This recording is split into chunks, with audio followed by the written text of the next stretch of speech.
The universe did not start quietly. Before there were galaxies, before there were stars, before time itself ticked its very first second, something extraordinary happened. The universe erupted into existence in a single, unfathomable event that we now call the Big Bang.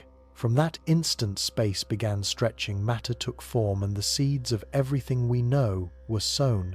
Yet for all the progress science has made, the great mystery still lingers at the very heart of it all. What caused it? What force? What spark? What unknown reality set off the chain reaction that would give rise to billions of galaxies, to planets, to life, and to us? Before we embark on this journey, tell us where in the world you're watching from. Let us know what time it is for you right now. Post it in the comments below and settle in for a fascinating journey to the beginning of time. The Big Bang Theory is the main explanation of how the universe came into being. It also explains how it has been spreading out ever since. It says that the universe began as an extremely hot, tightly packed point, and it has been growing larger with time. Scientists use the Big Bang idea to explain many important mysteries of space. They explain why certain light elements like hydrogen and helium are so common. They also explain the cosmic microwave background radiation, a faint glow of energy spread across the universe. And they explain how galaxies and other huge structures formed. One major idea linked to the Big Bang is something called cosmic inflation. This means that in the very first moments after the universe began, it spread out at an unbelievably fast rate. This quick spreading helps explain why the universe looks so smooth and even in all directions. A huge amount of scientific proof strongly supports the Big Bang Theory, and today it is almost fully accepted by scientists. Careful calculations are based on the universe's spreading. They suggest the Big Bang happened about 13,787,000,000 years ago. This is thought to be the age of the universe. By turning back this spreading using the known laws of physics, scientists have found something. The early universe was unimaginably hot and tightly packed, but they still do not have a complete theory that can describe exactly what happened. This is true for the very first moments of the Big Bang. As the universe grew bigger, it also cooled down. This allowed tiny particles to come together and form atoms. These early atoms were mostly hydrogen with some helium and lithium. They later clumped together under the pull of gravity, helped by an unseen force called dark matter.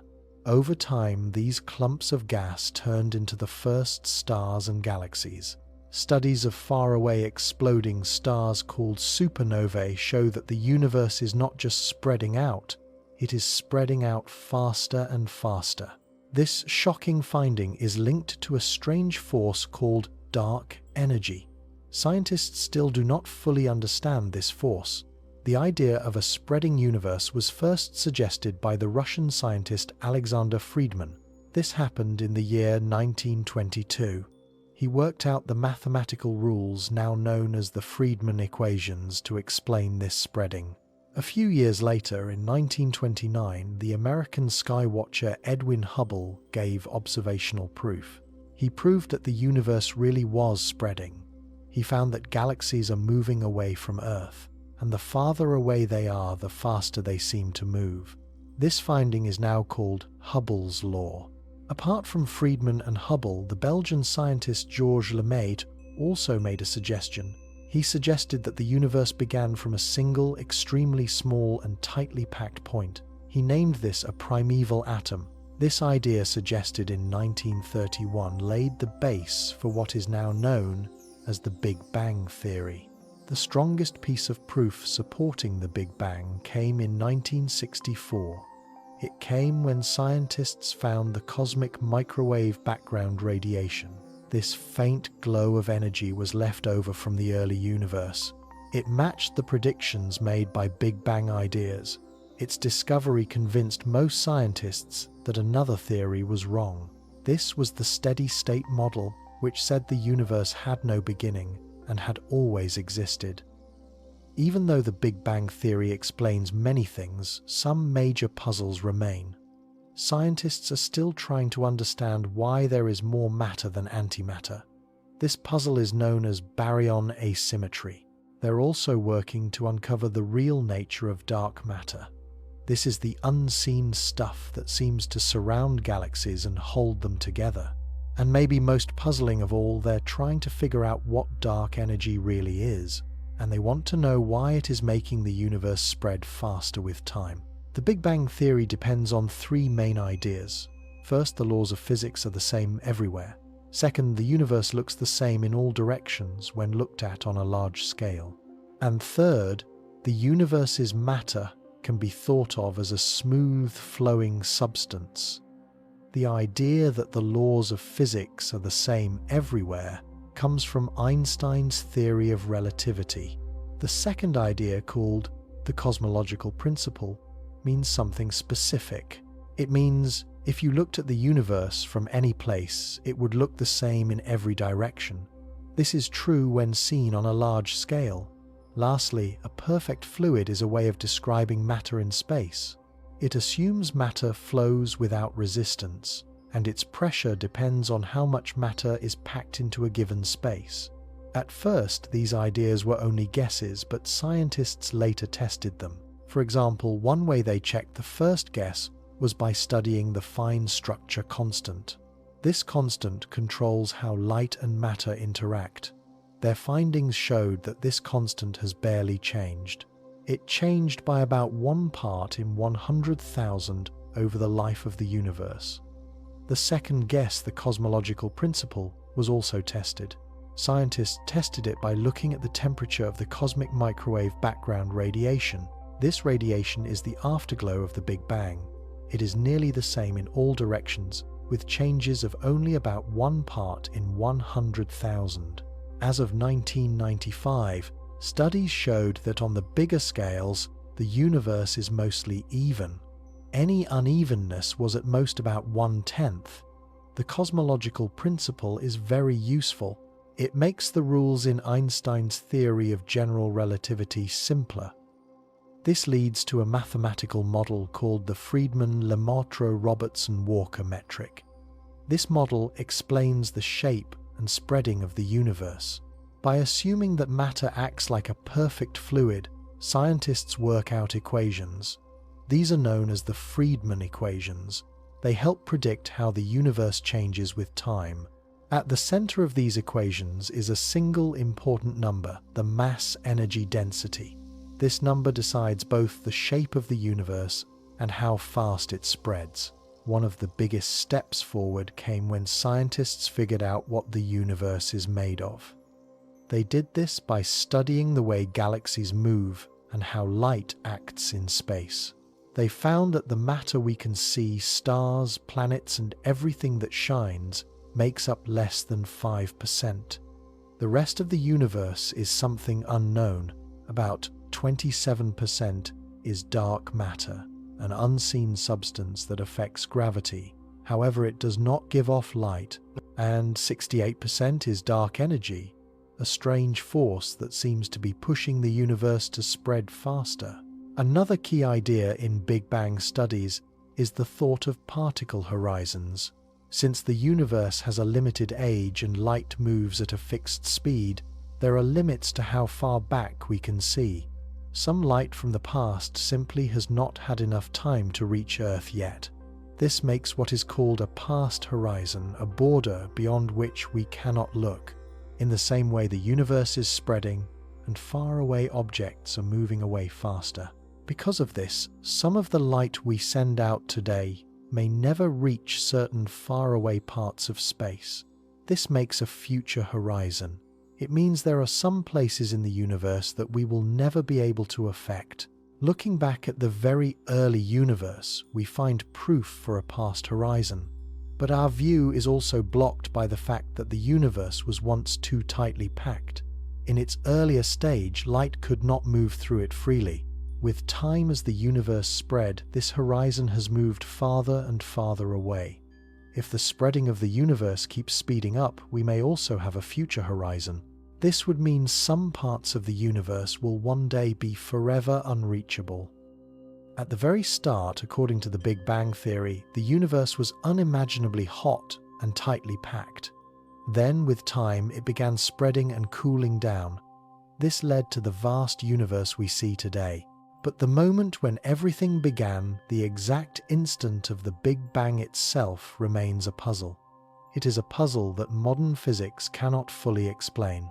If we turn back time using Einstein's general theory of relativity, we reach a point. At this point, the universe was so tightly packed and hot that all our known laws of physics fail. This state, known as a gravitational singularity, suggests something incredible. It suggests the universe had endless heat and endless density at some time in the past. But what that really means is unknown. General relativity alone is not enough to explain the extreme conditions of the Big Bang. Scientists believe that during these earliest moments, the effects of quantum gravity would have been the main force. This is an unknown branch of physics that joins quantum mechanics with gravity. This strange phase, called the Planck epoch, happened within a tiny fraction of a second after the universe began. It happened in the very first 100 quintillionth of a second. That is about 10 to the power of negative 43 seconds. At this moment, the universe was unimaginably small. Its size was about 1.6 times 10 to the power of negative 35 meters, and its heat was around 100 nonillion degrees, which is 10 to the power of 32 Kelvin. The conditions were so extreme that even basic particles as we know them did not exist. Scientists are still searching for a theory of quantum gravity to fully explain what happened during this time. As the universe kept spreading and cooling, the first big change happened. It occurred at 100 billionth of a trillionth of a second. This is 10 to the power of negative 37 seconds. At this time, something extraordinary happened. The universe went through a sudden and huge growth spurt, known as cosmic inflation. Within an extremely short time, it spread out exponentially. It spread much faster than the speed of light. This process smoothed out the fabric of space. It also greatly lowered the universe's heat by a factor of 100,000. It also helped explain why the universe today looks so even and balanced. Tiny quantum changes that existed during this time were stretched and made larger. These later became the seeds of galaxies and cosmic structures. Shortly after, at around 1 trillionth of a second, another important event took place. This time is 10 to the power of negative 36 seconds. One of the four basic forces of nature, the strong nuclear force, separated from the others. This left only the electromagnetic force and the weak nuclear force still joined together. This time, known as the electroweak period, set the path for more changes to come. By the time the universe was 100 billionth of a second, old cosmic inflation had ended. This was between 10 to the power of negative 33 and 10 to the power of negative 32 seconds. The size of the observable universe had grown by an unbelievable factor. It grew by 1, followed by 78 zeros. After this, the universe entered a stage called reheating. Here, energy from inflation was changed into matter and radiation. The temperatures became high enough to form a kind of hot, dense state. This state is known as a quark-gluon plasma. In this plasma, the basic parts of atoms, quarks and gluons, could move around freely. At this time, the universe was filled with powerful energy. Particles and their antimatter twins were constantly being created and destroyed in fast crashes. However, a strange process called baryogenesis shifted the balance in favor of matter over antimatter. For every 30 million matter-antimatter pairs, just one extra piece of matter survived. Because of this, when all the antimatter was destroyed along with matter, a very small amount of matter was left behind. This extra bit of quarks and leptons later formed everything we see in the universe today. It formed the galaxies, stars, and planets. Scientists still do not know why this uneven balance happened, but without it, our universe as we know it would not exist. These very first moments of the universe remain one of the biggest mysteries in science. While we have built strong models to explain what likely happened, much is still unknown. This is especially true for the physics that ruled the very first instant of time. Future findings in quantum physics and cosmology may one day open the secrets of the Big Bang. They may show exactly how our universe came into being. As time moved on, the universe kept expanding, which made it less dense and cooler. This cooling meant that the energy of each particle was also dropping. During this process, the basic forces of nature took on the forms we know today. One major change was the split of the electromagnetic force from the weak nuclear force. This happened in an extremely short moment, about 1/1,000,000,000th of a second after the Big Bang. Around 100 billionth of a second after the Big Bang, the universe's energy levels dropped. They dropped to a range that scientists today can study using powerful machines called particle accelerators. By the time the universe was only a millionth of a second old, tiny pieces called quarks and gluons started joining together. They formed larger particles known as baryons. These included protons and neutrons, the parts that make up atoms. Because there were slightly more quarks than their antimatter partners, this caused an uneven result. There was more matter than antimatter. When the universe cooled, even more new proton, antiproton, and neutron, antineutron pairs could no longer form. This caused almost all the leftover antimatter to be destroyed in a huge annihilation event. It left only about one matter particle for every 10 billion that first existed. A similar event took place about 1 second after the Big Bang. This was when electrons and their antimatter twins positrons also destroyed each other. At this point, the universe was mostly filled with leftover protons, neutrons, and electrons. Most of the energy was carried by light particles called photons, along with a smaller number of neutrinos. A few minutes after the Big Bang, the temperature had dropped to about 1 billion degrees Kelvin.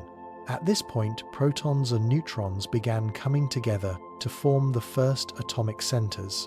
They mostly formed deuterium and helium. This process, called Big Bang nucleosynthesis, laid the base for the elements that would later make up stars and planets. But most of the protons did not join and stayed as simple hydrogen centers.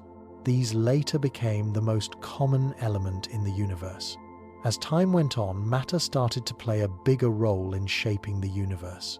About 50,000 years after the Big Bang, the pull of gravity from matter became stronger than the effect of radiation. Then, around 380,000 years after the Big Bang, the universe had cooled enough. It cooled enough for electrons to join with atomic centers forming neutral atoms, mostly hydrogen. This stage, called recombination, was a key turning point. It allowed light to move freely through space for the first time.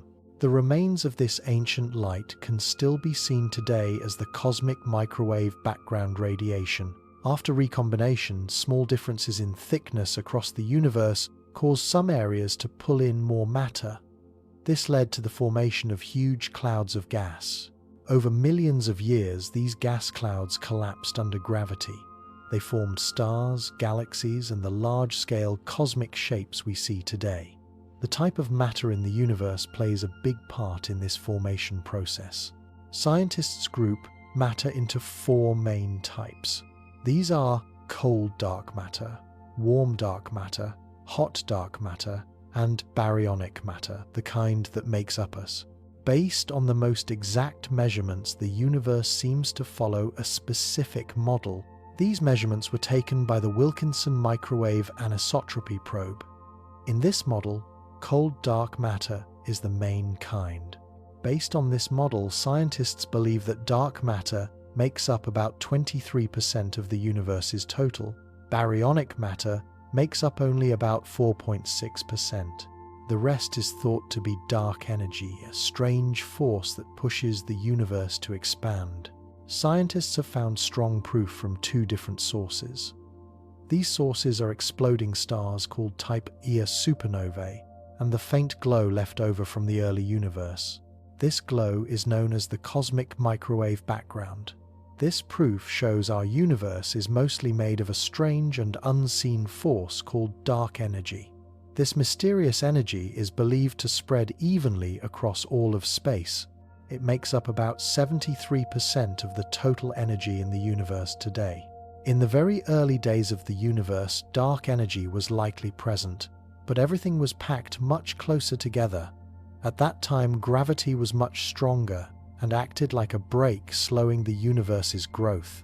But as billions of years passed and the universe kept expanding, matter became less dense. At some point, the balance changed. Dark energy started to beat gravity, making the universe expand faster instead of slower. Scientists try to explain dark energy using Einstein's theory of general relativity. In his theory, it shows up as a math idea called the cosmological constant, but they still do not know exactly what dark energy is made of or how it works. The experts are studying its possible features through watching the universe. They are also using math and models to understand it. They're also trying to connect it to the standard model of particle physics. This model describes the basic particles and forces in nature. The way the universe has changed can be described using a science model. This model is called the lambda-cold dark matter model. This model brings together two important theories, quantum mechanics and general relativity. Quantum mechanics explains tiny particles. General relativity explains space, time, and gravity on a large scale. But what happened before the universe was 1/4,000,000th of a second old is still a great mystery. That is 1 divided by 1,000 trillion seconds. There is no simple test or theory that can fully explain that time.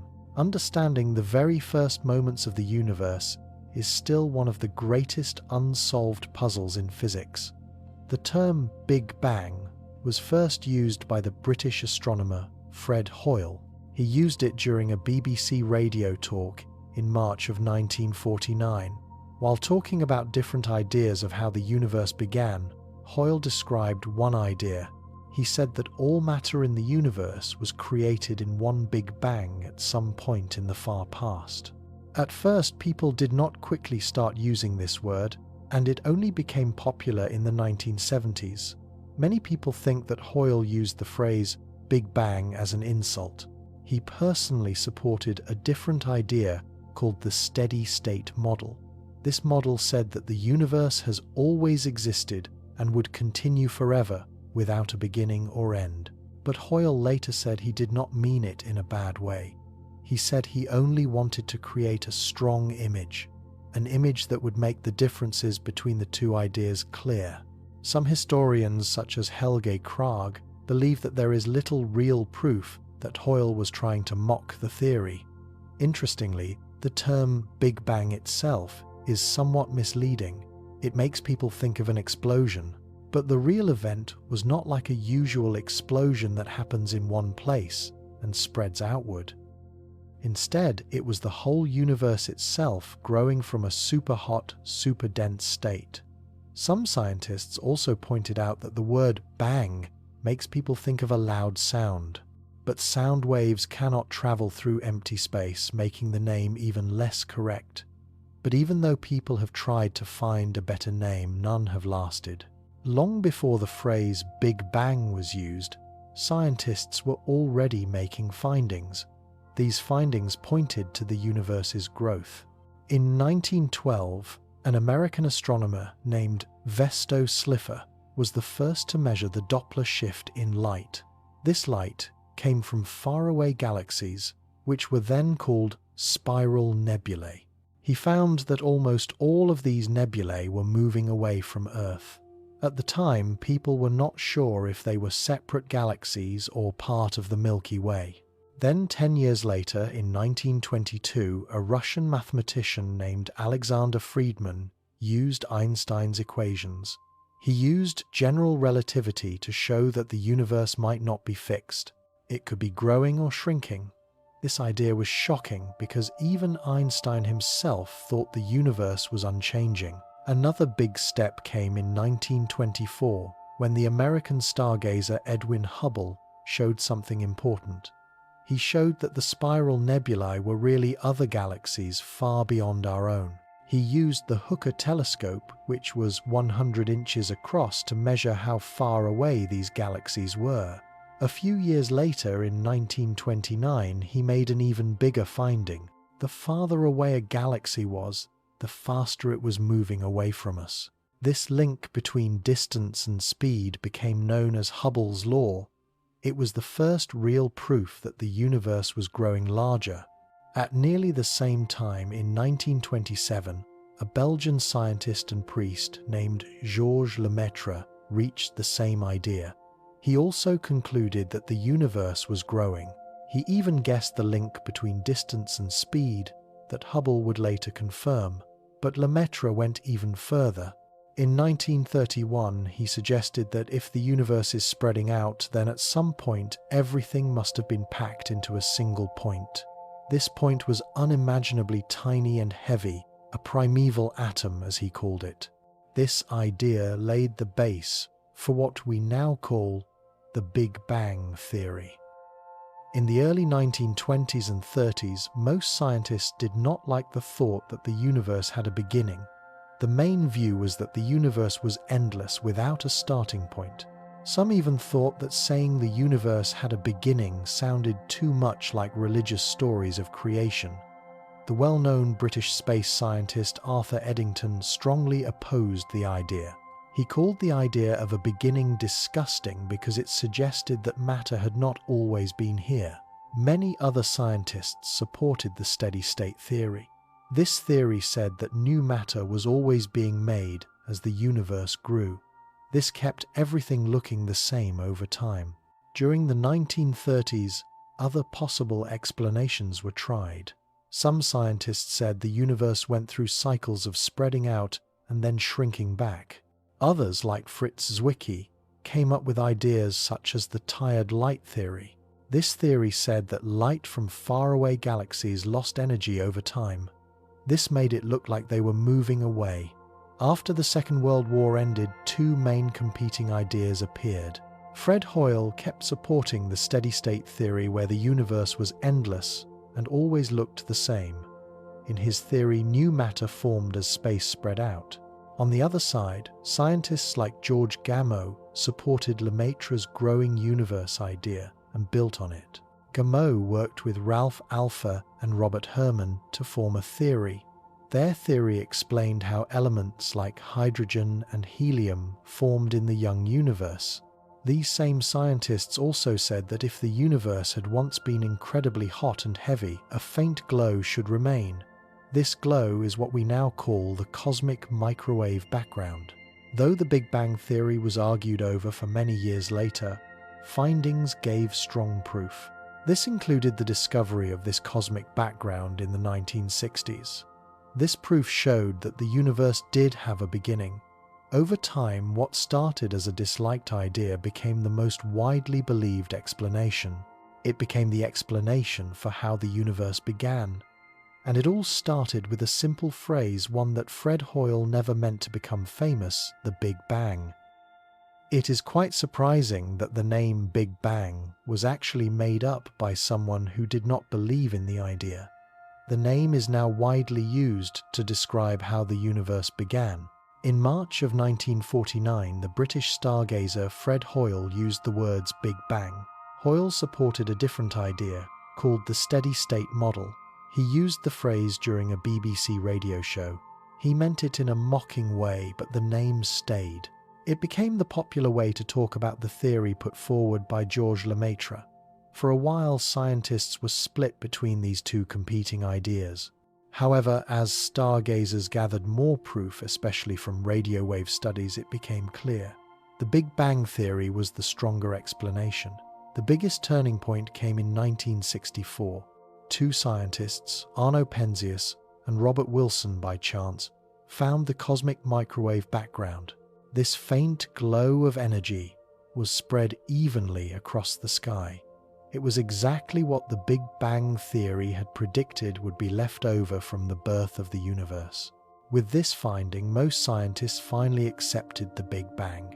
It became the best model for explaining how the universe began and grew. In the late 1960s and early 1970s, brilliant thinkers published powerful studies. Thinkers like Roger Penrose, Stephen Hawking, and George Ellis showed that based on Einstein's ideas, the universe must have started from a singularity, a point of endless heaviness and energy. Then, over the next 2 decades, space scientists worked hard to improve the Big Bang model. They also worked to solve the leftover puzzles. In 1981, the scientist Alan Guth brought forward the idea of cosmic inflation. This was a time of incredibly fast growth in the very first moments of the universe. This idea helped to explain many riddles about the shape and sameness of the cosmos. During this time, 2 main arguments kept stargazers busy.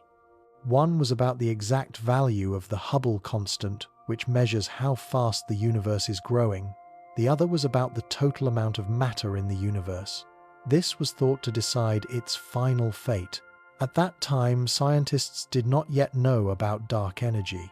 This would later change our whole picture of cosmic growth. Since the late 1990s, there have been amazing steps forward in our knowledge of the universe. This is thanks to better telescope tools and space-based watches. Satellites like the Cosmic Background Explorer, the Hubble Space Telescope, and the Wilkinson Microwave Anisotropy Probe have given exact readings of the key parts of the universe. Perhaps the most surprising finding came when scientists learned about the universe's growth. It is not slowing down as was once thought. Instead, it is actually speeding up. This effect is now blamed on the strange force called dark energy. Today, the Big Bang theory is still the best explanation for how our universe came to be, and researchers keep on uncovering new and thrilling details about its beginning and its fate. The Big Bang theory gives a clear explanation for many of the wonderful things we see in the universe. It helps us understand why certain light elements like hydrogen and helium exist in certain amounts. It also explains why we can still see a faint glow called the cosmic microwave background. It explains how galaxies are arranged in huge groups, and it explains why they seem to be moving away from us, as is shown by Hubble's law. These key pieces of proof are often called the 4 pillars of the Big Bang model. They strongly support the idea that the universe started from a single point, and that it has been spreading out ever since. One of the first signs that the Big Bang theory was right came from a finding: galaxies are moving away from us. We can tell by looking at how their light is stretched into longer, redder waves. This is a happening called a redshift. Another major step was the discovery of the cosmic microwave background. This is a faint signal left over from the young universe. Scientists also prove that the amounts of light elements in space match their guesses. These guesses come from a process called Big Bang nucleosynthesis. This explains how these elements were formed in the universe's first moments. In recent years, stargazers have gathered even more proof. They have done this by studying how galaxies form and how huge cosmic structures are spread across space. To fully explain the Big Bang, scientists have put forward some strange ideas. These include dark matter and dark energy. Dark matter is believed to make up most of the universe's weight, yet we cannot see it directly. We only notice its pull on galaxies and gravity. Many tests are going on to find out what dark matter really is. Dark energy, on the other hand, is thought to be the cause of the universe's fast growth, but what it truly is remains unknown. There are also other puzzling questions. For example, why small galaxies act differently than expected, and why the centers of galaxies seem to have more dark matter than our models suggest. When we look at faraway galaxies and quasars, we see that their light has shifted toward the red end of the spectrum. This redshift happens because the universe itself is spreading out. It is stretching the light waves as they travel through space. If we measure how much the light has shifted and compare it to how far away these objects are, we find a clear pattern. This pattern is known as Hubble's law. This law tells us that galaxies that are farther away from us are moving away faster. They move faster than those that are closer. The idea that the universe is spreading out was first guessed in the early 1920s. It was guessed by scientists like Alexander Friedmann and Georges Lemaitre. It was not until 1929 that Edwin Hubble gave real proof through watching the skies. This changed our understanding of the universe forever. One way of measuring the expansion is based on studying the cosmic microwave background. This method gives a lower number. Another way is based on measuring the distances to galaxies, which gives a higher number. Scientists are still trying to figure out why these two numbers do not match. One of the biggest finds that confirmed the Big Bang theory happened by accident in 1964. Two scientists, Arno Penzias and Robert Wilson, were working with a radio antenna. They came across a strange background noise that seemed to come from every direction in space. This turned out to be the cosmic microwave background. It was leftover heat from the universe's earliest moments. Their find matched the guesses that were made by other scientists in the 1950s. This gave stronger support to the Big Bang theory. Because of this, Penzias and Wilson won the Nobel Prize in Physics in 1978. The cosmic microwave background is a faint glow left over from a time when the universe was extremely hot and dense. At that time, space was filled with a thick fog of charged particles.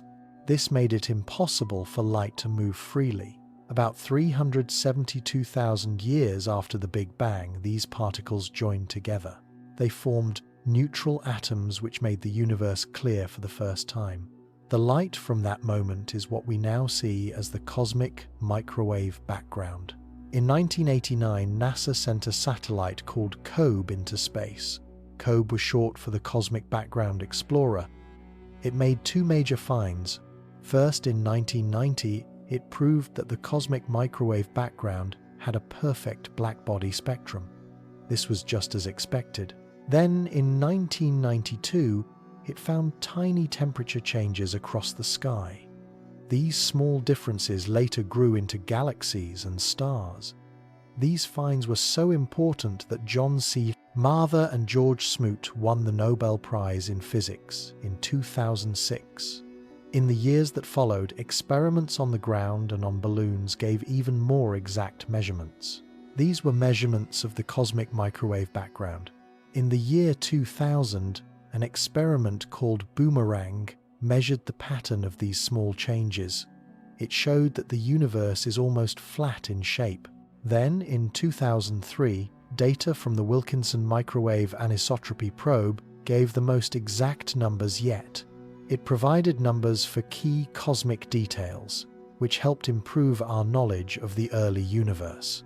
In May of 2009, the European Space Agency sent up the Planck space probe. It gave even clearer measurements of the cosmic microwave background. Many other experiments, both on Earth and in space, still study this faint glow. They give us a deeper knowledge about the beginning and growth of the universe. Although the Big Bang theory explains a lot, many mysteries remain. Scientists are still trying to understand dark matter, dark energy, and the exact details of what happened in the first moments. With new tools and ongoing study, we may one day uncover the full story. We may learn how our universe began and what its final fate might be. Scientists have used Big Bang models to guess how much of certain light elements exist in the universe. These elements are helium, deuterium, and lithium compared to normal hydrogen. More exactly, they can predict the amounts of helium-4, helium-3, deuterium, and lithium-7. These amounts depend on one key factor, the number of photons compared to the baryons.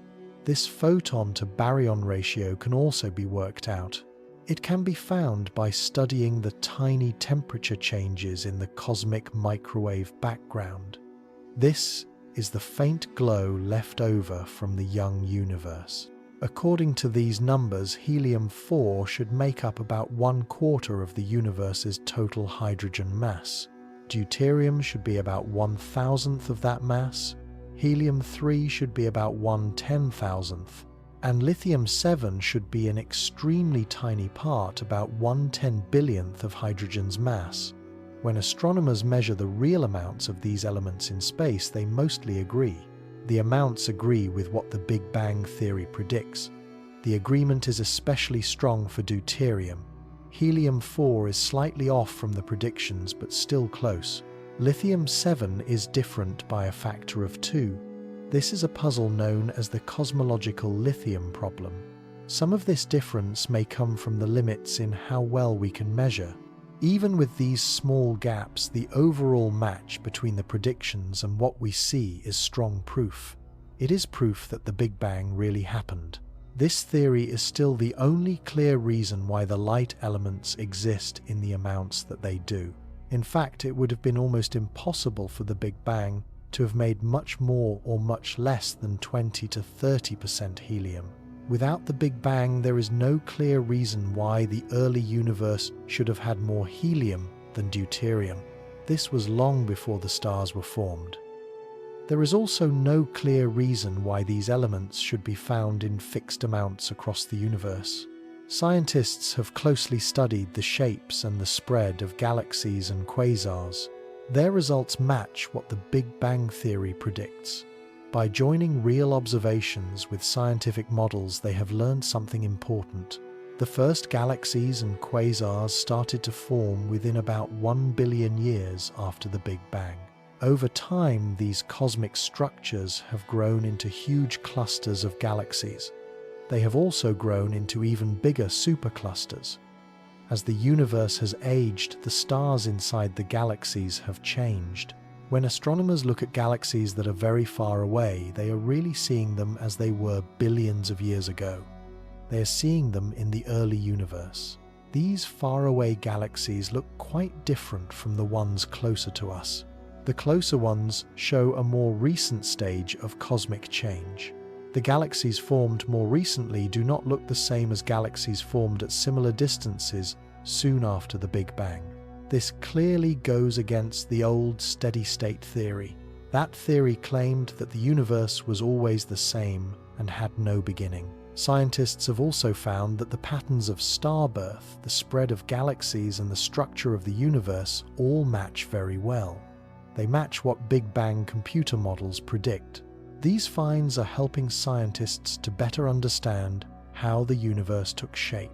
In 2011, astronomers made a stunning find. By studying the light from faraway quasars, they saw what seemed to be untouched clouds. These were clouds of the very first gases in the universe. Before this, every object ever seen in space contained heavy elements. Elements like carbon, oxygen, and silicon were made inside stars. But these two gas clouds had no signs of such elements. This means that they likely were formed just minutes after the Big Bang. They formed during an event called Big Bang nucleosynthesis. Scientists have also worked out the age of the universe by using different methods. One method measures the rate of the universe's growth with the Hubble constant and the cosmic microwave background. Another method guesses the ages of the oldest stars. It does so by studying their life cycles in globular clusters and measuring radioactive elements inside them. More proof comes from studying faraway supernovae and the small temperature changes in the cosmic microwave background. All of these different tests point to the same age. This strongly supports the main cosmological model known as the lambda-cold dark matter, or LCDM model. Still, some of the results raise questions. One very puzzling object is a quasar called APM 08279 plus 5255. It seems to have a lot of water.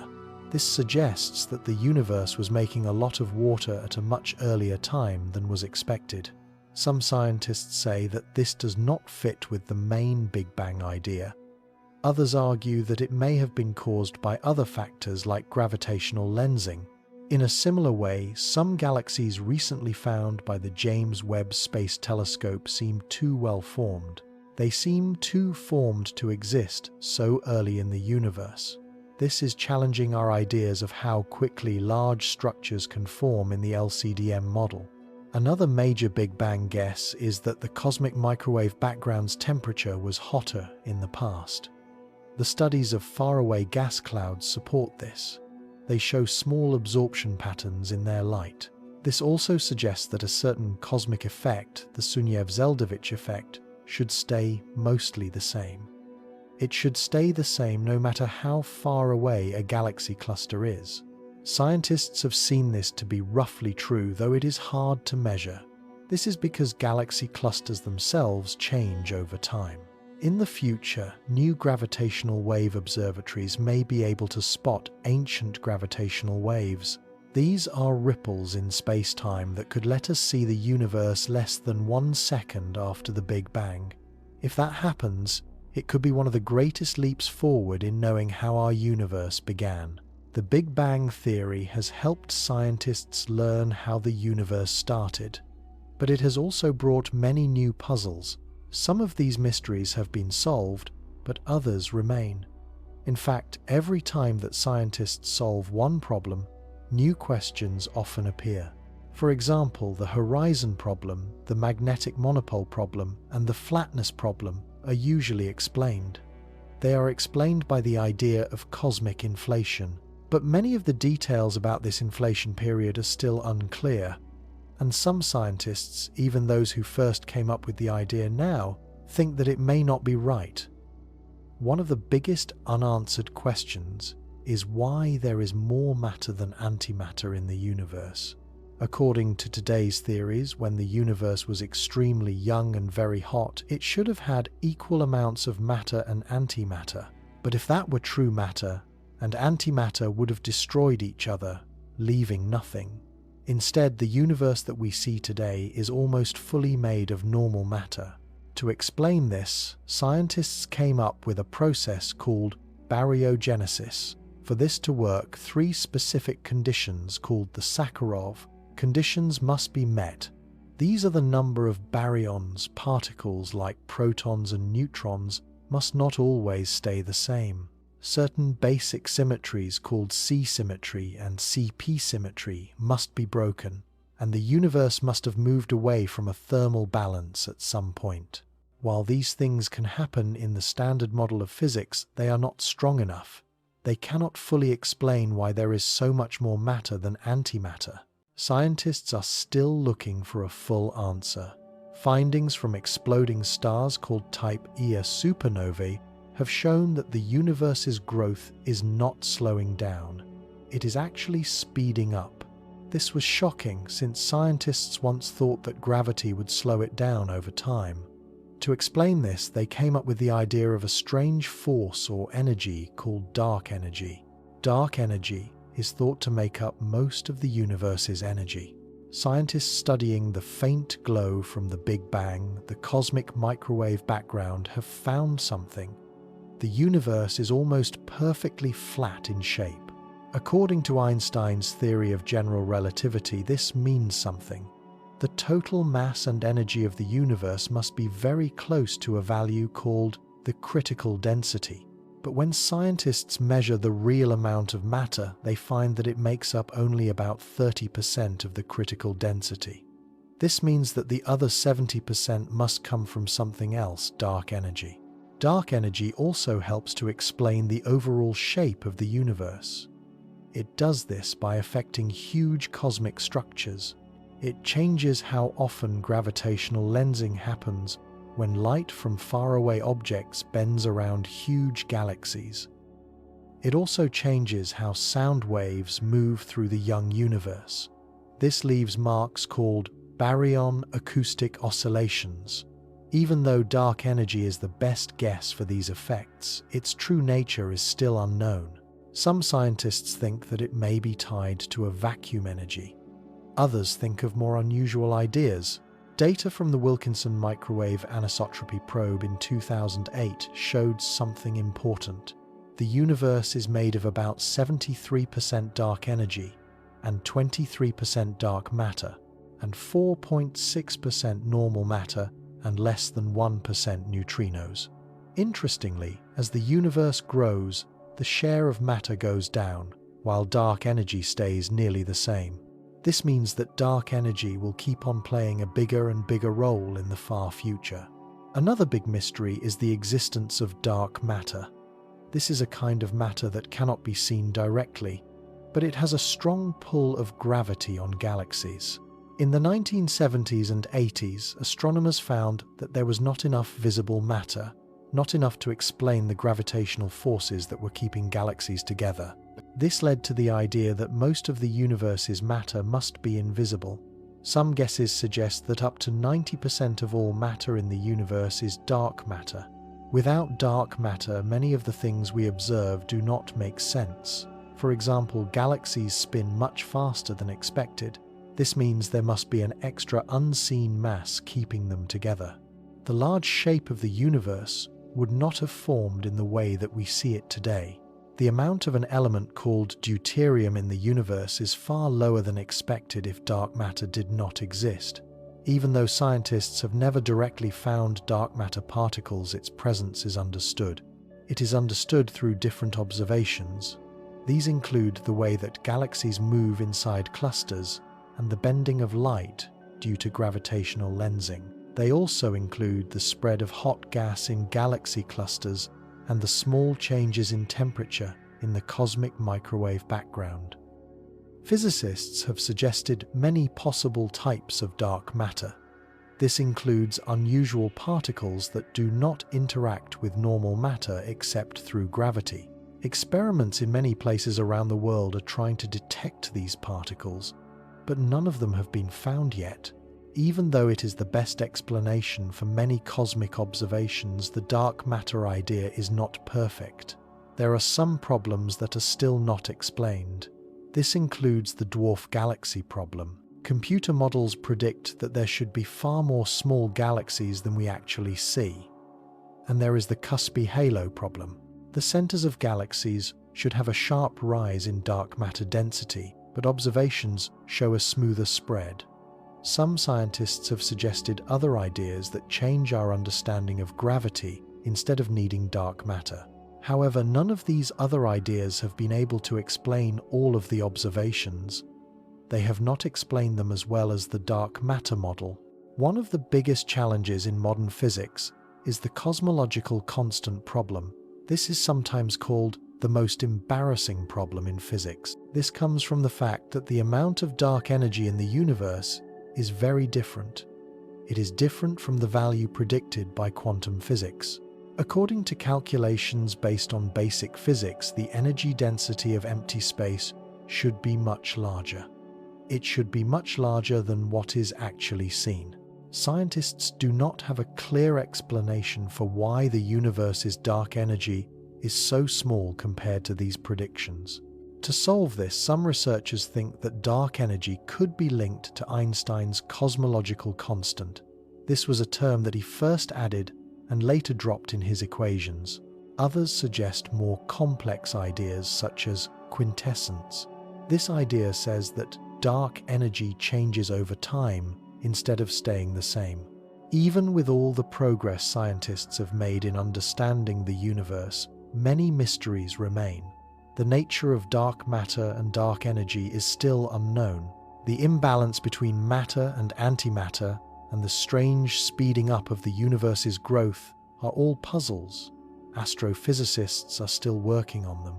Each new discovery brings us closer to the answers, but it also often opens the way to deeper mysteries.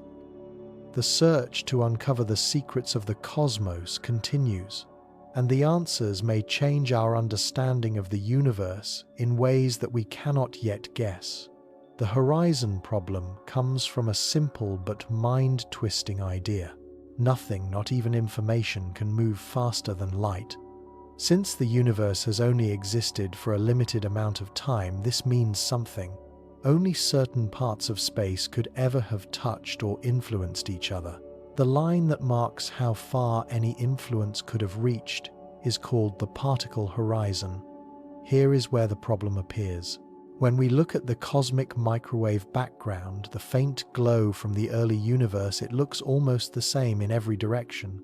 But if the universe had always been filled only with radiation and matter, this would not be so. Regions that were more than about 2 degrees apart in the sky should never have had the chance to share heat or energy. So how did they all end up at the same temperature? The answer to this puzzle comes from a powerful idea called inflation theory. This theory says that at an extremely early time, the universe was filled with a strange even energy field.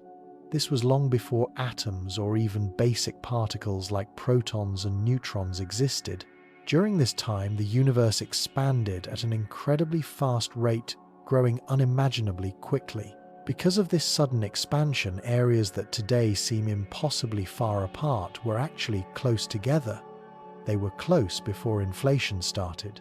That means they could have shared heat and balanced their temperatures before being pushed apart by inflation. This explains why the cosmic microwave background looks so smooth and even across the sky. There is another amazing effect of inflation: quantum fluctuations, the tiny random energy blips predicted by Heisenberg's uncertainty principle were stretched to enormous sizes. These small changes became the seeds of the galaxies, stars, and cosmic structures that we see today.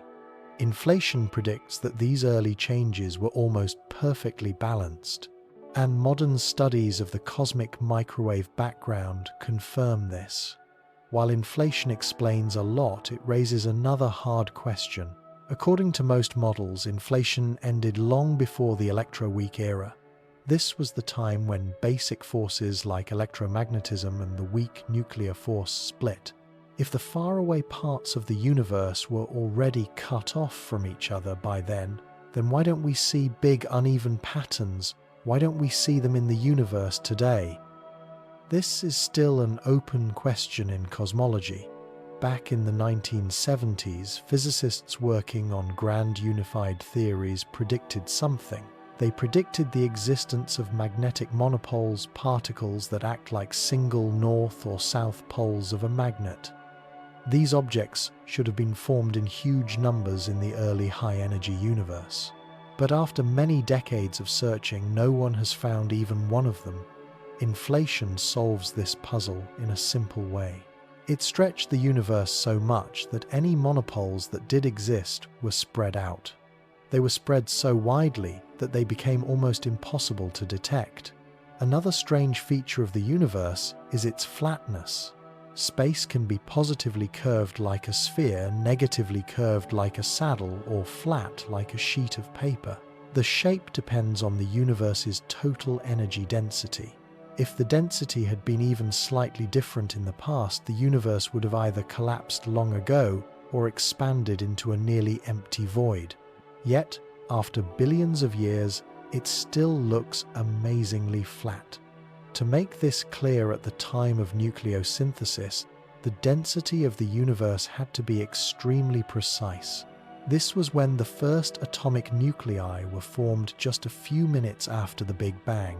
The density had to be within 1 part in 10 quadrillion of the perfect value. This was needed to stop either a runaway collapse or an endless growth. That level of balance is very hard to explain unless something actively pushed the universe toward flatness. Inflation gives the answer again. Just as a balloon that is being blown up smooths out its surface, the extreme stretching of space during inflation forced the universe toward flatness. This makes sure that we live in a cosmos that still looks balanced today. Many people wrongly believe that the Big Bang Theory explains how everything first came into being. This includes time, space, and energy, but that is not quite true. The Big Bang Theory does not tell us what caused the universe to exist. It explains how the universe that we see today grew from an extremely small, very hot and dense state.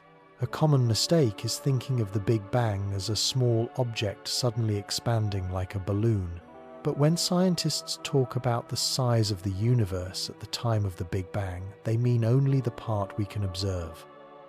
The entire universe may be far larger, or maybe even infinite, and we may never fully know its true size.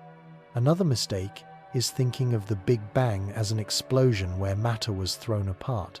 It was not like the pieces from a bomb. In reality, what happened was the stretching of space itself. It was like a growing fabric that was carrying the galaxies with it. Some scientists call this the stretching of space, while others call it objects moving apart. Both views can be correct depending on how you look at it. According to Hubble's law, the farther away a galaxy is, the faster it seems to move away. Some galaxies even seem to be moving faster than light, but this does not mean that they are breaking the laws of physics. Instead, space itself is stretching. This is making the distances between galaxies grow faster with time. This is not the same as objects moving inside a space. Many people have heard that the redshift of faraway galaxies is caused by the stretching of space. While this is partly true, the most straightforward explanation is the Doppler effect. This is the same effect that makes a passing ambulance sound different as it moves toward or away from you. In this case, as light travels across the universe, it gets stretched into longer wavelengths. It shifts toward the red part of the spectrum. Scientists can make guesses about what will happen to the universe, but they can only do this for a limited stretch of time, although that limit is far longer than the present age of the universe. Beyond that point, things become much less clear. In the same way, while scientists have learned a lot about the universe's first moments, the real beginning of everything is still not known. When the Big Bang first took place, the universe was unimaginably hot and dense. The Belgian scientist Georges Lemaitre called this starting point the primeval atom. Another scientist, George Gamow, used the word to describe the thick material that filled the early universe. We still do not know exactly how or why this first state appeared, but the Big Bang idea does give us some hints about how the universe changed afterward. Scientists have also suggested that our universe is steady because of the way that natural laws work. Some ideas even suggest that there could be an endless number of universes, and only those with the right conditions could create life. But what was there before the Big Bang? This is one of the greatest puzzles in physics. The Big Bang idea is built on Einstein's general relativity, but at an extremely high heat, this idea no longer works.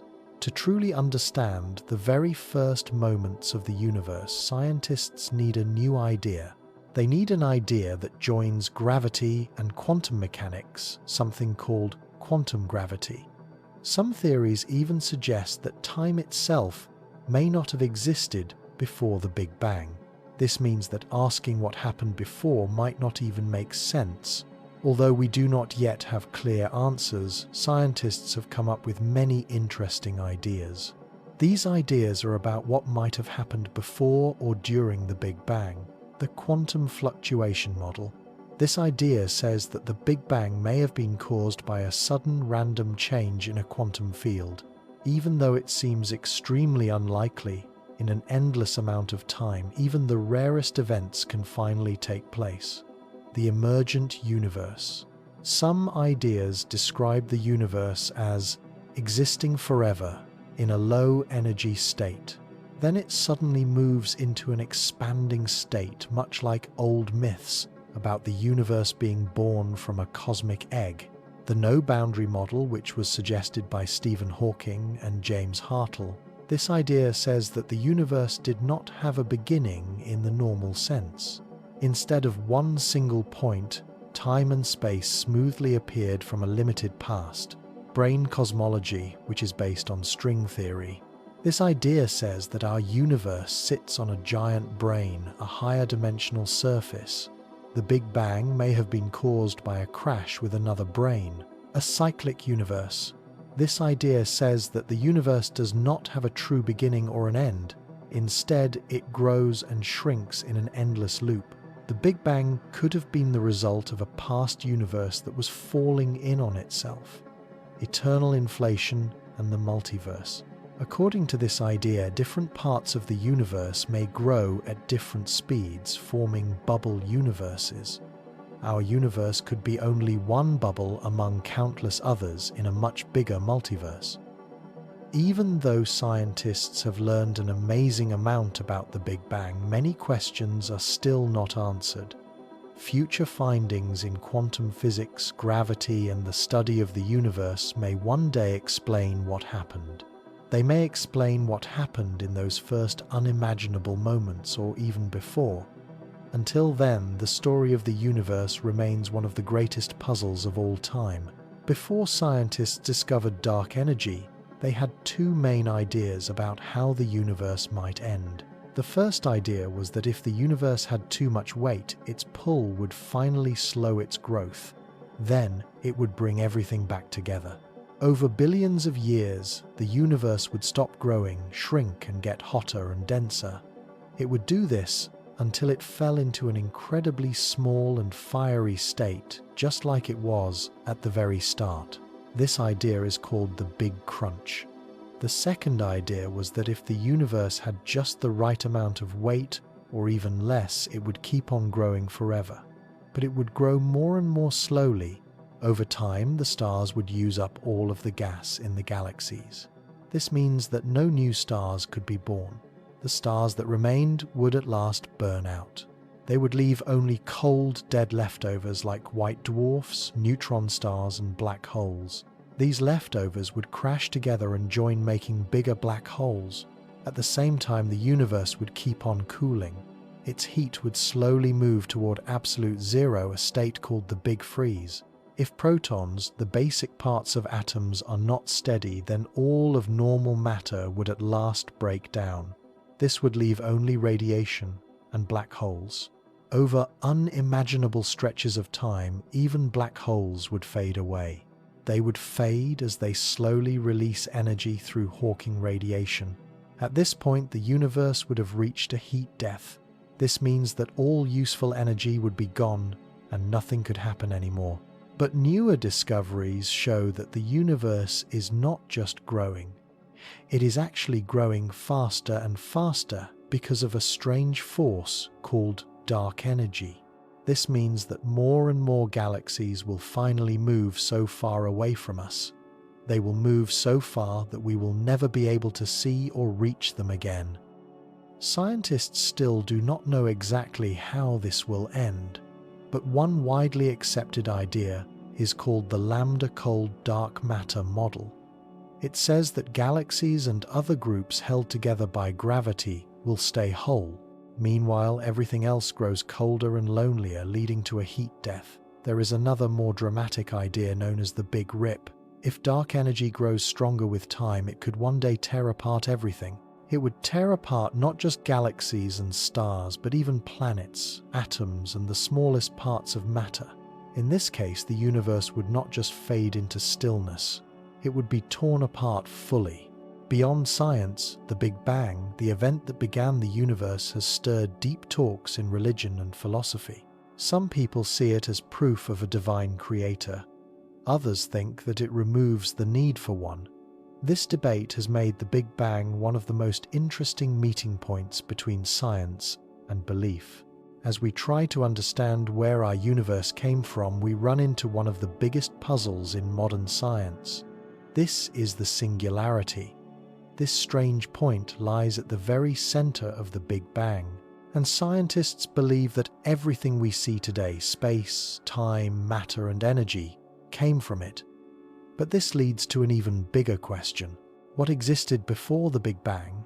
Imagine a place where the rules of physics stop making sense. A singularity is a point where matter is squeezed into an endlessly tiny space.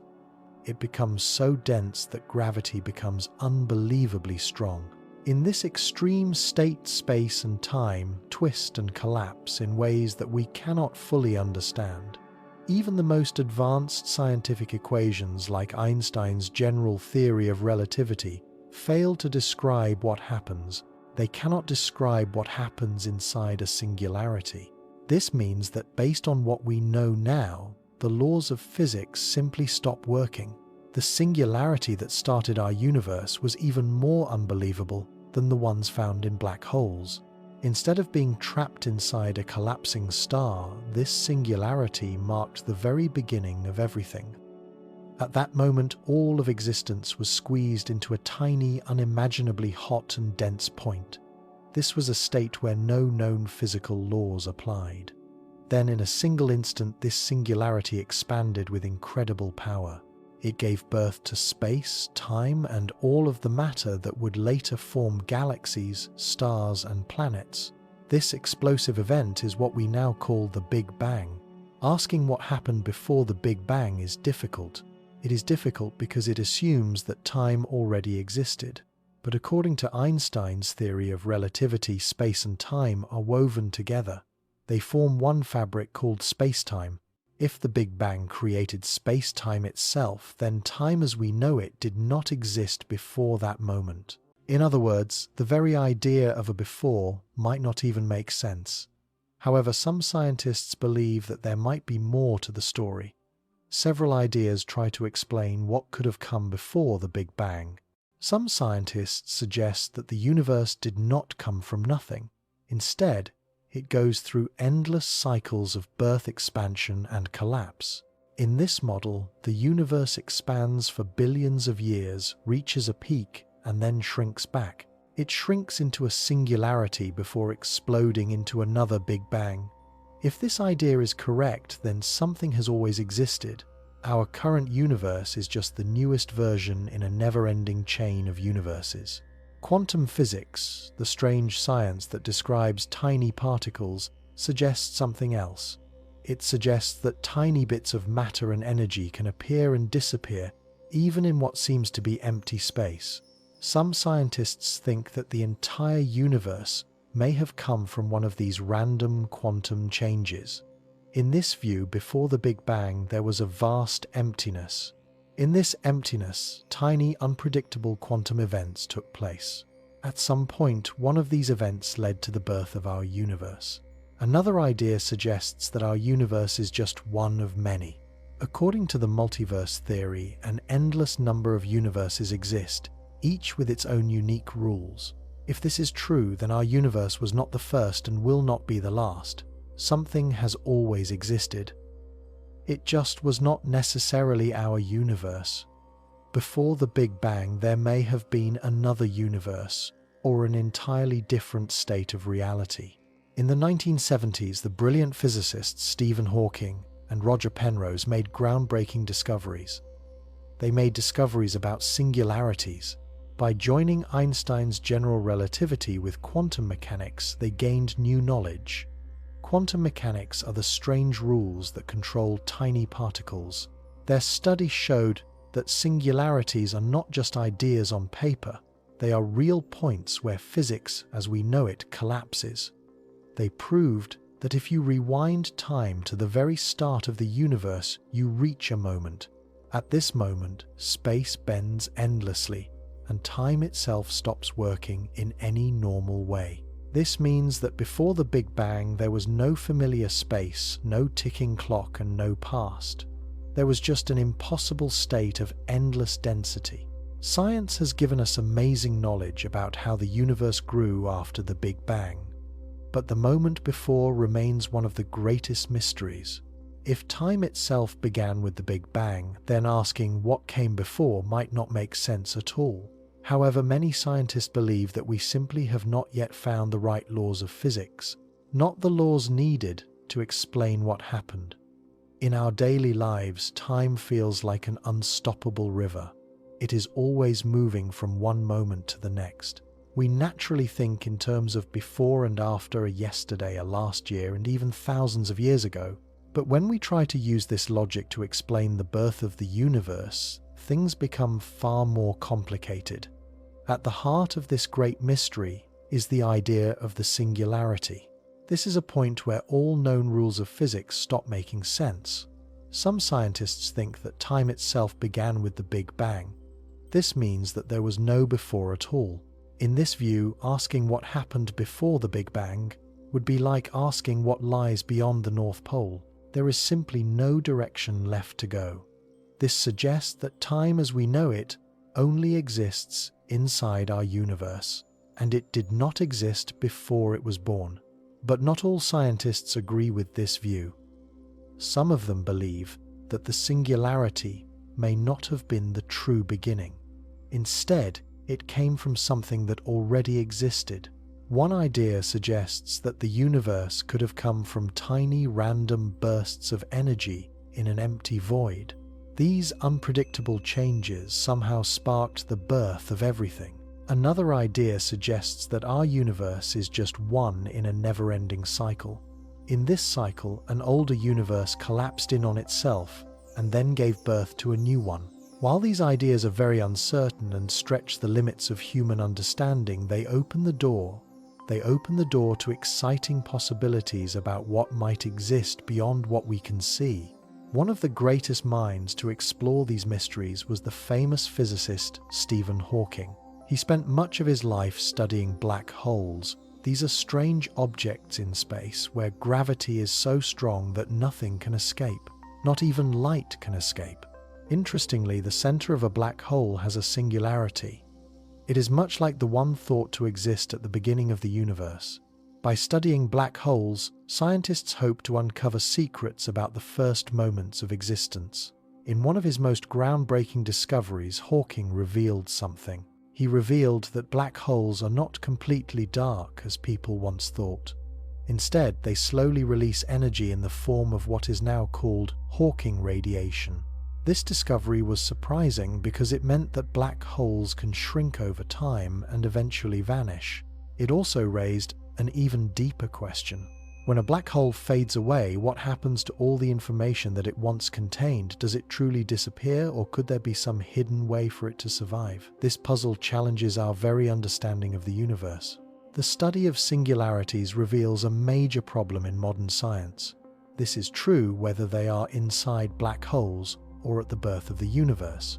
The two most powerful theories we have, Einstein's general theory of relativity and quantum mechanics, do not work together. General relativity explains gravity and the movement of large objects like planets and galaxies. Quantum mechanics describes the tiny world of atoms and particles. At the extreme conditions of a singularity, these two great theories fall apart. This leaves scientists searching for a better explanation. Many physicists believe that the missing key is something called quantum gravity. This is a theory that would combine relativity and quantum mechanics into one complete framework. If such a theory were found, it could help us understand what really happens inside a black hole. It could help us understand what took place during the Big Bang and whether anything existed before it. For many decades, scientists have worked tirelessly to uncover this missing link. They have created countless ideas and built complex mathematical models, but so far, no one has been able to fully prove how gravity works on the smallest quantum level. This puzzle is crucial because it prevents us from fully understanding one of the most important events. This event is the singularity at the birth of everything. The singularity is not just the starting point of our universe, it also represents a barrier to our knowledge. It marks the moment when space, time, and matter first appeared. Yet it also stands as a wall that science has not yet broken through. In our everyday lives, we understand reality in simple ways. Things have causes and effects, space has 3 dimensions, and time moves forward like an arrow. But the singularity questions all of these ideas. It forces us to think beyond what we can see, measure, or even fully imagine. What if the laws of physics that we rely on only began to exist after the Big Bang?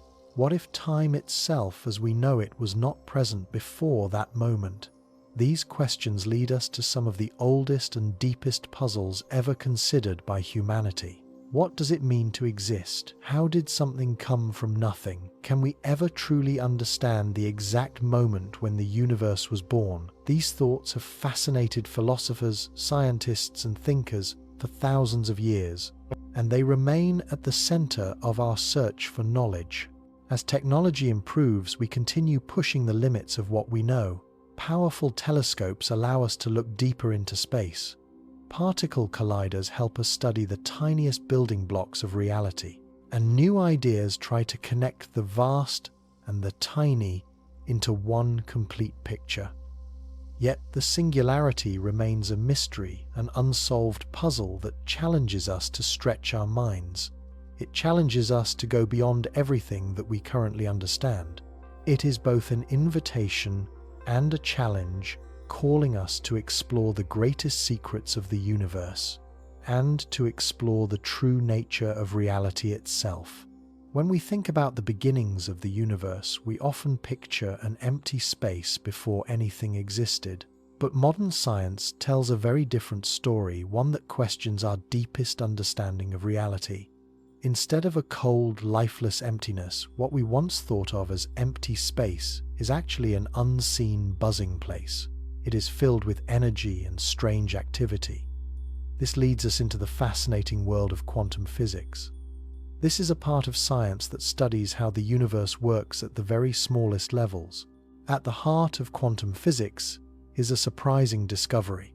Space, even when it is stripped of all matter and light, is never truly empty. Instead, it is alive with what scientists call quantum fluctuations. These are tiny, unpredictable flashes of energy that appear and disappear in an instant. These fluctuations are not just random events, they are the base of some of the most amazing discoveries in modern science. They might even hold the answer to one of the greatest mysteries of all. How did the universe begin? For thousands of years, people believed that if you took away everything from space, you would be left with a true emptiness. This includes every atom, every particle, and every bit of light. This idea of nothingness was widely accepted by scientists and thinkers alike, but discoveries in quantum physics in the past 100 years have completely overturned this belief. In truth, what looks like an empty space is far from empty. Instead, it is a restless sea of energy, always moving and changing because of quantum fluctuations. These fluctuations happen because of something called the uncertainty principle. This is a key idea in quantum physics that was introduced by the scientist Werner Heisenberg. This principle says that at the most basic level, we can never know both the exact position and the exact speed of a particle at the same time.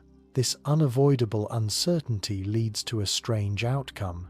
Even in what we see as a vacuum, energy constantly flickers in and out of existence. This restless and unpredictable activity creates what scientists call a quantum foam. This is an unseen, churning sea of energy at the tiniest levels of reality. Even though we cannot see it with our eyes, its effects can be measured and have been proven through experiments. The first strong evidence that empty space contains energy came in 1947. It came thanks to two Dutch scientists, Hendrik Casimir and Dirk Polder. They carried out a simple but groundbreaking experiment that revealed one of the strangest forces in the universe. This is now called the Casimir effect. In their experiment, Casimir and Polder placed two small flat metal plates very close together inside a vacuum. This was a place where, according to classical physics, there should be nothing at all.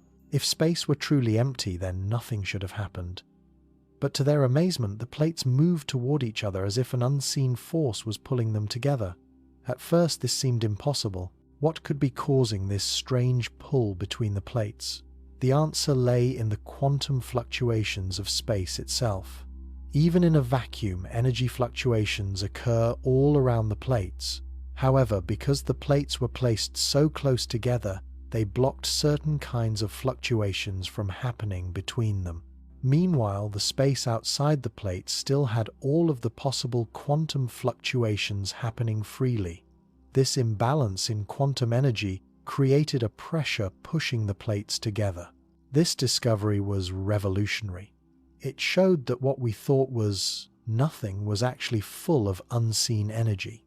The Casimir effect gave direct experimental proof that quantum fluctuations were real.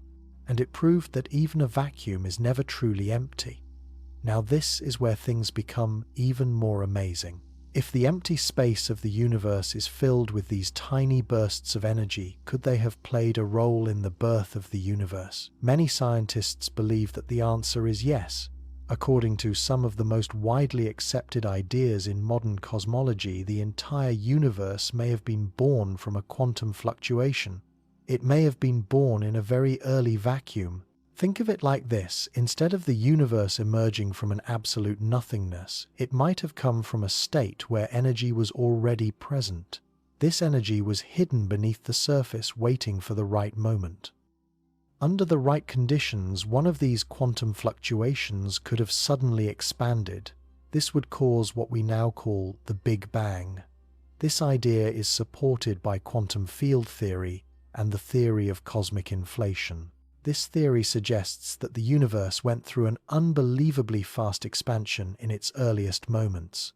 Instead of a universe coming from a complete nothingness, it may have burst forth from a quantum vacuum. This was a place where energy and fluctuations were already bubbling beneath the surface.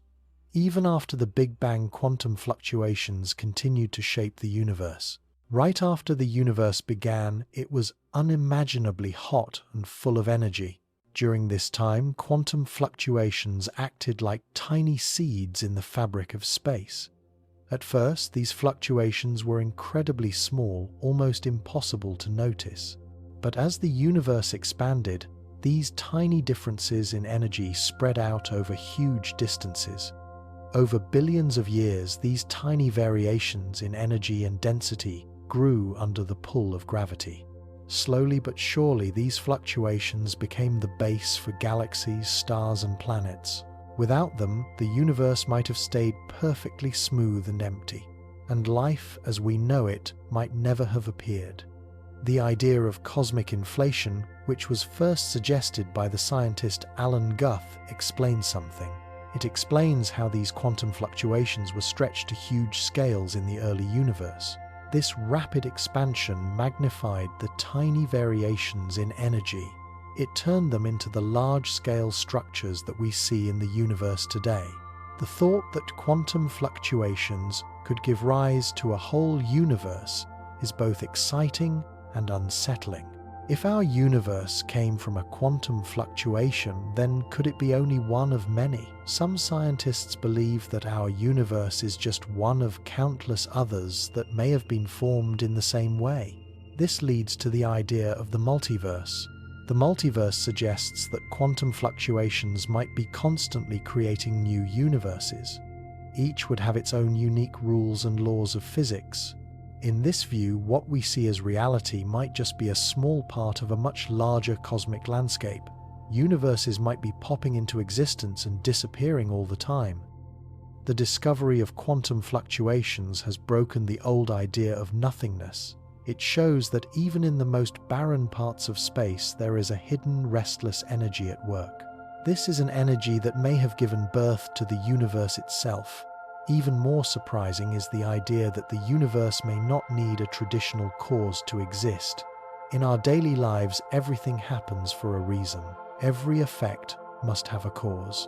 But in the strange and unpredictable world of quantum physics, things can happen on their own. They can happen without any clear reason. Particles can pop in and out of existence, and energy can appear and vanish in an instant. And under the right conditions, a single quantum fluctuation might have created the universe as we know it. This shakes everything that we think we know about reality.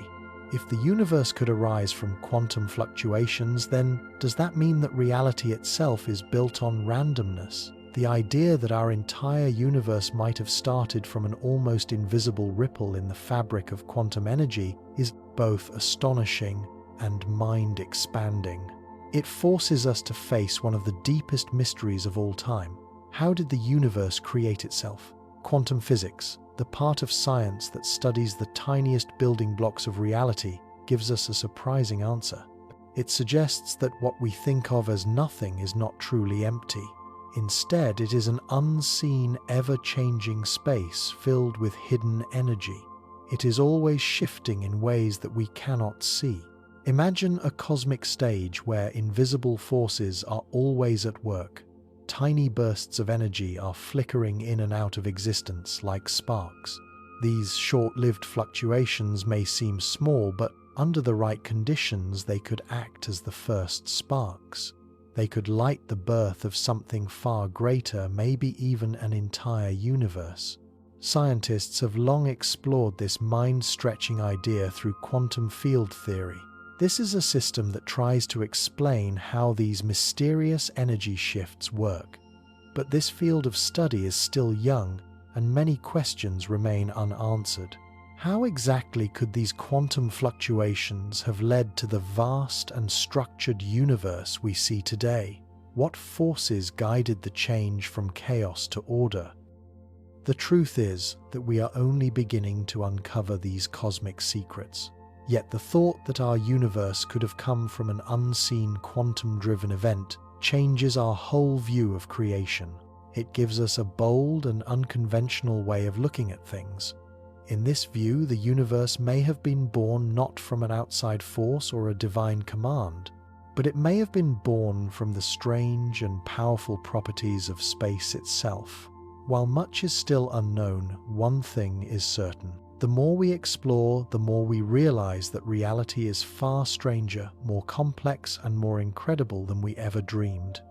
This new way of seeing how the universe began changes everything that we once believed about existence. Instead of thinking of creation as a single moment that happened billions of years ago, we now see it as a continuing process. We see it as a never-ending cycle of birth and destruction that unfolds in the hidden world of quantum physics.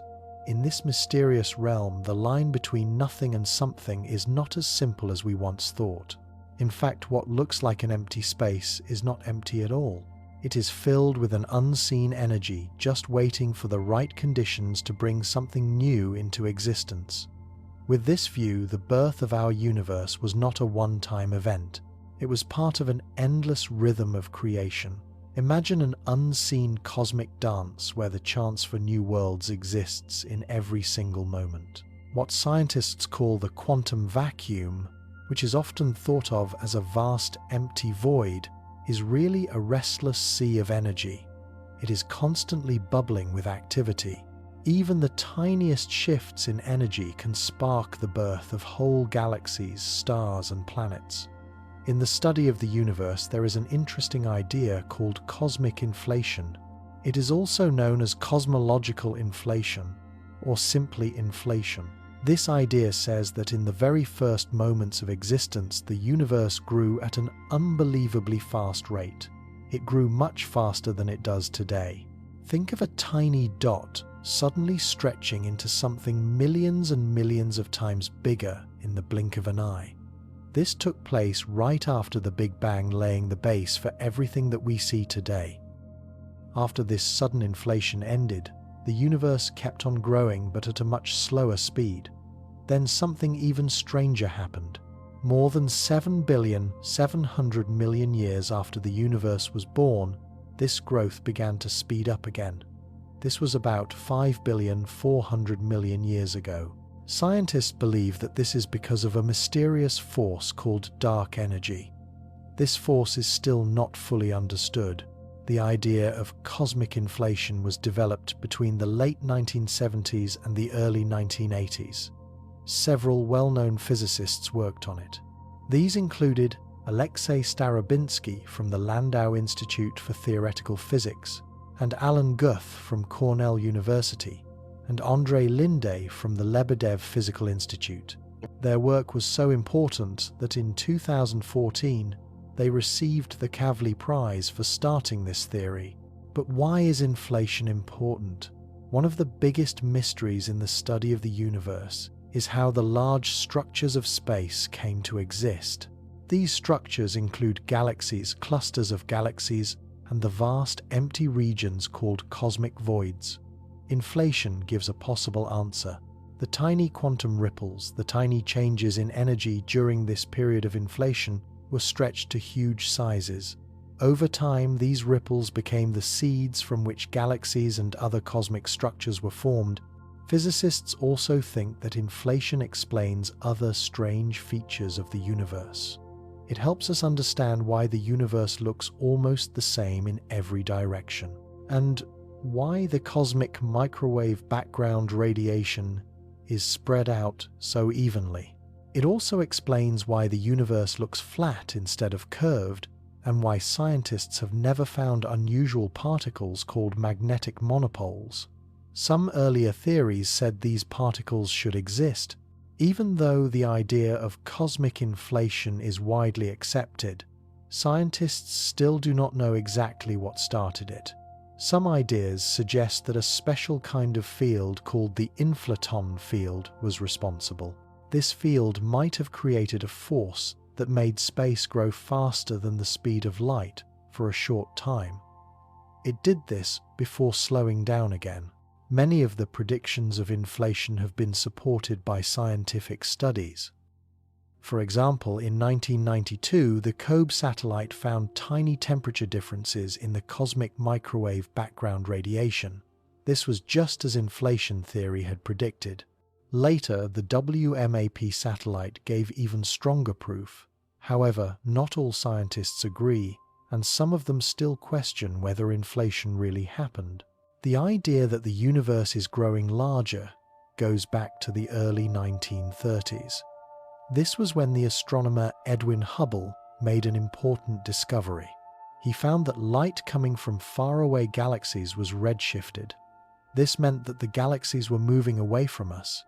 Even more interesting, the farther away a galaxy was, the faster it was moving. This meant that the universe was not fixed, it was stretching and expanding. But even before Hubble's discovery, two scientists had already predicted that the universe should be expanding. These were Alexander Friedmann and Georges Lemaitre. They made this prediction based on Einstein's general theory of relativity. They suggested that a powerful push at the start had sent everything outward, and gravity had never been strong enough to stop it. Cosmic inflation might be the missing piece of this puzzle. According to Friedmann's equations, a special kind of energy with a negative pressure could cause a powerful repelling effect. This would make space expand extremely fast. This kind of energy could have come from a quantum field in a false vacuum state. This is a state where energy is stuck at a higher level before dropping to a lower stable one. In 1979, the physicist Alan Guth put forward the idea that this inflationary growth could also explain something else. It could explain why certain unusual particles like magnetic monopoles have never been found. Inflation would have spread them out so much that they became incredibly rare. This solved a major problem in physics at that time. Scientists also realized that inflation solves two other major puzzles. The horizon problem: how is it possible that parts of the universe that are billions of light years apart look so much alike? Inflation says that they were once much closer together before expanding quickly. The flatness problem: why does space seem to be perfectly flat instead of curved? Inflation explains that the rapid expansion stretched out any curves, which is making the universe appear to be flat. Looking up at the night sky, there is a limit to how far we can see. This is not because something is blocking the view, but because the universe itself is expanding. Just like standing on Earth and seeing the horizon where land meets the sky, the universe has its own horizon. This is called the cosmological horizon. This marks the farthest distance from which light has had time to reach us since the universe began. Beyond this limit, space is stretching so fast that light from those areas will never reach us. The part of the universe that we can see is just a small piece of a much larger cosmos. There are regions that are so far away that no light or signals from them have ever reached Earth. These unseen regions lie beyond our current cosmological horizon. Scientists estimate this horizon to be about 46 billion light-years in every direction. In the standard view of the Big Bang, without adding extra ideas, the cosmological horizon grows over time. It shows us new areas of space. But here is a puzzling problem. Whenever we see a new area for the first time, it looks almost the same as the rest. Its background radiation, a faint glow left over from the Big Bang, has almost the same temperature as everywhere else. Its space-time shape, or the way that gravity bends space, also matches the rest of the universe. How is this possible? How did these far-off regions know what temperature and shape to have when they were never connected before? This is where the theory of inflation helps. Inflation says that in the very early universe, space grew at an incredibly fast, nearly unimaginable rate. This was because of a powerful energy field, sometimes called a vacuum energy, or a cosmological constant. Unlike normal growth, this process kept the cosmological horizon at a fixed distance. This meant that parts of space were quickly pushed apart, stopping them from staying in contact. But since they all began in the same small uniform space, they kept the same temperature and shape. They kept them even after being stretched across the universe. As inflation slowed and this special energy faded, the universe switched to a slower growth. The regions that were pushed beyond our view slowly came back into sight. They looked exactly as they had before, keeping their nearly identical temperatures and shapes.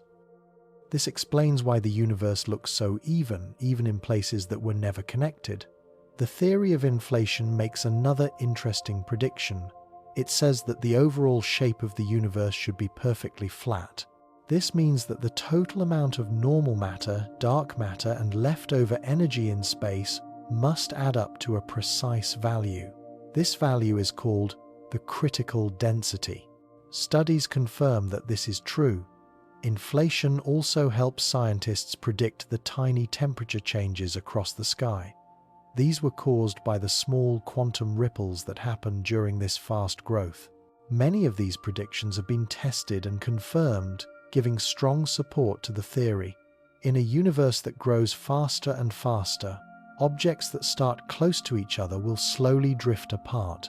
They will drift more and more unless a force like gravity holds them together. From the view of one object, the surrounding space acts like a black hole turned inside out. Anything that is crossing a certain line, its own event horizon, can never return, and even light from it will never come back. This kind of endlessly growing space is called the de Sitter space. For it to exist, there must be a special energy known as the cosmological constant. This energy stays the same over time and keeps space from slowing down. When space grows at an exactly exponential rate, this vacuum energy makes a type of pressure. This pressure perfectly balances its energy level. However, in most inflation models, the growth is not perfectly exponential. It is a little slower. This means that the horizon grows slowly over time as the vacuum energy slowly fades. This small difference allows scientists to make careful predictions about how inflation shaped the early universe. Many of these predictions match what we see today. When the universe was very young, it went through a sudden period of fast growth called inflation. One of the most important effects of this growth was that it stretched out any differences in temperature or density. This made everything more even. In simple terms, inflation smoothed out any bumps. It made the universe almost the same in every direction, and it reduced any natural curves that it might have had. At this time, the universe was almost completely controlled by a mysterious force field. This was known as the inflaton field. The only small differences that remained were the tiny quantum ripples. These were minute changes that later helped to form galaxies and other structures. Another result of inflation was that it greatly reduced the number of unusual heavy particles. These include magnetic monopoles, the rare particles predicted by some physics theories. If the universe had ever been hot enough to create these particles before inflation began, they would have been spread out. They would be spread out so much that finding even one of them today would be extremely unlikely. Scientists call these effects the no-hair rule of inflation. This is an idea borrowed from black hole science. The simple idea is that just like black holes eventually lose all unique features, the universe after inflation lost almost all signs of its earlier complexity. The unique features of a black hole are its mass charge and spin. The universe was left in a plain, smooth, and nearly empty state. Inflation made the universe grow by a huge amount in a very short time. As space grew, the density of most forms of energy went down. This was because they became more spread out.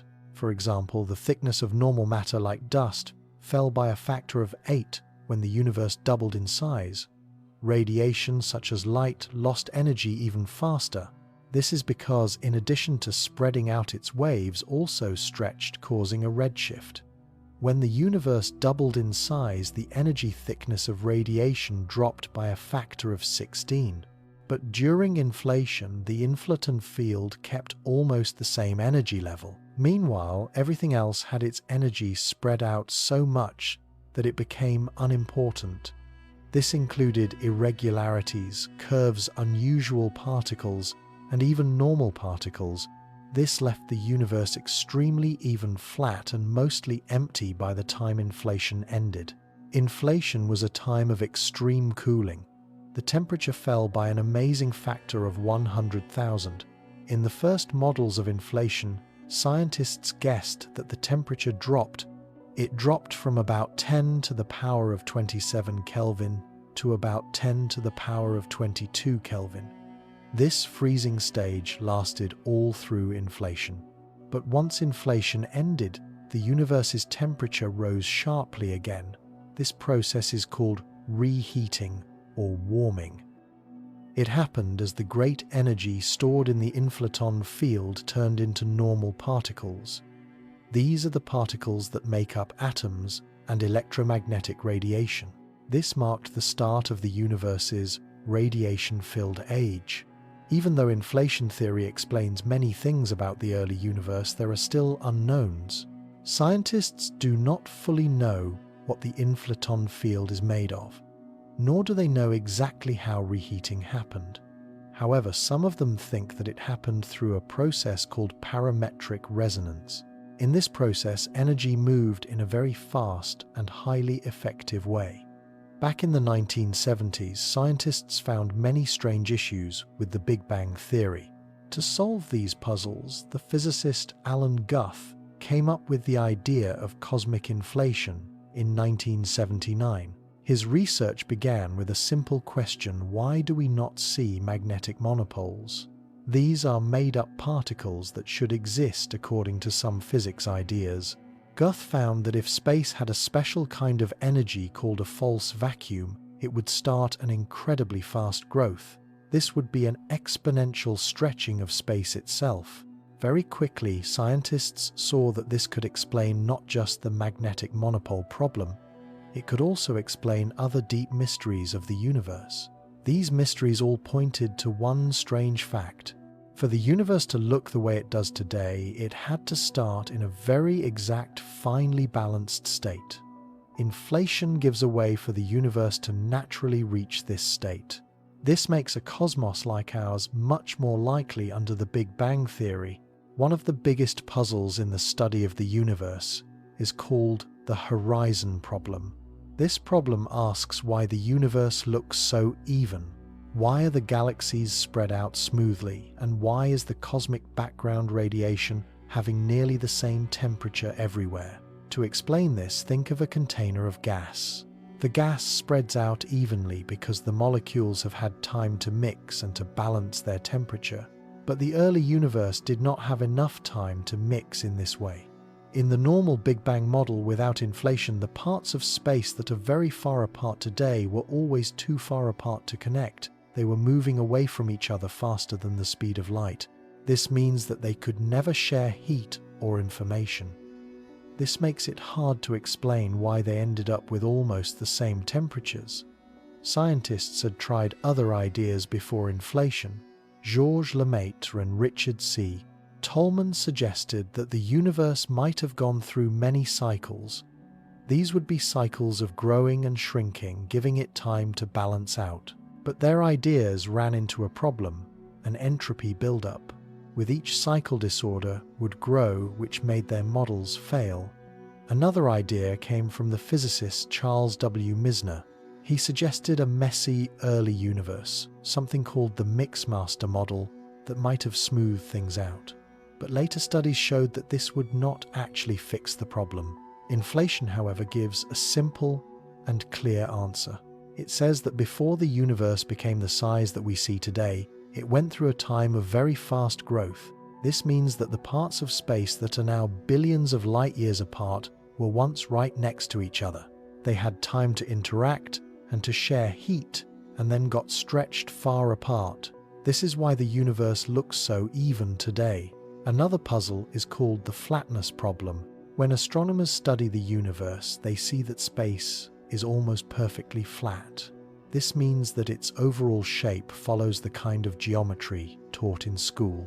In this geometry, parallel lines stay parallel, and the angles of a triangle always add up to 180 degrees.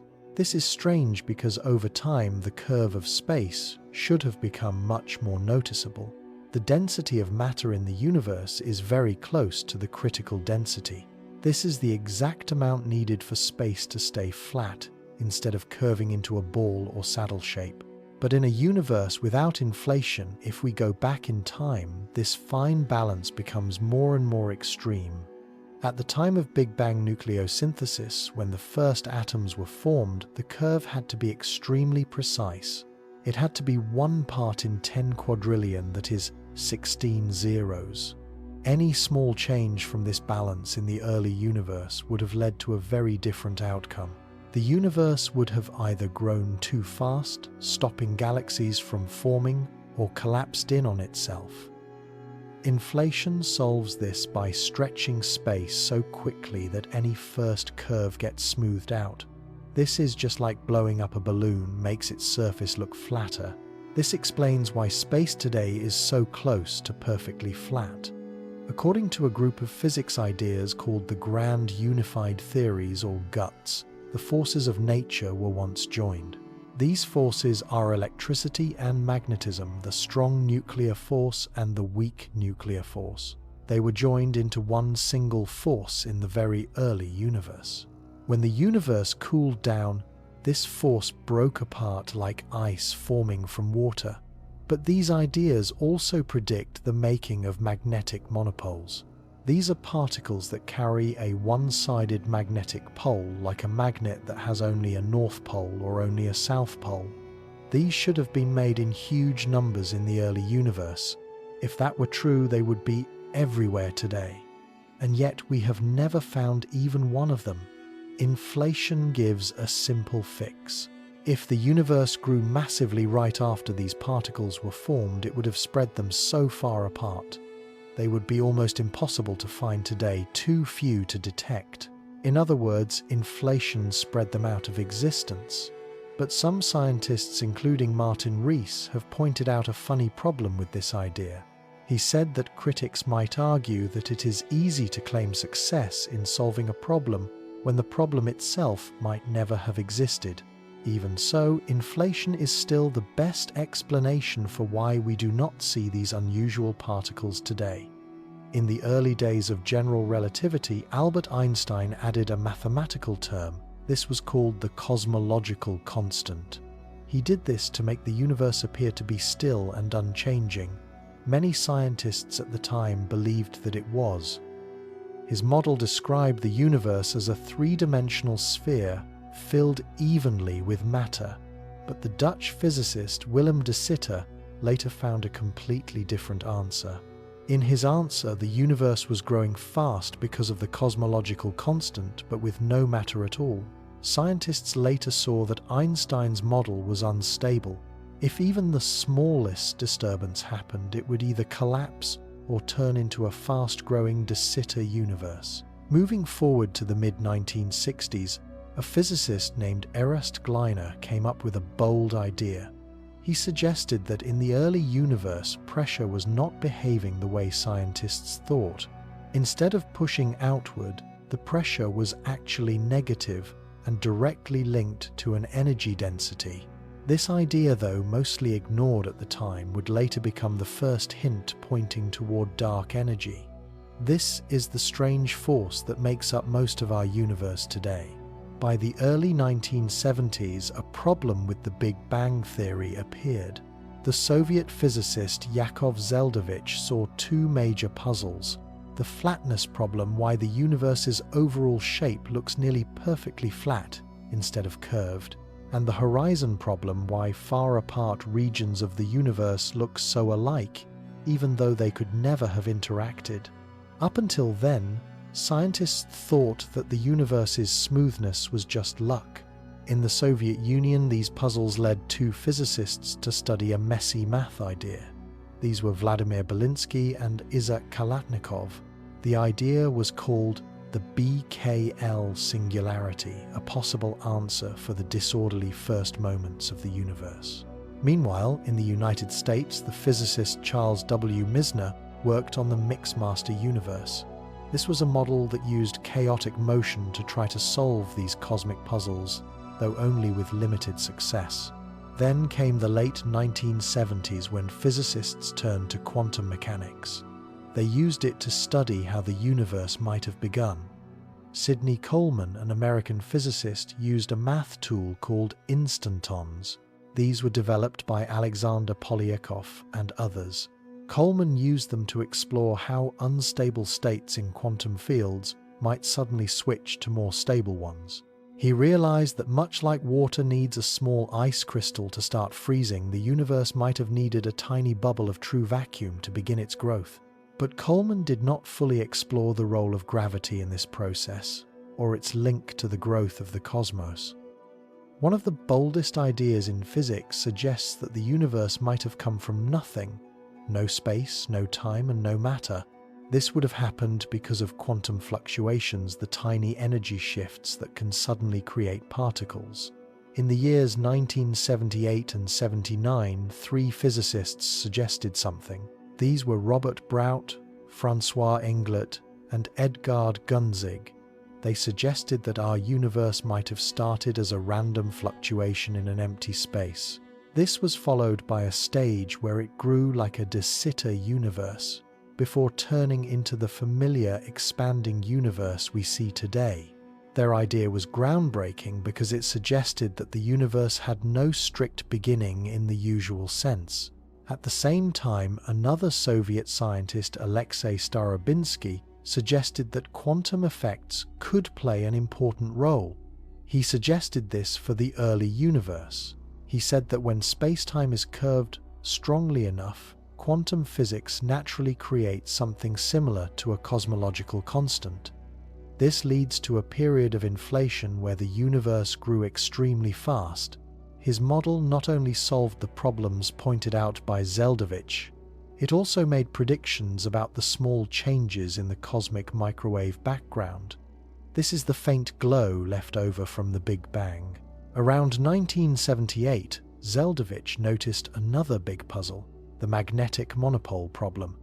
This was a more exact version of the horizon problem, but it applied specifically to particle physics. It suggested that there should be many unusual one-pole magnets in the universe, but none of them had ever been found. In 1980, the physicist Alan Guth realized that a rapid inflation in the early universe could explain this. It could explain why we do not see these magnetic monopoles. His idea was that the universe, as it cooled after the Big Bang, got stuck in a high-energy state. This was similar to how supercooled water can stay a liquid even below its freezing point. In time, this unstable state broke apart, setting off a rapid exponential growth known as inflation. At nearly the same time, another physicist, Demosthenes Kazanis, suggested that inflation could solve the horizon problem. Meanwhile, Katsuhiko Sato proposed that it could also remove exotic structures called domain walls. In 1981, Einhorn and Sato built on Guth's idea. They showed that it not only explained the absence of magnetic monopoles, but also other cosmic puzzles. However, their models required an extremely precise cosmological constant, and the rapid growth could have made the universe too uneven, creating extreme differences in density. Guth further developed his inflation model.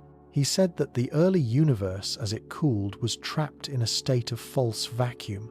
This was a condition with a high energy similar to the cosmological constant that Einstein once suggested. In time, bubbles of true vacuum were formed, spreading quickly at the speed of light and wiping out the false vacuum. However, Guth soon saw a major problem. His model did not explain how the universe became filled with the heat and light that we see today.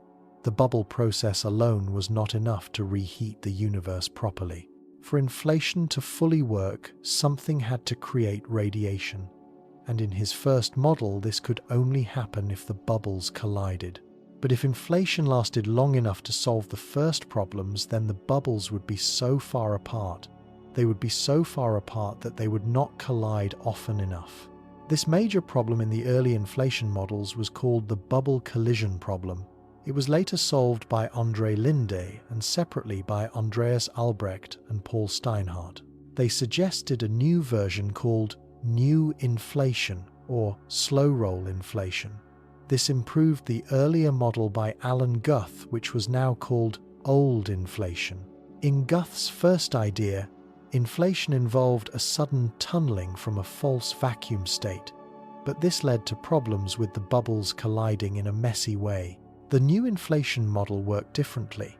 Instead of a sudden tunneling, it said that inflation was driven by a scalar field.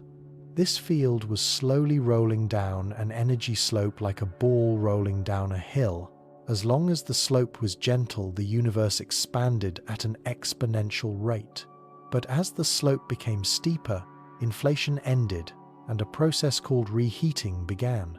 This let energy turn into matter and radiation, setting the stage for the universe as we know it.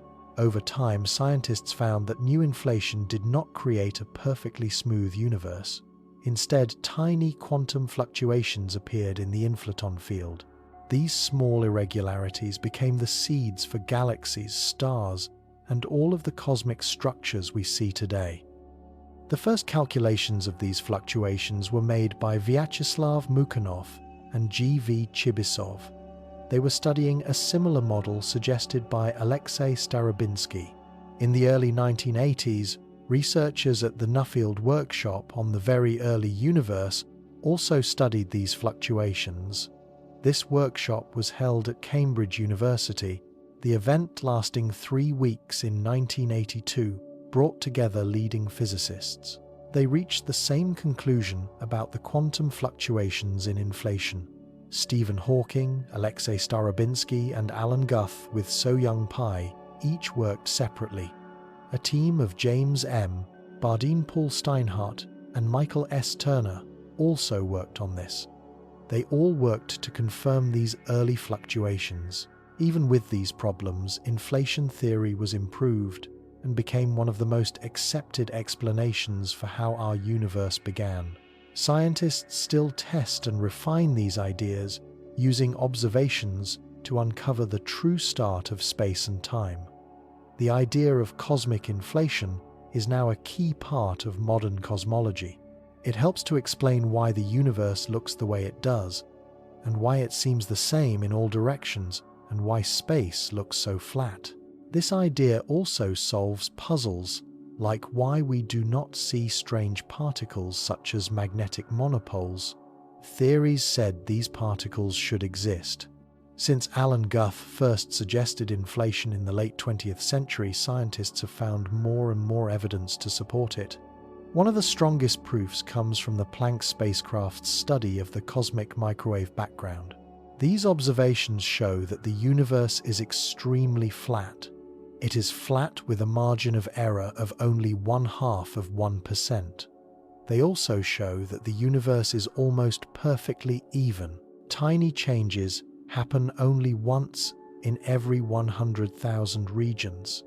Inflation theory says that the galaxies, stars, and other large structures we see today grew from small fluctuations.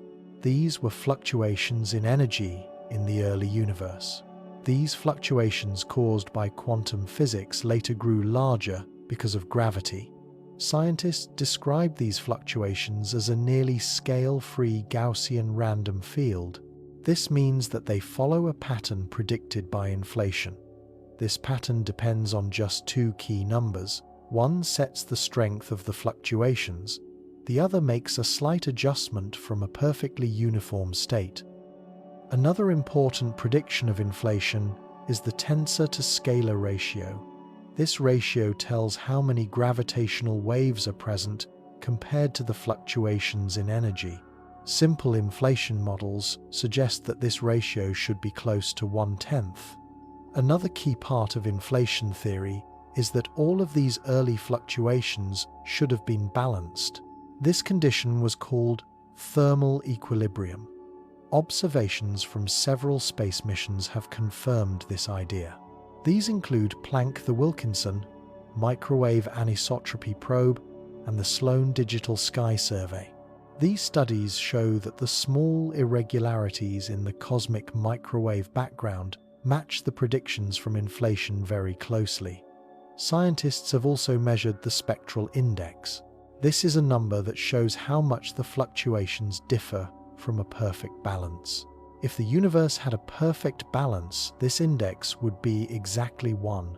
The simplest inflation models predict a value between 9,200 and 9,800, and data from the Planck mission suggests a value of about 9,700. This is seen as strong proof for inflation. Over the years, researchers have built many versions of inflation theory. Each has slightly different predictions. Most of them, however, require very exact adjustments to match the observations. Even so, inflation remains valuable because it can predict the starting conditions of the universe. It does so with just two numbers, the spectral index and the fluctuation strength.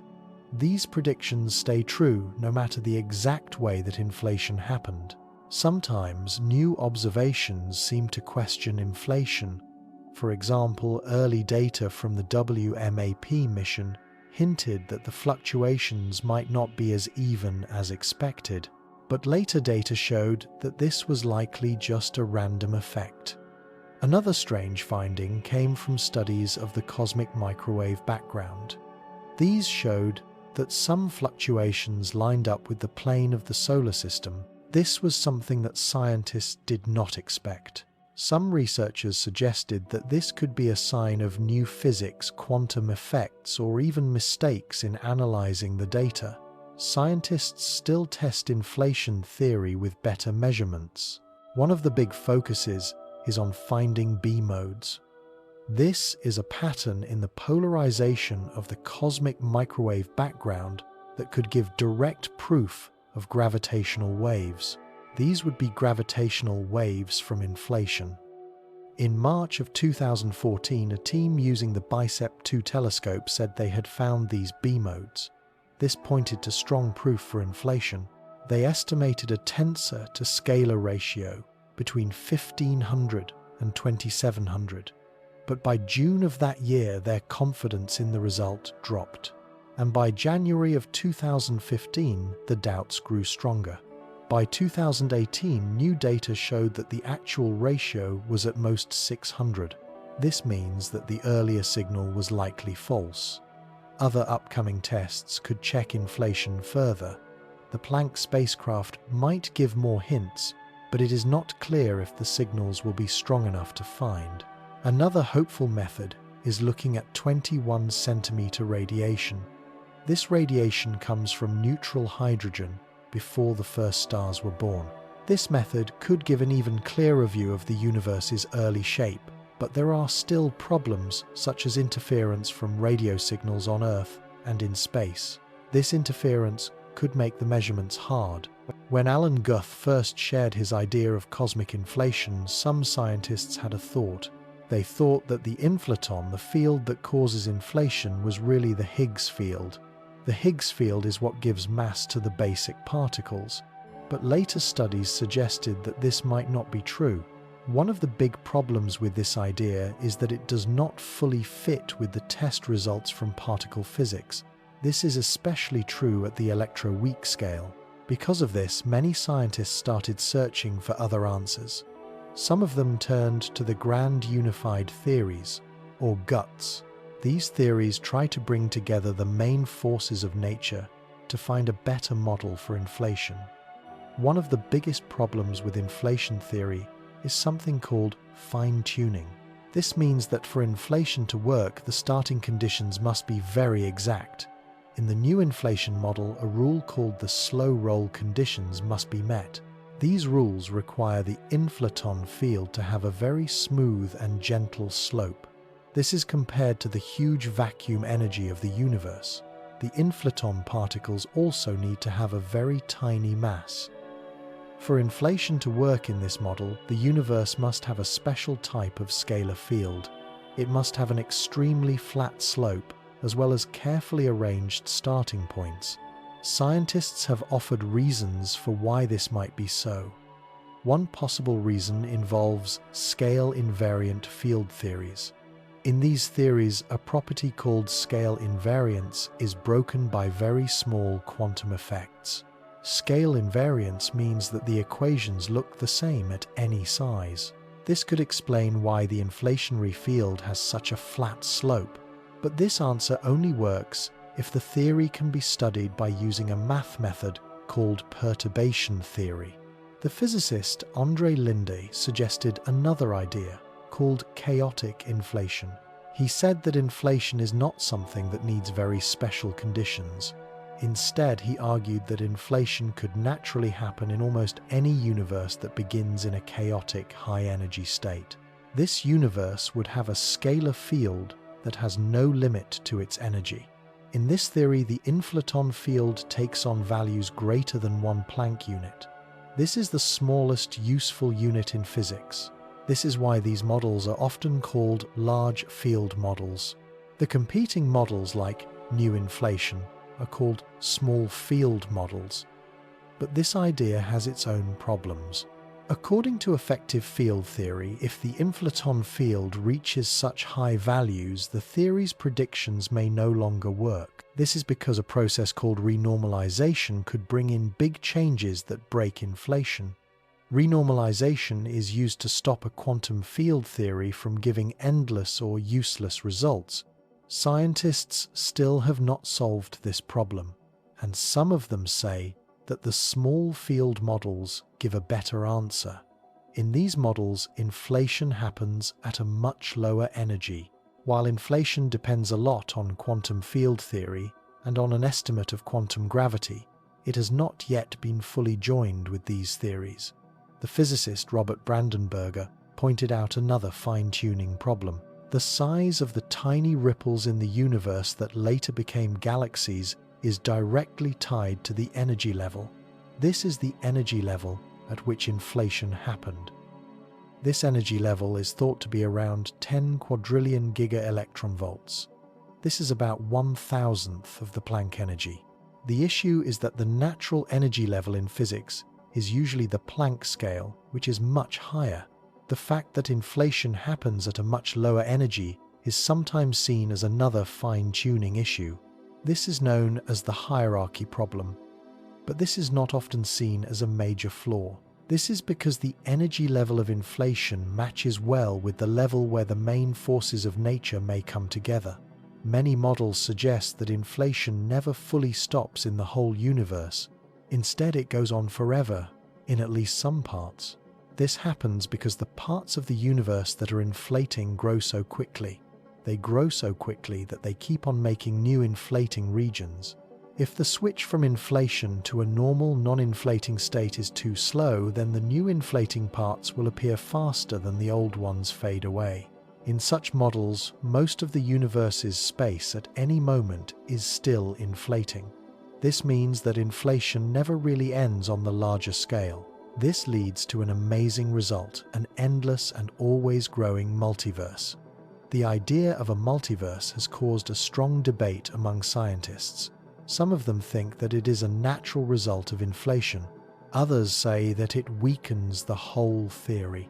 The physicist Paul Steinhardt was one of the first minds behind inflation theory. He was also the first to suggest the idea of eternal inflation in the early 1980s. He said that once inflation starts, it can last forever. He explained how bubbles of non-inflating space could form inside the inflating universe. These bubbles would be filled with hot matter and radiation, but these bubbles would not grow fast enough to spread everywhere, so inflation would keep on going in the empty space around them. Later in the same decade, Alexander Vilenkin showed that eternal inflation is a common feature of many inflation models. This means that it would happen under many different conditions. In the new inflation models, the inflaton field is expected to roll down its slope like a ball rolling down a hill.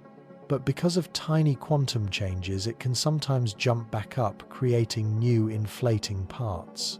Since these higher energy regions grow much faster than the lower energy ones, they usually take over the space of the universe. This means that in any model where the inflaton field has no upper limit, inflation will go on forever. But there is a math problem with this idea. While an inflationary space acts like the de Sitter space, a model of an expanding universe, it cannot stretch endlessly into the past. There must have been a start. Unlike the de Sitter space, an inflating universe would one day shrink into a singularity. This is a point of endless density. Because of this, scientists still need a strong theory to explain how the universe began. In eternal inflation, the inflating parts of the universe grow very fast. The non-inflating parts do not. This means that the inflating part is always much larger than the parts that have stopped inflating.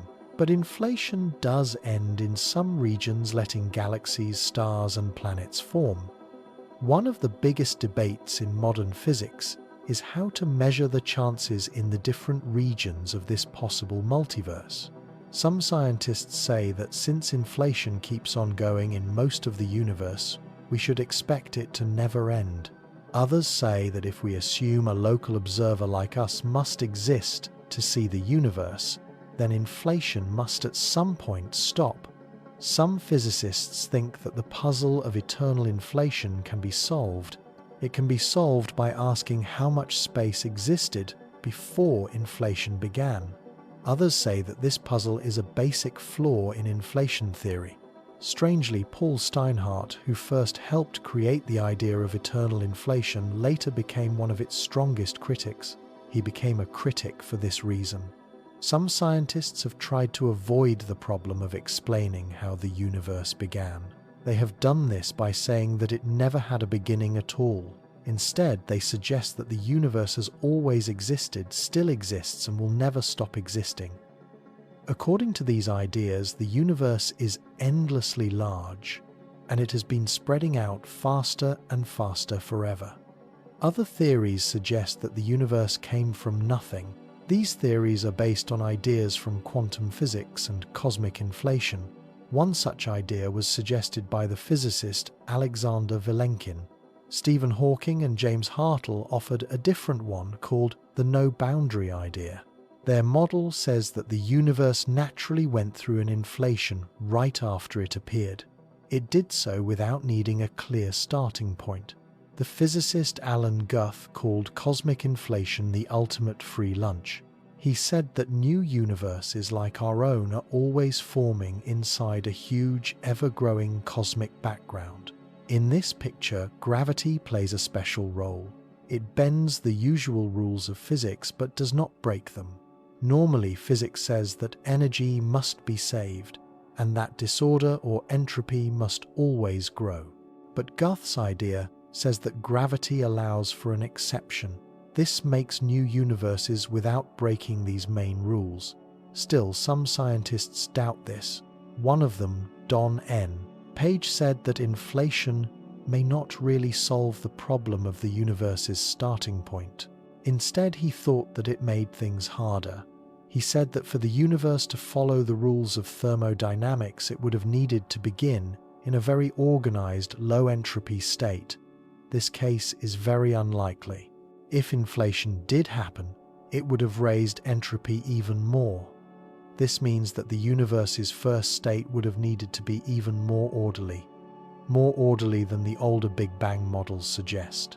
This puzzle led some of them to ask whether inflation really explains the start of the universe, or does it just make the mystery deeper? Later, when Hawking and Page tried to work out how likely it was for inflation to have happened, they got unclear answers. Some scientists say that this does not matter because once inflation begins, it lasts forever. As long as the chance of inflation happening is not exactly zero, it would sooner or later take over the universe. Others, like the physicists Andreas Albrecht and Lorenzo Sorbo, said that an inflationary universe was much more likely than one without inflation.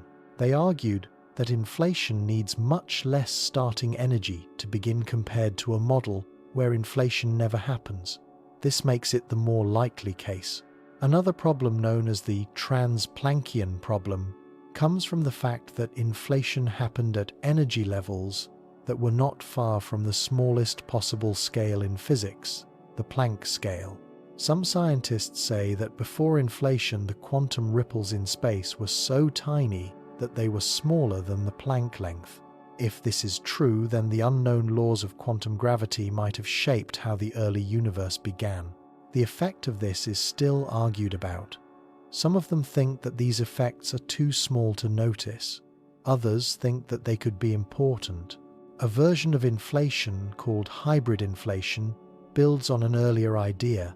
This idea was known as new inflation. It brings in extra energy fields. One field controls the universe's growth. Another decides when inflation ends. In this model, inflation does not go on forever. Instead, after lasting long enough, one of these fields reaches a point. At this point, it suddenly makes inflation stop. This lets the universe keep changing in a new phase. This idea of inflation is somewhat like the strange force called dark energy. This force is now making the universe grow at a faster and faster rate.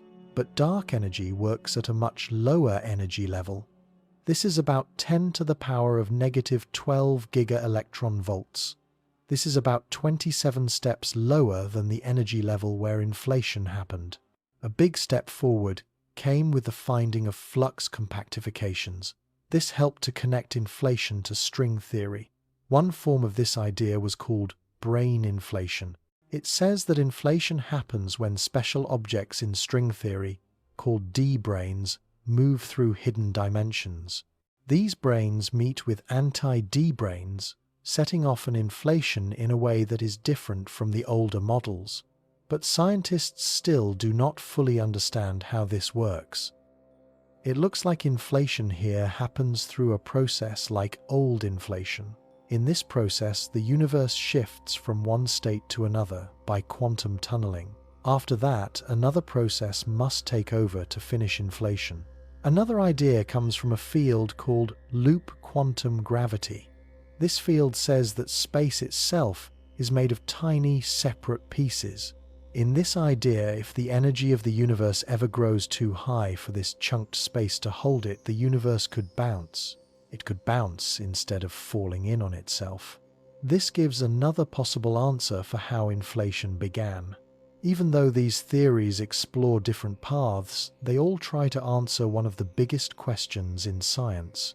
How did the universe begin, and what forces shaped its growth? Scientists have suggested different ideas to explain the mysteries of the early universe. Some of these give other options to the widely accepted idea of cosmic inflation. One such idea is the Big Bounce theory. This says that instead of the universe starting from an endlessly small and heavy point, a singularity, it first went through a time of shrinking. Then it suddenly started growing again. This bounce gives an answer for the conditions that led to the Big Bang. It naturally solves two big puzzles in space science. These are the flatness problem, why the universe looks so smooth and even on big scales, and the horizon problem, why different parts of the universe which should never have touched still look the same. This answer comes from a changed version of Einstein's theory of gravity. This is called the Einstein-Cartan-Sciama-Kibble theory. Unlike normal general relativity, this theory adds an extra factor called torsion. This factor changes how particles act in extreme states. Put simply, when the universe was very dense, torsion made a force. This force stopped it from shrinking into an endlessly small point. Instead of a singularity, there was a smallest size before the universe bounced back into growth. This early fast growth explains why the universe now looks flat, smooth, and even on the bigger scales. As time went on and the universe spread out, the effects of torsion faded. This led to the radiation-filled phase that we see in early space history. Another group of ideas are called the ekpyrotic and cyclic models. These give a different answer. They say that the universe goes through endless cycles of growth and shrinking. Long before the Big Bang, the universe was already growing, which helps to explain the horizon problem. Then, during a shrinking time, the universe collapsed into a big crunch, only to be born again in a hot Big Bang phase. This cycle goes on without an end. These ideas are like an older thought from the early 20th century. This thought was called the oscillating universe, suggested by Richard Chase Tolman. But unlike Tolman's idea, which said the universe had a limited life, the modern cyclic models allow for a forever universe, a universe with no start or end. One of the problems for these models is whether they can explain the tiny changes in density. These were the changes in the early universe that later made the galaxies. There is also a debate about whether the universe can really move from a big crunch to a big bang, and do so without breaking the known laws of physics. One possible strength of these models is that they avoid the magnetic monopole problem. This is a problem in physics where certain expected particles have never been found. This only works if the heat at the Big Crunch stays below a key level. This level is called the Grand Unified Scale, which is needed to make these missing particles. If the cyclic model is right, we would not yet see proof of the universe slowing down. This is because each cycle is thought to last about 1 trillion years. Another option to inflation comes from string theory. This theory says that besides the 3 dimensions of space, we know hidden extra dimensions exist. These extra dimensions are thought to be very small and curled up. This makes them unseen in daily life. This idea appears in supergravity models and other theories. These theories try to join quantum mechanics and gravity. A thought called string gas cosmology was put forward by Robert Brandenburger and Kumran Vafa. It tries to explain why only 3 dimensions grew large while the others stayed curled up. Their idea imagines the early universe as a hot gas filled with tiny shaking strings. These are the basic building blocks of nature in string theory.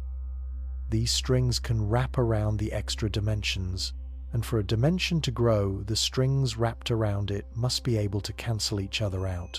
Their math shows that this works best in exactly 3 large space dimensions. This matches what we see today. Scientists are still working to improve this idea. They are especially trying to see if it can explain the tiny changes in matter that made the galaxies. The first version of the theory did not fully solve some of the big space problems, but later changes that added the bouncing universe idea have helped to fix these issues. Yet another idea questions a basic law of physics, the speed of light. Some researchers say that in the very early universe, light moved much faster than it does now. This is called the variable speed of light theory. If it is true, it would mean that different parts of the universe could have shared information and energy more easily. This would solve the horizon problem without needing inflation.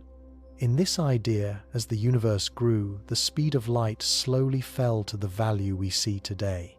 These other theories give amazing possibilities for understanding how the universe began.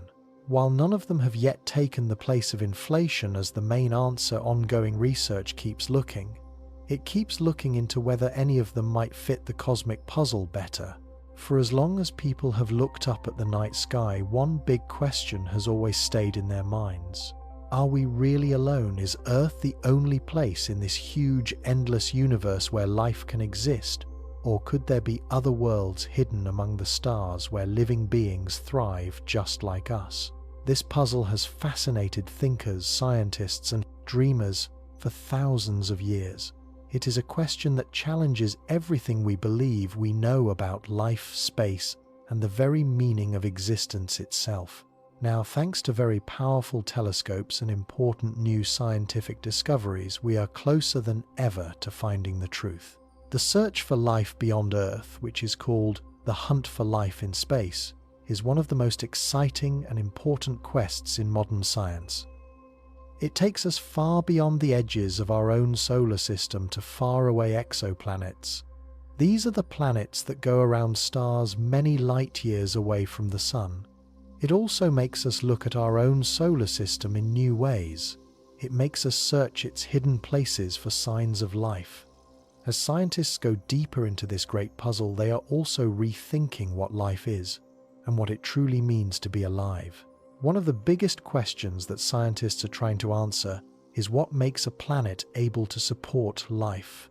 Earth is full of life in every form imaginable, from the tiniest germs to giant trees and enormous sea animals. But why is our planet so special? What conditions make life possible here? And could those same conditions exist on other planets? A key need for life, at least as we understand it, is liquid water. Every living thing on Earth needs water to survive. It helps to break down substances, making it possible for chemical changes to happen. Water also carries food materials, helps to keep temperatures steady, and supports the basic parts inside cells. Without water, life as we know it could not exist. But why does Earth have liquid water while other planets do not? The answer lies in Earth's special position in space. Our planet sits in a very special area around the Sun called the habitable zone. This is the perfect distance where the temperatures are just right, not too hot and not too cold, so that water can stay a liquid. Planets that are too close to their stars, like Venus, are so hot that any water on their surface boils away. Planets that are too far, like Mars, are so cold that water turns to ice. But Earth sits in the perfect spot. This allows lakes, rivers, and oceans to exist, which makes life possible. However, water alone is not enough. Life also needs a source of energy. On Earth, the main source of energy is the sun. Plants use sunlight to make food through a process called photosynthesis. Then animals eat the plants or other animals to get the energy they need to live. The sun's energy powers every part of life, from the smallest plants to the largest predators. But what if life could survive without sunlight? Scientists have found that deep in Earth's oceans, far beyond where sunlight can reach, strange creatures live. They live near underwater vents. These are openings on the ocean floor that release heat and chemicals from below Earth's crust. The creatures living there do not use sunlight at all. Instead, they use the heat and chemicals from these vents to make energy. This shows that life can exist in conditions that are very different from those on Earth's surface. This discovery has completely changed how we think about life in the universe. If life can survive in such extreme places on Earth, then could it also exist on faraway planets or moons with similar conditions? Some scientists believe that places like Europa, a moon of Jupiter, or Enceladus, a moon of Saturn, could be home to alien life. These icy moons are thought to have huge oceans hidden beneath their frozen shells. If heat from their cores provides energy just like the vents do on Earth, then maybe life could be growing. It could be growing in those dark alien waters. But for life to form and to change over time, it needs more than just water and energy. It needs steadiness. A planet or moon must have the right conditions for millions or even billions of years for life to grow. Think of it like planting a tree. If the soil, sunlight, and water keep changing too much, the tree will not survive. In the same way, Earth has stayed steady long enough for life to grow and to thrive. But what about other worlds? Could they also offer the right conditions for life to change and to evolve? The search for life beyond Earth is not just about finding alien creatures, it is about understanding our place in the universe. If we find even the tiniest germ on another planet, it would change everything. It would prove that life is not unique to Earth, and that the universe is full of possibilities, and that somewhere far beyond the stars we may not be alone after all. One of the most important gifts that Earth gives to all living things is its air layer called the atmosphere. This invisible cover that surrounds our planet plays several key roles. First, it protects us from the harmful rays coming from space which would otherwise be deadly. Second, it helps to keep a steady climate by holding in heat and stopping extreme temperature swings. And third, it acts as a shield against the strong solar winds that could strip away our planet's surface. Without this protective cover, Earth would be an icy, empty wasteland. It would be constantly hit by deadly radiation, a place where life as we know it could not survive. Now think about what it would take for another planet to support life. For a world to allow living creatures, it would need an air layer that protects against space radiation. It would also need a way to control temperature so that it does not get too hot or too cold. And it would need a strong magnetic field to push away harmful solar winds. These are the same things that make Earth livable. Without them, any planet would be left open to the harshness of space. This would make it almost impossible for life to grow. This brings us to an amazing question.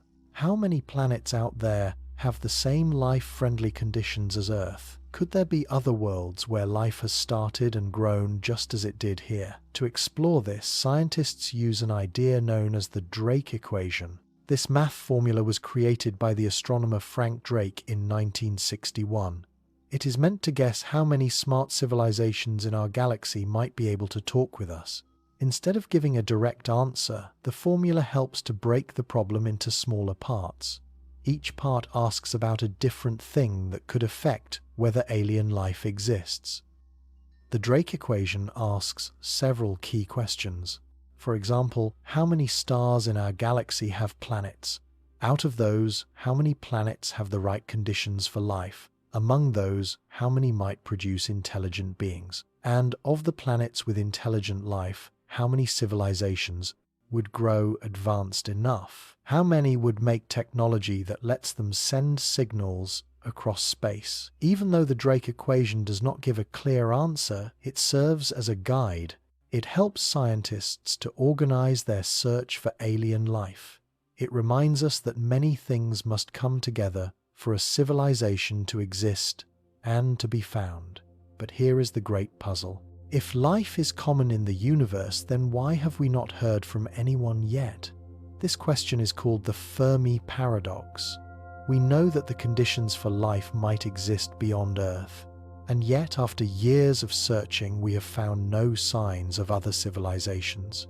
Scientists and thinkers around the world continue to wonder about this.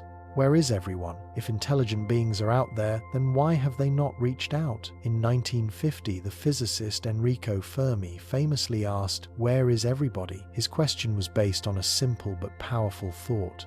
If the universe is so huge and filled with countless stars and planets, and if intelligent life is likely, then why have we not found any alien civilizations? This clash between the high chance of life existing elsewhere and the total lack of proof is what we now call the Fermi paradox. The paradox makes us face an uneasy truth. With billions of planets spread across the universe, it seems fair to expect something.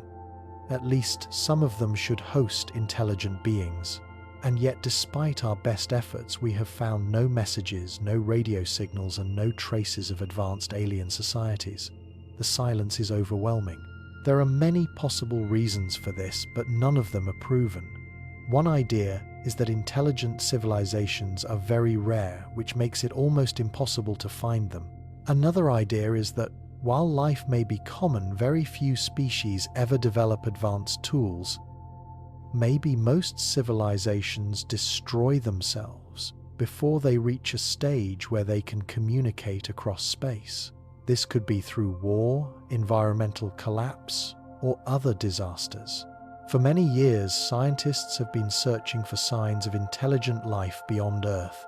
Some of them believe that these advanced groups might be so incredibly far away that their signals have not reached us yet. Others suggest that the huge distances between us make it nearly impossible to detect them. Another idea is that these civilizations are purposely avoiding us, maybe for their own safety, for moral reasons, or simply because they do not want to contact a less advanced species. Even with these challenges, the search for alien life continues.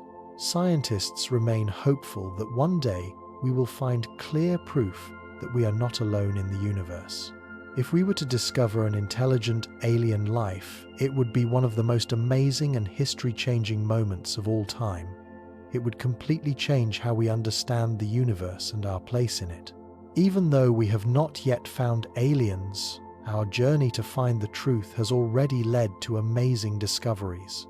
These are discoveries about space and even about ourselves.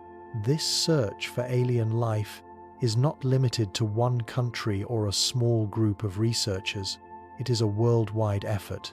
Scientists from all over the globe are working together. They are using some of the most advanced tools available to scan the skies for any signs of alien intelligence. One of the main tools used in this search is the radio telescope. These giant instruments are made to detect very specific signals called narrowband radio signals.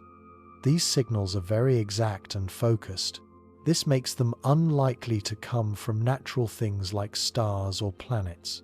Instead, they could be a sign of an advanced group trying to talk across space. While no confirmed alien signals have been found, yet scientists are not giving up. They continue to make their equipment better, making it more sensitive and able to scan larger parts of the sky. This raises the chances of finding something amazing. But the search for alien life is not just about listening for signals. It also means looking for planets beyond our solar system that might support life. Space missions like Kepler and TESS have helped astronomers find thousands of exoplanets. This shows that planets are far more common in the universe than we once thought. In fact, there are likely more planets than stars in our galaxy. Some of these exoplanets are in what scientists call the habitable zone. This is a region around a star where conditions might be just right for liquid water to exist. Since water is needed for life, as we know it, planets in this zone are considered the best candidates for hosting alien life. Every new discovery brings scientists closer to finding a planet with the right conditions for life. But while we search the far corners of the universe, there are also amazing possibilities much closer to home. Some of the best places to look for alien life may not be on distant planets. They may be on the moons right here in our own solar system. Two of the most exciting places for possible alien life are Europa and Enceladus. These are the moons of Jupiter and Saturn. At a first glance, these frozen worlds might seem lifeless and unwelcoming. However, beneath their thick layers of ice, scientists believe there are huge oceans of liquid water. These hidden oceans could provide the perfect place for life to exist, even in extreme conditions. Water is one of the most important parts of life, and these underground oceans might have everything needed to support living creatures. Europa, in particular, has caught the interest of scientists for many years. NASA is preparing to launch the Europa Clipper mission soon.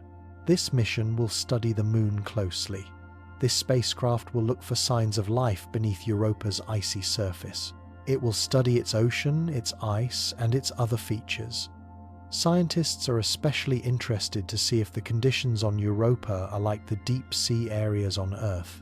These are areas where strange and tough creatures live without sunlight.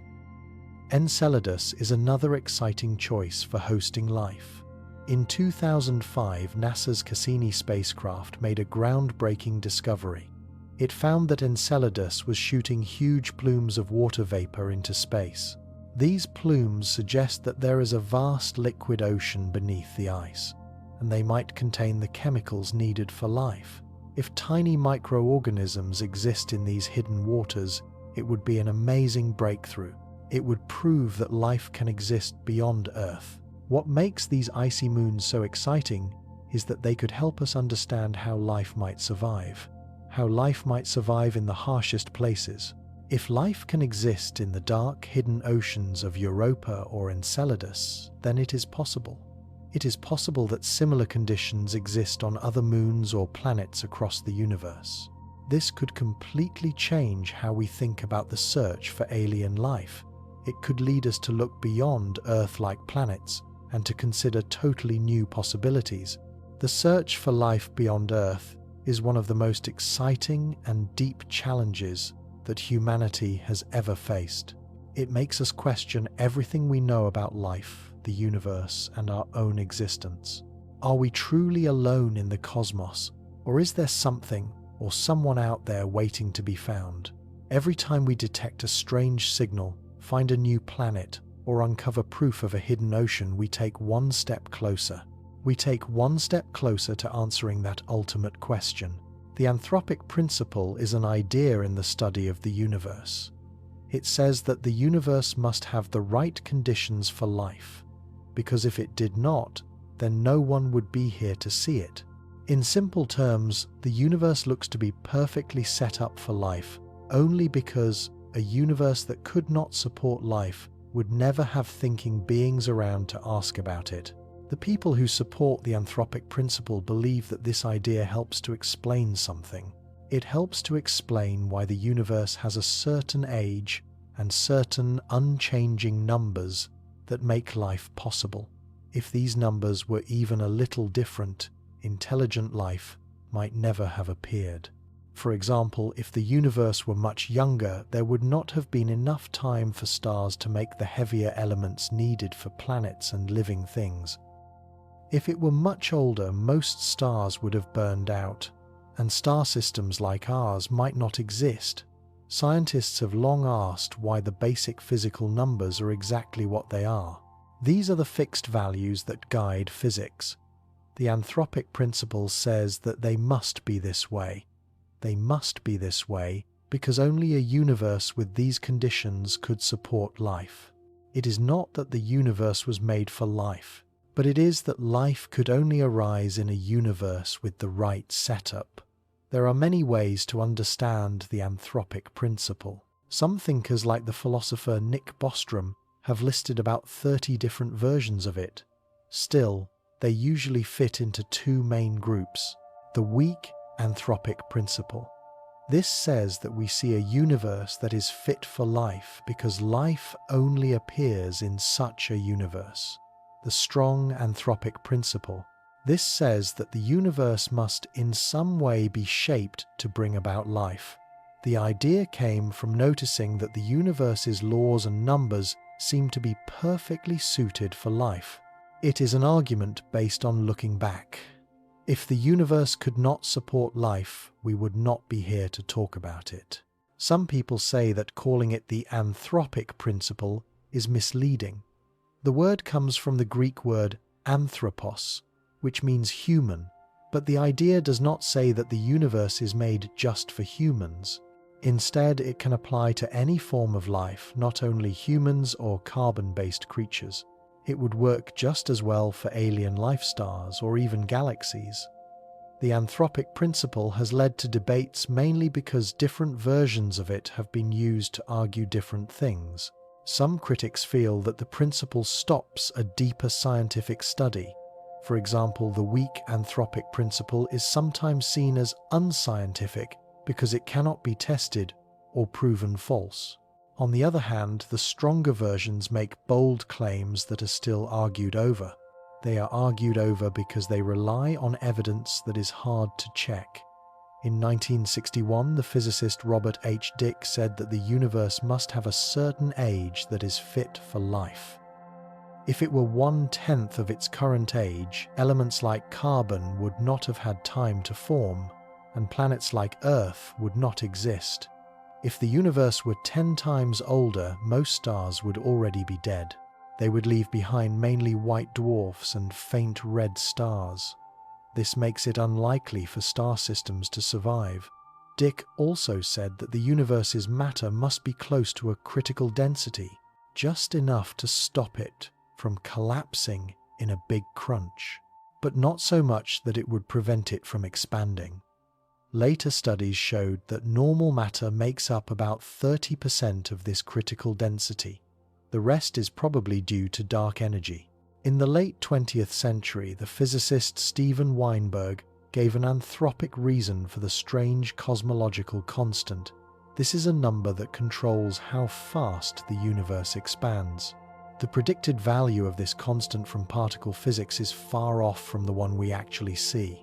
It is off by about 120 orders of magnitude. This has been called the worst prediction in physics. But Weinberg pointed out that if the cosmological constant were just a little larger, the universe would have expanded too fast. It would have expanded too fast for stars and planets to form, and without them, there would be no life. Some scientists say that the physical numbers that control the four basic forces of nature seem to be perfectly balanced. These forces are gravity, electromagnetism, and the strong and weak nuclear forces. The numbers seem balanced to let life exist. If, for example, the strong nuclear force were increased by just 50%, it would change the way elements form in stars. This would stop the creation of hydrogen, the key part of water and life as we know it. In the same way, small changes in the other forces would greatly affect the universe's age, its shape, and its ability to support life. The name anthropic principle was first used by Brandon Carter, a physicist. He used it at a 1973 meeting honoring the 500th birthday of Copernicus. Carter brought up the idea as an answer to the Copernican principle. The Copernican principle says that humans do not have a special or central place in the universe. Carter suggested that even though humans are not the center of the universe, the conditions we see must still be somewhat special. They must be special because they allow intelligent life to exist. At that time, the steady-state theory was still popular. This theory said that the universe always looked the same and had no beginning. But this theory was overturned in 1965 with the finding of the cosmic microwave background radiation. This was clear proof that the universe has changed over time, most likely starting with the Big Bang. In 1973, the physicist Brandon Carter explained two ideas under what he called the anthropic principle. The first, called the weak anthropic principle, said that humans only exist in certain times and places in the universe. This is because those places happen to be fit for life. The second, the more debated idea, was the strong anthropic principle. It went further. It said that the basic numbers of physics, the ones that shape the universe, might be set in a way that makes life possible. At first, the weak version seems to be reasonable. After all, humans could have developed in many different times and places as long as the conditions were right, but the strong version is harder to explain. There is only one known universe, with fixed, physical laws. So why do those laws allow life at all? Carter gave two possible answers. First, humans can make good guesses about the physical numbers of the universe. They can do this based on the fact that they exist within it. But if that does not seem to be enough, then there is another answer. Maybe there is not just one universe. Maybe there are many, perhaps an endless number, each with its own physical laws. This idea is now called the multiverse theory, though Carter first called it the world ensemble. It would mean that our universe is only one among countless others, and we happen to live in one that allows life. This idea is daring, even radical, but it may help to explain a deep puzzle. Why do the laws of physics seem to be so perfectly balanced for life? If there are countless universes, most of them would not allow life, but a few of them would. Naturally, humans would only exist in one of the just right universes, so it should not surprise us that we live in one. Since Carter's paper, the anthropic principle has taken on many different meanings. A big turning point came in 1986. This was when the scientists John D. Barrow and Frank J. Tipler gave new versions of the weak and strong anthropic principles. These were different from Carter's original ideas, which caused confusion among scientists. But Carter was not the first person to think about such ideas. As early as 1904, the evolutionary biologist Alfred Russel Wallace suggested something. He suggested that the universe might need to be as huge and complex as it is in order to make a world able to support human life. Then in 1957, the physicist Robert H. Dick said that the age of the universe is not random. The living conditions decide why we exist at this point in cosmic history. He also said that if the basic numbers of physics were even slightly different, humans would never have existed to ask these questions. Even before these scientists, the Austrian physicist Ludwig Boltzmann had thought about similar ideas. This was in the late 19th century. Boltzmann wondered why the universe seemed to have such a low entropy, a measure of disorder. He wondered this when the rules of thermodynamics said it should be much more chaotic. He suggested that random changes could create short-lived pockets of low entropy. These are small areas where order briefly appears out of chaos. He argued that humans happen to exist in one of these rare, orderly areas. We exist there simply because that is the only kind of place where intelligent life could arise. Carter's version of the anthropic principle has led to much debate. This is partly because it is based on a simple but easy to misunderstand idea. The universe seems to be fine-tuned for life, so maybe it really is.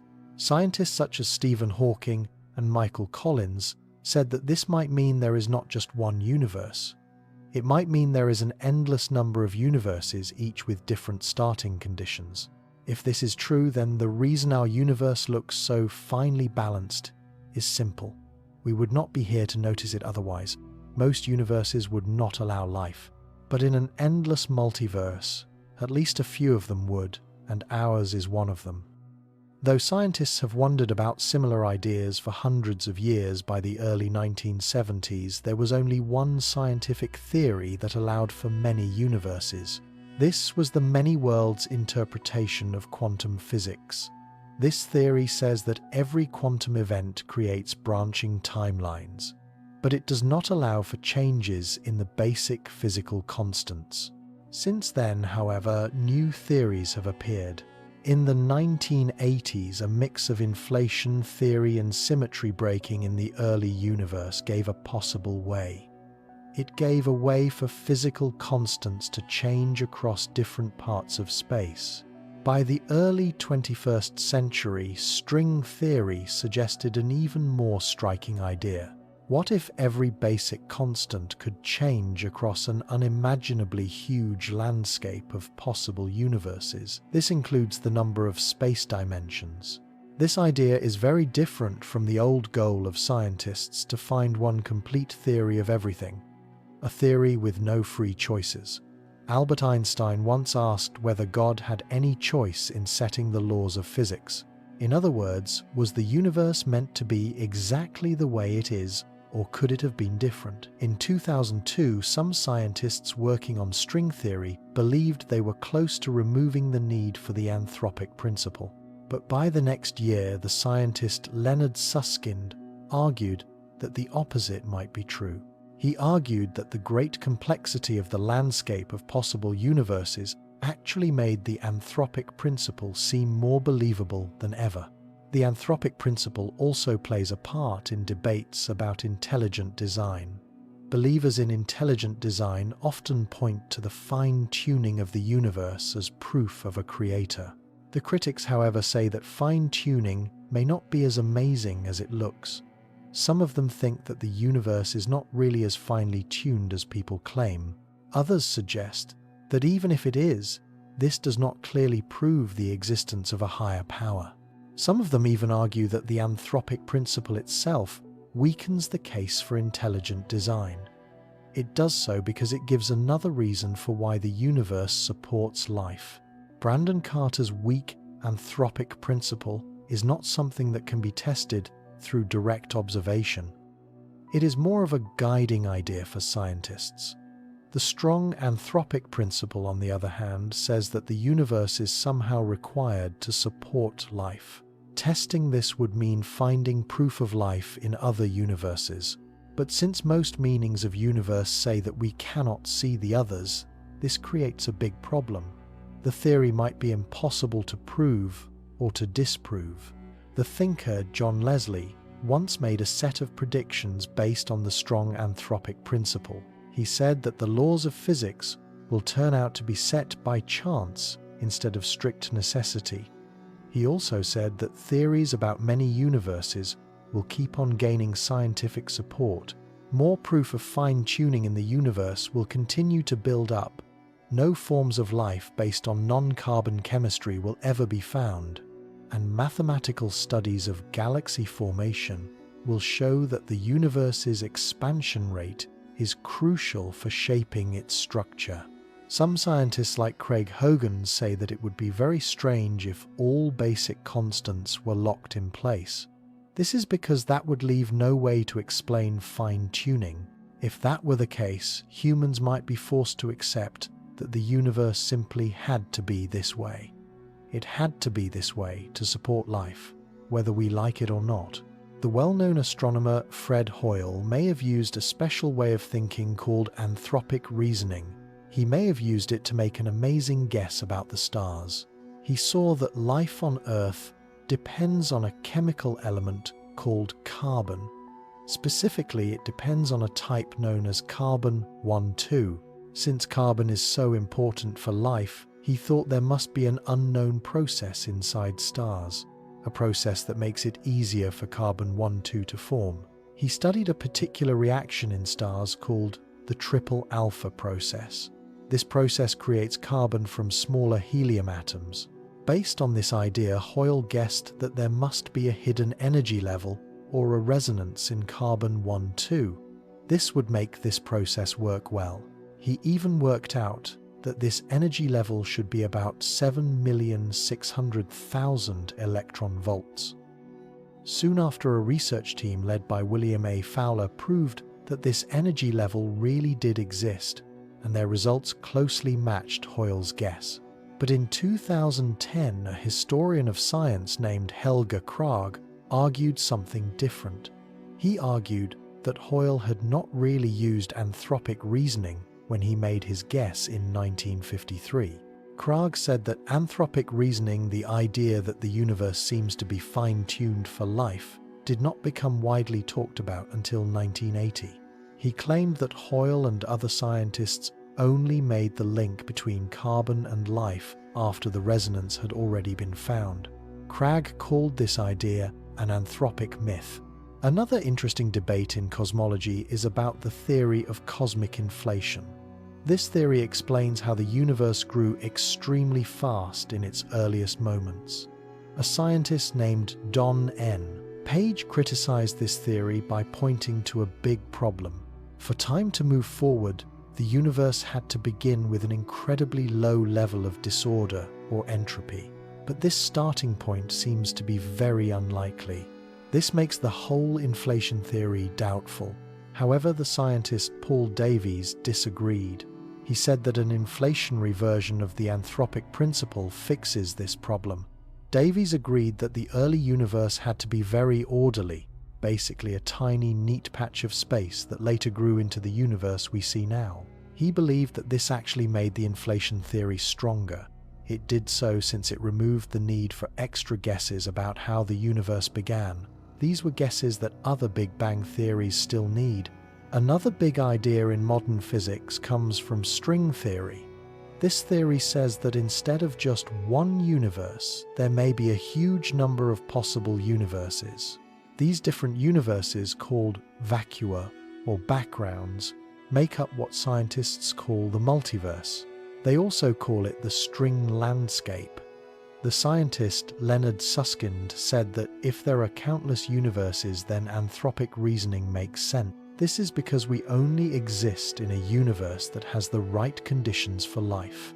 If other universes do not allow life, we simply never notice them. The famous scientist Steven Weinberg saw the anthropic principle as an important shift in scientific thinking. He thought that cosmologists who do not believe in a divine creator could use the principle. they could use it to explain why the basic constants of nature seemed to be perfectly suited for life. He called it a turning point in modern science. He said this because it could explain the exact values of these constants without assuming that a higher power had carefully adjusted them. But not everyone agreed. Scientists like David Gross, Luboš Motl, Peter Voigt, and Lee Smolin argued that this way of thinking does not really predict anything useful. Meanwhile, researchers such as Max Tegmark, Mario Livio, and Martin Rees noted something. Many accepted scientific theories cannot be fully tested yet, but they are still seen as valid. Between the years 2000 and 2002, a scientist named Jürgen Schmidhuber gave another view. He pointed to Ray Solomonov's theory of universal inductive inference. This theory gives a logical way to judge scientific theories based on limited observations. Schmidhuber argued that this method already gives scientists the best possible way to decide which theories are the most reliable. It does so even if they cannot test everything directly. Two researchers, Jiawei Zhang and Samuel L. Braunstein, studied the idea that life's existence in the universe depends on certain basic physical constants. Their results suggested something. If scientists do not fully understand these constants, they might wrongly think that the universe was purposely designed for life. This challenges the idea that our universe is uniquely special. This is because if different constants could also allow life in other universes, then ours may not be as rare as it seems. String theory is a complicated but very interesting idea in physics.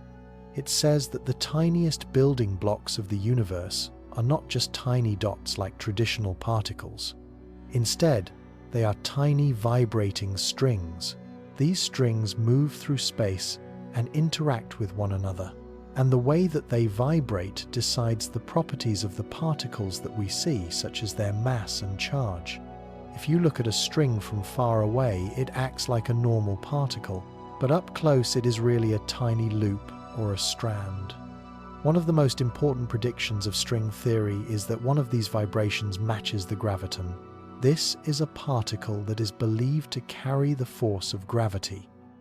Because of this, string theory is seen as a possible explanation for quantum gravity. Quantum gravity tries to join gravity with the strange and powerful rules of quantum mechanics. Scientists are interested in string theory because it offers a possible way to answer some of the deepest mysteries in physics. Over the years, it has helped researchers make progress in understanding black holes, the early universe, and even the forces inside atoms. It has also influenced math research in surprising ways. But the biggest reason that string theory is so exciting is that it could be a theory of everything.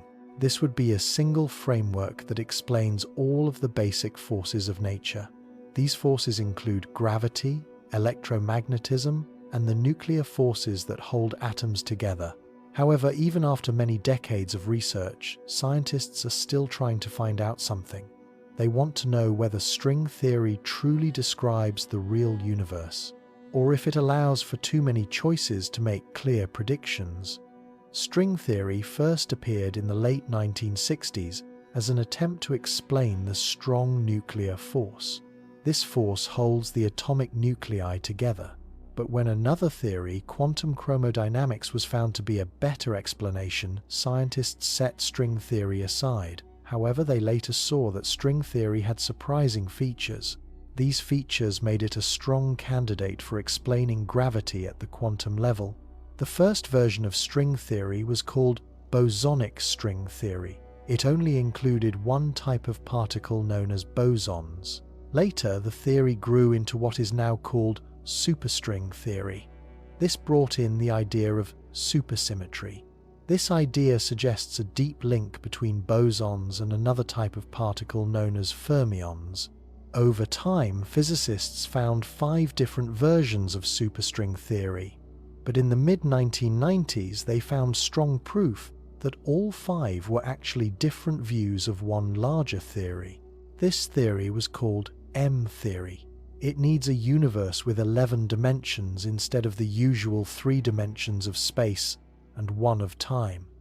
In the late 1990s, scientists also found an important connection. This was called the anti-de Sitter conformal field theory, or ADS, CFT correspondence. This discovery linked string theory to another major area of physics, quantum field theory. It showed that the two could give new insights into each other. One of the biggest problems with string theory is that scientists still do not have a full and clear definition of the whole theory in every case. Another problem is that string theory predicts a huge number of possible universes. This makes it hard to know which version, if any, matches our own. These troubles have led some physicists to ask whether string theory is truly the right path, or if too much work is being put into an idea that may never be testable. In the 20th century, physicists built two major theories that explain the universe. The first one was Albert Einstein's general theory of relativity. It describes gravity and the structure of space and time on a large scale. This includes planets, stars, and galaxies. The second one was quantum mechanics.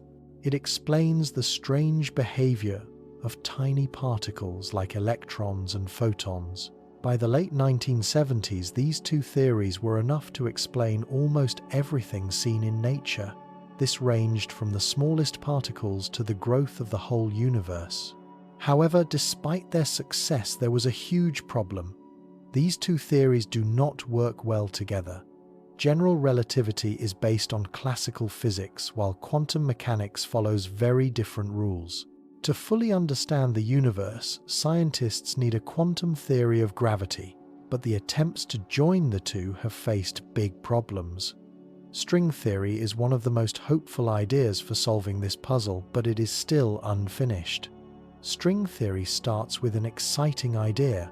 What if the tiny particles that we think of as points in space are actually tiny vibrating strings? Instead of treating them as dots with no size, string theory imagines them as very small, one-dimensional threads. These threads move and shake in space. These strings can be either open like a short line or closed, forming a tiny loop. The way that they vibrate decides their properties like their mass, their charge, and how they interact with other particles. From a distance, these vibrating strings look just like the basic particles that physicists already study. They fit into the existing models of physics. But when they are observed on extremely small scales, smaller than anything we can measure right now, they act in a way that could explain the mysteries of the universe. One of the most exciting possibilities is that one of these vibrations matches the graviton. This is a possible particle that is thought to carry the force of gravity. If this is true, it would mean that string theory naturally includes gravity. This is something that no other main theory of physics has managed to do. Over the past several decades, physicists working on string theory have made a remarkable finding. The different versions of the theory, which at first seemed to be separate, are actually connected. They are connected through mathematical links known as dualities. These dualities show that what looks like one type of theory from one view may actually be another type when seen differently. This finding led to the idea that all of the consistent versions of string theory might be part of a bigger, united framework. This framework is known as M-theory. However, no one fully understands what M-theory really is yet. It is still unfinished.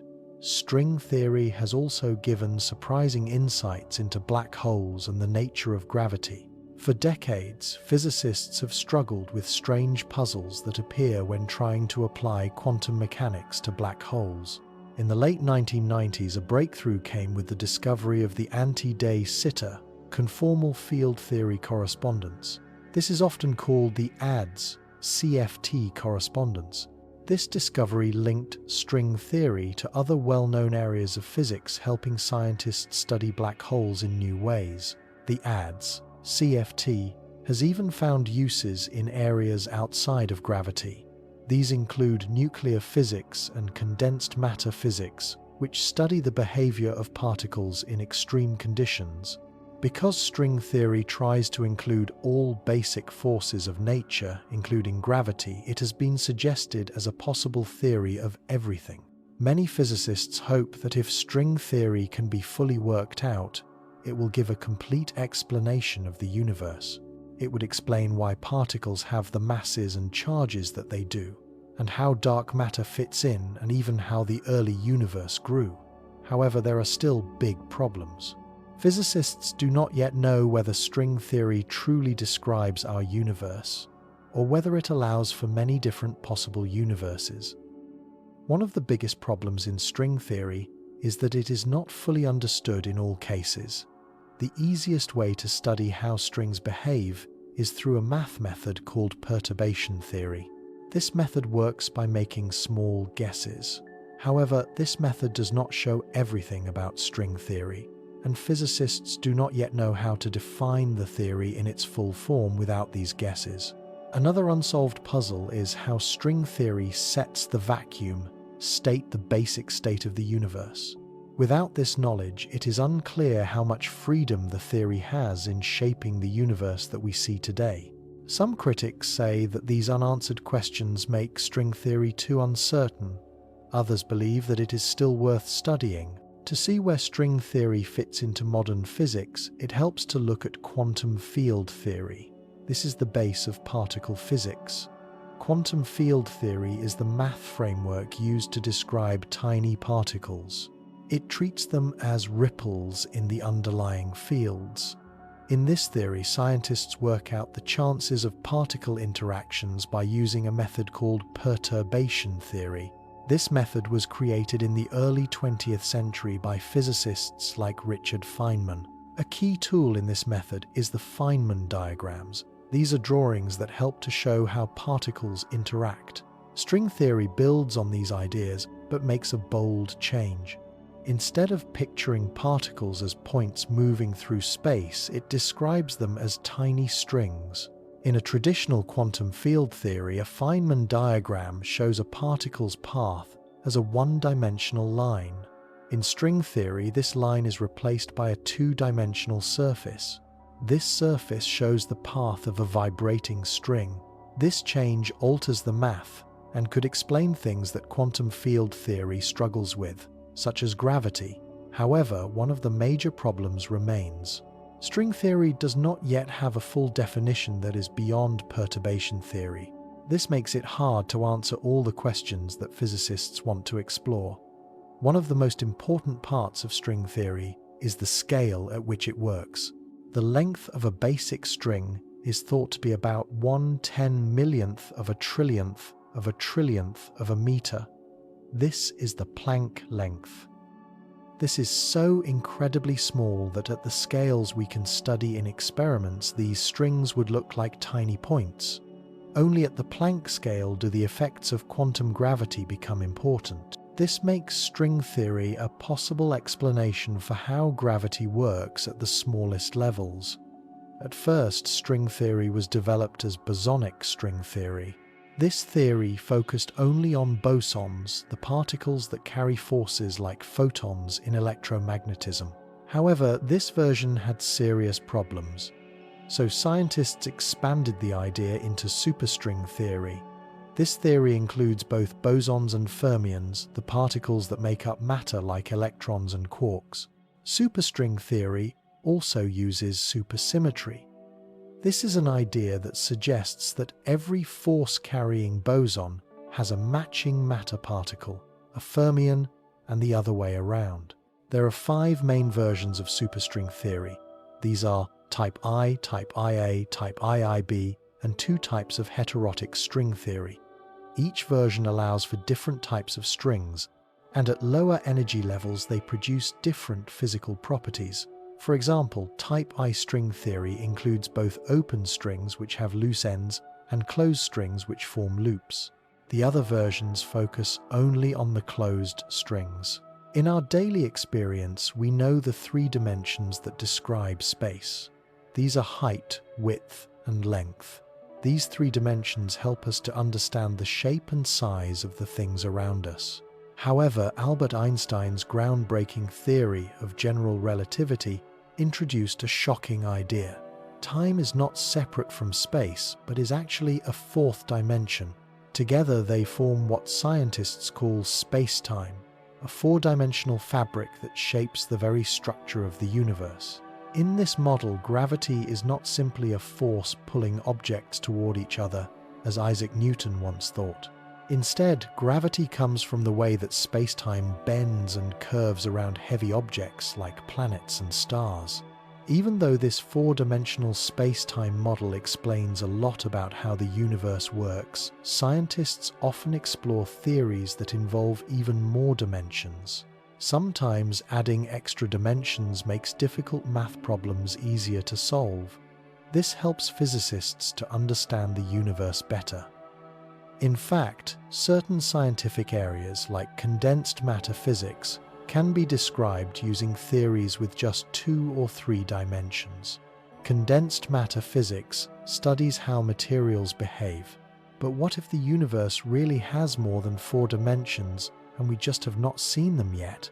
Some theories suggest that extra dimensions might exist hidden in ways that we cannot easily notice. One of the most fascinating ideas in modern physics is string theory. This theory suggests that at the deepest level, everything in the universe is made up of tiny vibrating strings. It suggests this instead of point-like particles. However, for string theory to make sense mathematically, it needs extra dimensions beyond the 4 that we know. The different versions of string theory predict different numbers of dimensions. Bosonic string theory suggests that spacetime has 26 dimensions. Superstring theory requires 10 dimensions, and an advanced version called M theory suggests that there are 11 dimensions. But if these extra dimensions are real, then why do we not see them? One of the possible answers is in a concept called compactification. This idea says that the extra dimensions are curled up so tightly that they are too small for us to notice. Imagine looking at a garden hose from far away. It might seem like a simple one-dimensional line, but if you get closer, you will see that it actually has a second dimension, its round width. An ant crawling on the hose would experience both dimensions, but from a distance they seem to be hidden. In the same way, if extra dimensions exist, they might be curled into shapes that are so tiny that we do not see them in daily life. To correctly describe the universe by using string theory, these extra dimensions must be curled up in a very specific way. Scientists believe that they must take the shape of a special 6-dimensional structure. This structure is called a Calabi-Yau manifold. This structure is named after the mathematicians Eugenio Calabi and Xingtung Yau, who studied its properties. Only certain types of Calabi-Yau shapes would allow string theory to properly describe the basic forces of nature. These forces include electromagnetism, the weak and strong nuclear forces, and gravity. Another fascinating way to think about extra dimensions is through something called the brain world idea. In this picture, our entire universe is really a 4-dimensional brain that is floating inside a higher dimensional space. Think of a soap bubble floating in the air. The surface of the bubble is like our universe. The air around it represents the extra dimensions that we cannot directly see. According to this idea, particles and forces like electromagnetism are trapped inside our 4-dimensional universe, but gravity might be able to spread into the extra dimensions. This could explain why gravity is so much weaker than the other basic forces. It might be leaking into the hidden dimensions. String theory also brings in the idea of a duality. This means that theories that look very different might actually be the 2 sides of the same coin. One type of duality, called S-duality, says something interesting. A group of particles that strongly interact in one theory can be described as weakly interacting in another. Strongly interacting particles frequently collide and combine. Weakly interacting particles rarely collide. This means that complex physical interactions might have simpler explanations from another point of view. For example, type wine string theory is mathematically equal to another theory called the SO heterotic string theory through an S-duality. Another type of duality called T-duality deals with how strings behave in the curled-up extra dimensions. It says that if a string moves around a circular dimension of a certain size, it can act exactly like a string moving around a much smaller circle. This means that a universe with large extra dimensions might look the same as one with very small extra dimensions. Type II and type IIB. String theory, for instance, are actually equal through a T-duality, even though they seem to be different at first. Duality is a powerful idea that shows up not just in string theory, but in other areas of physics too. A well-known example is the ADS, CFT correspondence, which links string theory to quantum field theory. This surprising link has given new insights into how particles and forces behave at the smallest levels. In simple words, when two theories are related by a duality, it means something. If you change one theory in a certain way, it will end up looking just like the other. Even though they seem different at first glance, they are really describing the same reality using different types of math. Another important idea in string theory is the idea of branes. A brane, which is short for membrane, is a multidimensional object that stretches the idea of a point particle into higher dimensions. A zero-dimensional brane is just a point. A one-dimensional brane is a string, and higher dimensional branes are called p-branes, where p stands for the number of space dimensions. These branes move through space-time according to the rules of quantum mechanics, and they can have features like mass and charge. They also interact with the basic fields, just like how charged particles interact with electric and magnetic fields. A special type of brane called a D-brane plays an important role in string theory. Open strings, the strings with two loose ends, must have their ends attached to a D-brane. The D stands for Dirichlet boundary conditions, a math rule that controls how the strings behave. D-branes have been key in discoveries like the ADS, CFT correspondence. This has helped to explain many puzzles in quantum physics. The universe is full of mysteries, and one of the biggest is dark energy. This strange force is what makes the universe expand faster and faster. Scientists think that dark energy makes up about 68% of everything in the universe. In comparison, dark matter, another hidden substance, makes up about 26%. All of normal matter, the stars, planets, and everything we can see, only adds up to about 5%.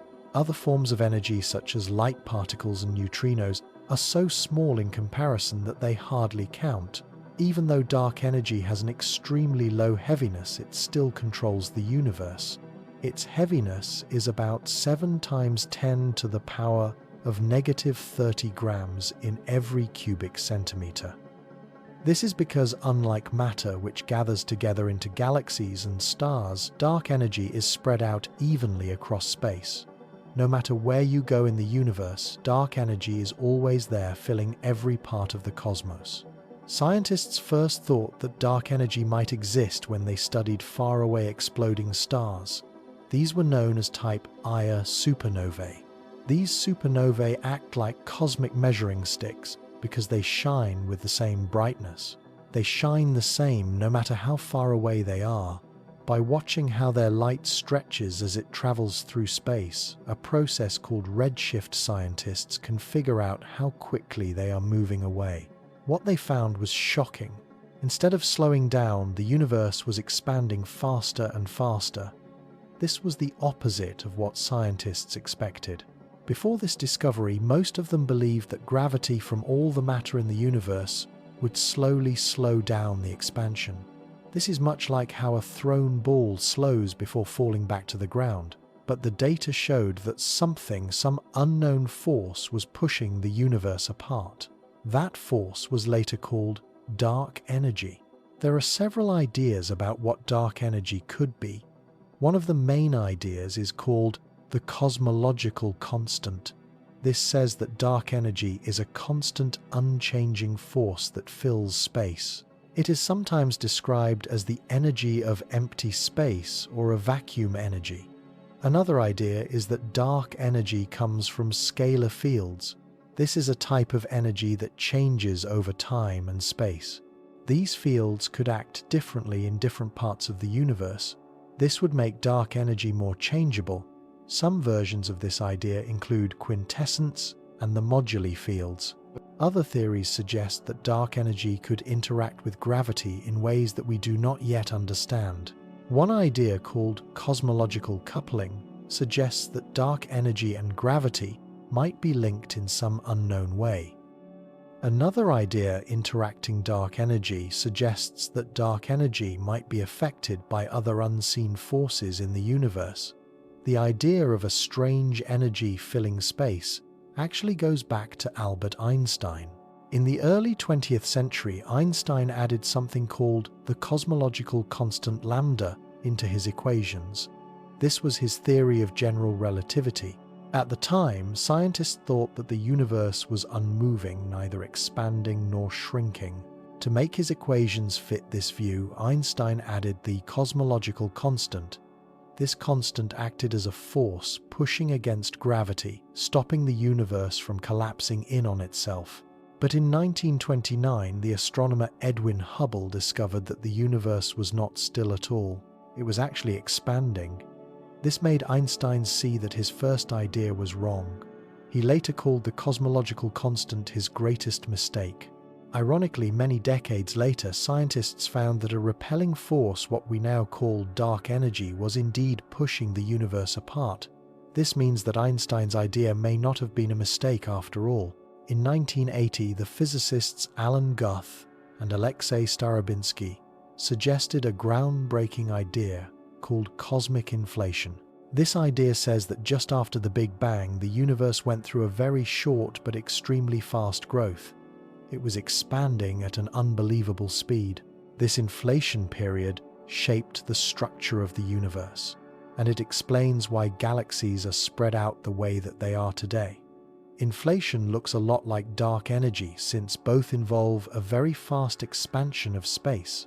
But the energy behind inflation was much stronger than the dark energy we see today.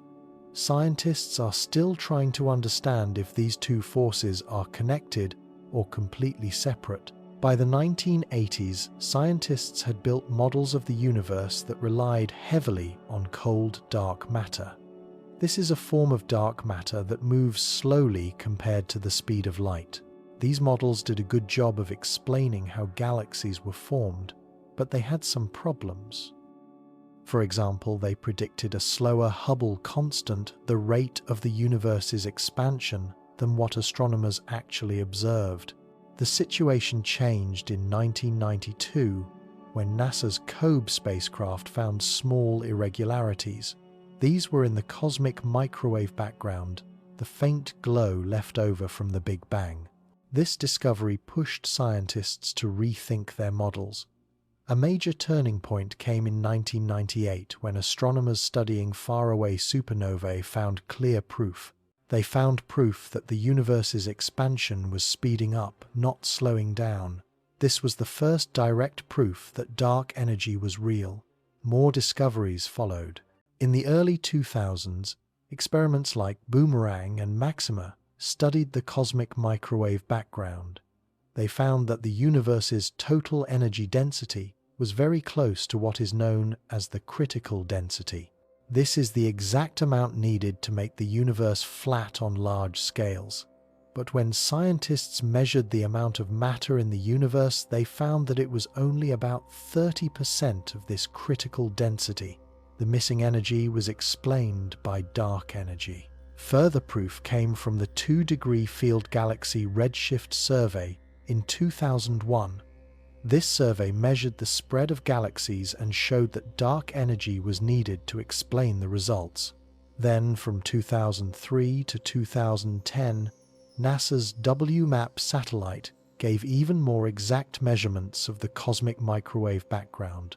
This strengthened the lambda CDM model as the best explanation for how the universe is built and how it changes. The name dark energy was first used in 1998 by the physicist Michael S. Turner. This followed the earlier term of dark matter, which had been introduced by Fritz Zwicky in the 1930s. Despite all of these discoveries, dark energy remains one of the biggest puzzles in modern physics. Some scientists think that it could be a basic property of space itself. Others think that it might be linked to quantum mechanics. These are the strange rules that control particles at the tiniest scales. Future experiments, including new space telescopes and large galaxy surveys, aim to find more clues about this strange force. To truly understand how the universe grows and stretches over time, scientists need to take very exact measurements. They need to measure its expansion. In the world of general relativity, researchers figure out how fast the universe is expanding. They do this by studying its shape and a key idea known as the cosmological equation of state. This equation explains how things like temperature, pressure, and the combined amounts of matter energy and vacuum energy work together in different parts of space. One of the biggest challenges in modern cosmology is working out the equation of state for dark energy. Scientists believe that dark energy plays a major role in the universe's rapid expansion, but its true nature is still a mystery. To study this, researchers include the cosmological constant in the Standard Model of Cosmology. This is also called the Friedmann-Lemaitre-Robertson-Walker model. This leads to what experts call the lambda-cold dark matter model, or the lambda CDM model. It is often called the gold standard of cosmology because it closely matches what we actually see in the universe. Since 2013, the lambda CDM model has been tested many times. It has been tested through highly exact observations, including data from the Planck spacecraft and the Supernova Legacy Survey. An early result from this survey suggested that dark energy acts almost exactly as Einstein's cosmological constant predicts. It did so with an accuracy of about 10%. More recent findings from the Hubble Space Telescope's High-Z team show that dark energy has been affecting the universe for at least 9 billion years. This was long before the universe began its rapid speeding up. Yet despite these findings, dark energy remains one of the greatest mysteries in physics. It seems to be very smooth and evenly spread across space with an incredibly low density. Unlike other forms of energy or matter, it does not seem to interact with anything except gravity. Its density is astonishingly small, about 1/10,000,000th of a trillionth of a trillionth of a kilogram in every cubic meter. This makes it almost impossible to detect in laboratory experiments. Yet even though it is so faint, dark energy makes up about 68% of the universe's total energy. This is because, unlike matter which clumps together, dark energy spreads out evenly across all of space. This deeply affects the universe's expansion.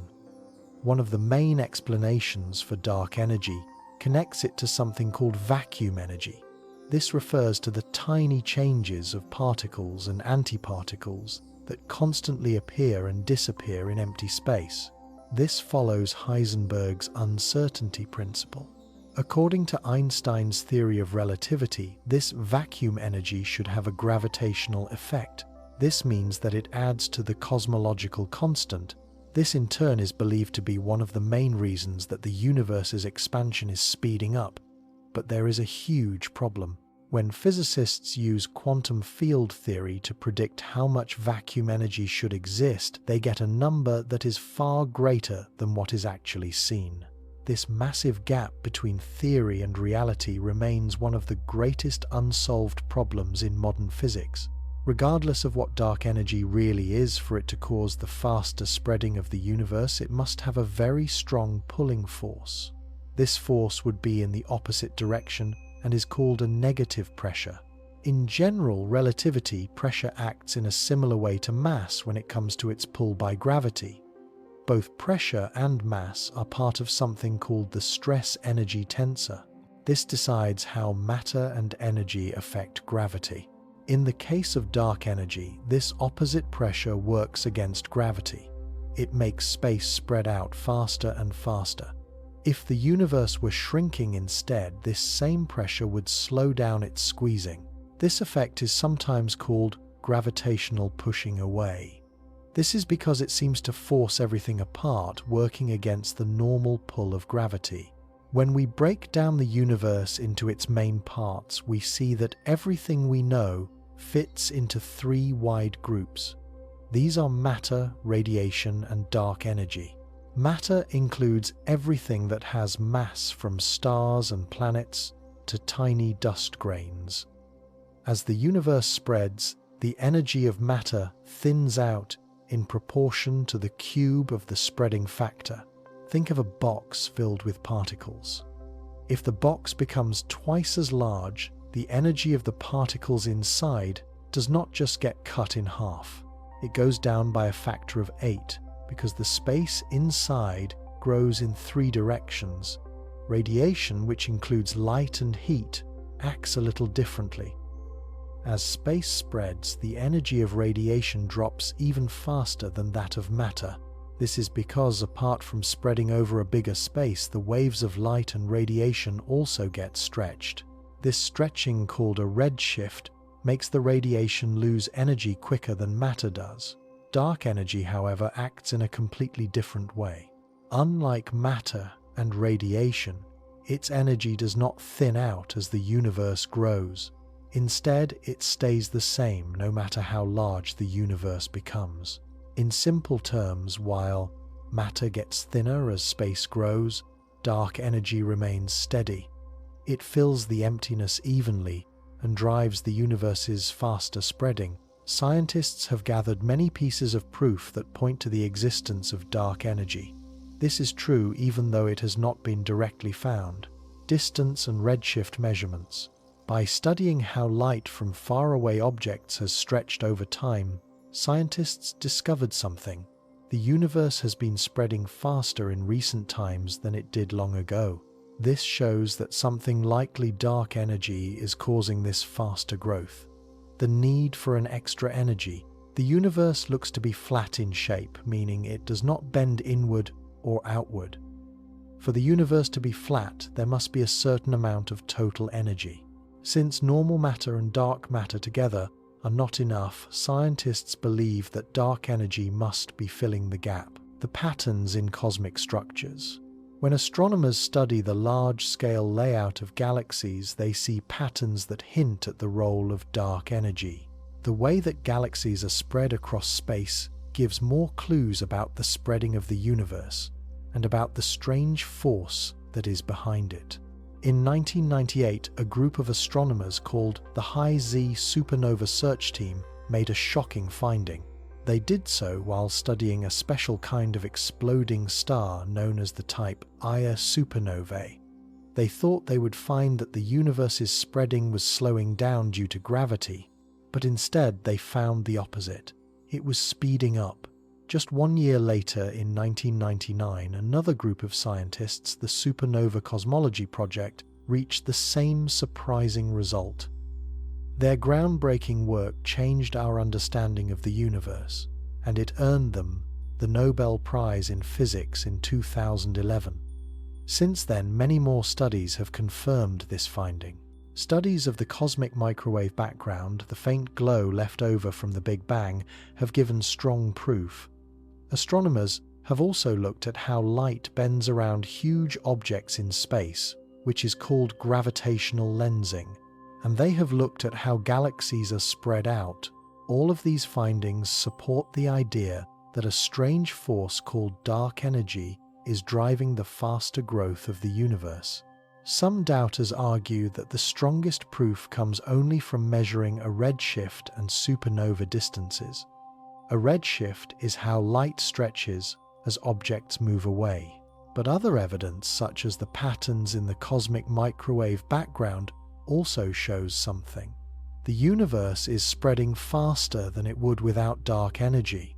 Supernovae are very useful for studying the universe because they act like natural measuring tools. These are often called standard candles, Scientists know exactly how bright these explosions should be. This helps them to tell how far away they are. By comparing a supernova's distance with how much its light has stretched, its redshift astronomers can measure how quickly the universe is spreading. Type Ia supernovae are especially valuable because they always explode with the same brightness. This makes them among the most trusted cosmic markers. Recent studies show that dark energy makes up about 71% of the universe. The other 29% is made of dark matter and normal matter. The leading idea that explains how galaxies, stars, and other cosmic structures were formed says that matter only makes up about 30% of the universe's total critical density. This is the amount needed for the universe to stay flat. More proof of dark energy came in 2011 from the Wiggle-Z Galaxy Survey. This survey studied more than 200,000 galaxies. Scientists used a new method to measure the distances to galaxies as far as 2,000 million parsecs away. Their results confirmed that the universe has been spreading faster. This gave even stronger proof for cosmic speeding up.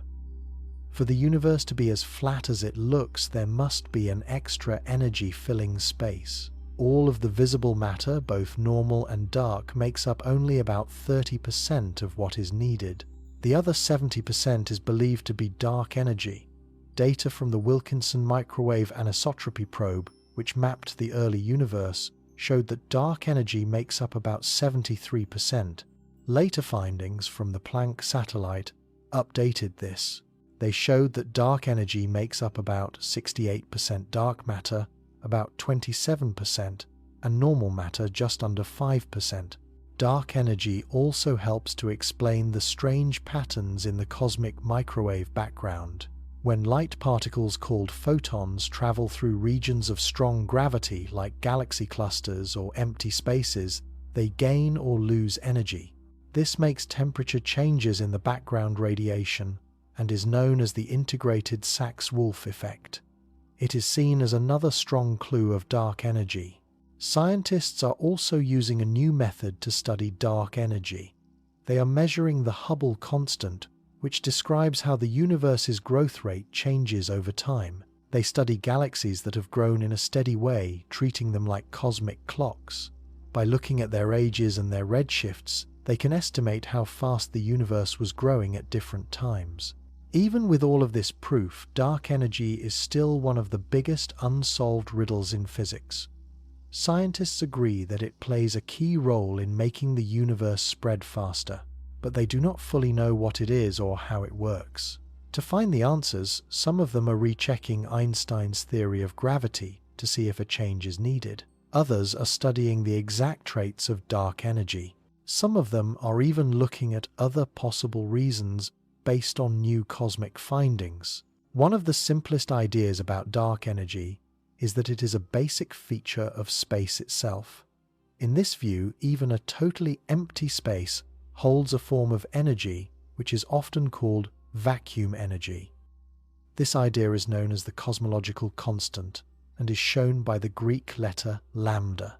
It is the base of the lambda CDM model, which is now the most accepted idea of the universe's shape. Since Einstein's famous equation shows that energy and mass are linked, this vacuum energy should also have a gravitational effect. It should change how the universe grows. But there is a very big problem with this idea. Calculations from quantum physics suggest that the amount of vacuum energy should be unbelievably large. It should be about 120 orders of magnitude higher than what we actually see. If that were true, the universe would have spread so quickly that galaxies, stars, and planets could never have been formed. Yet here we are in a universe where galaxies and stars have been formed and changed over billions of years. Something must be cancelling out most of this energy, but not all of it. Scientists do not yet know why, which makes dark energy one of the greatest puzzles in today's physics. While many of them believe that dark energy is a constant, unchanging force, some scientists think it could be something much more active. They think it could be an energy field that changes over time. This idea is called quintessence. Unlike the cosmological constant, which stays the same everywhere, quintessence acts like an energy field. It is spread across the universe, affecting its growth in different ways at different times. It is thought to be extremely light, so that unlike normal matter, it does not gather into stars and galaxies. Some versions of this idea suggest that the universe's spreading is happening a little slower than the standard model says, but so far there is no strong proof to fully support or reject this idea. One of the biggest unanswered questions about dark energy is why it became the main influence at this particular time.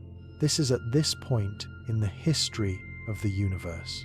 If it had taken over too early, the universe's fast expansion could have stopped galaxies from forming, and life as we know it might never have existed.